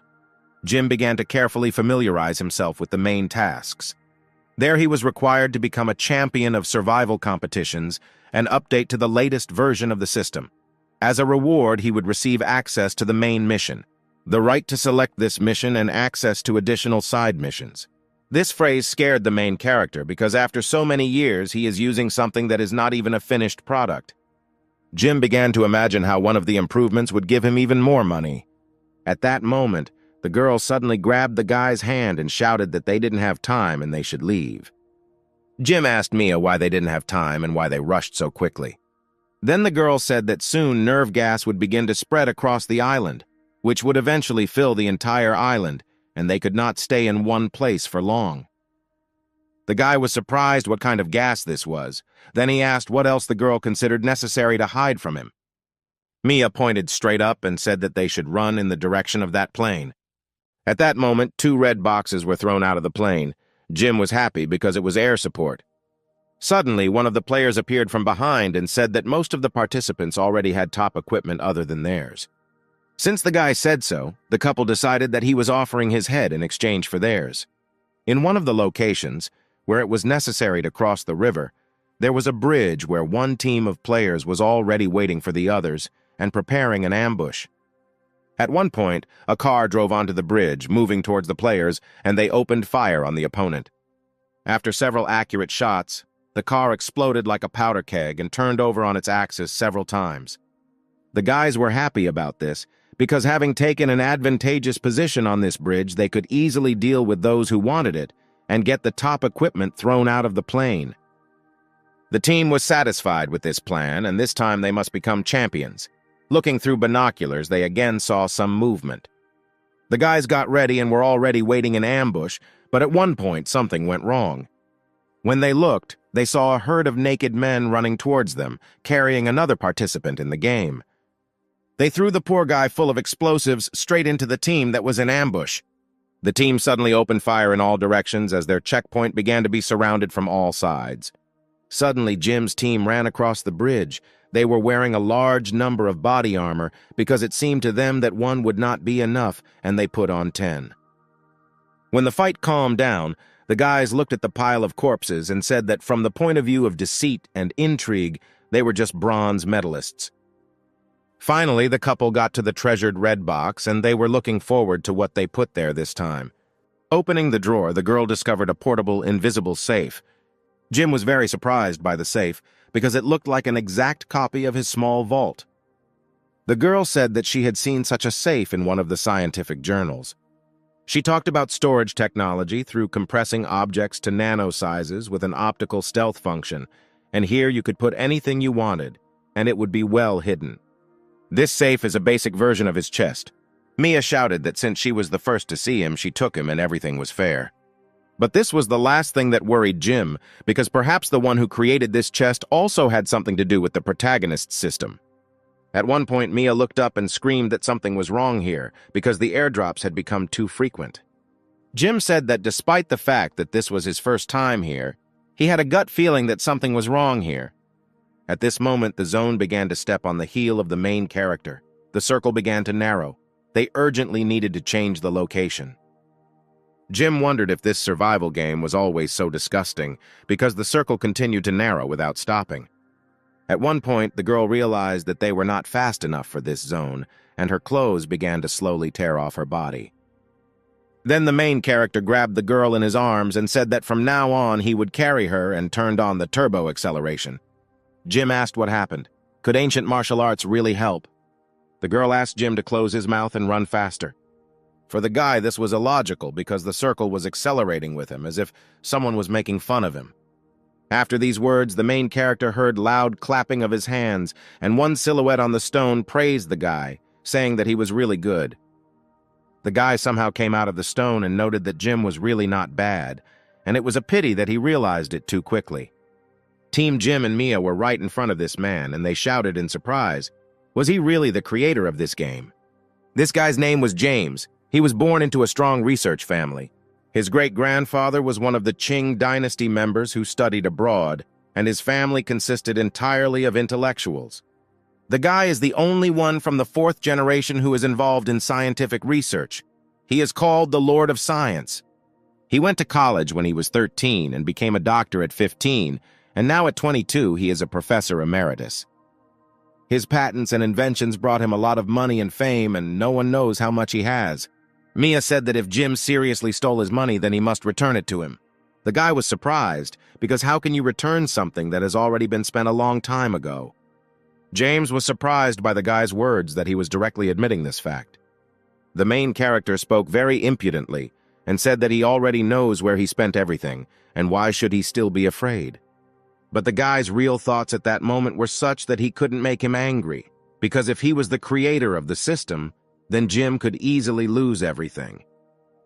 But the guy reassured Jim by saying that he didn't need money. For him, it was just a small change, and he came here for one purpose.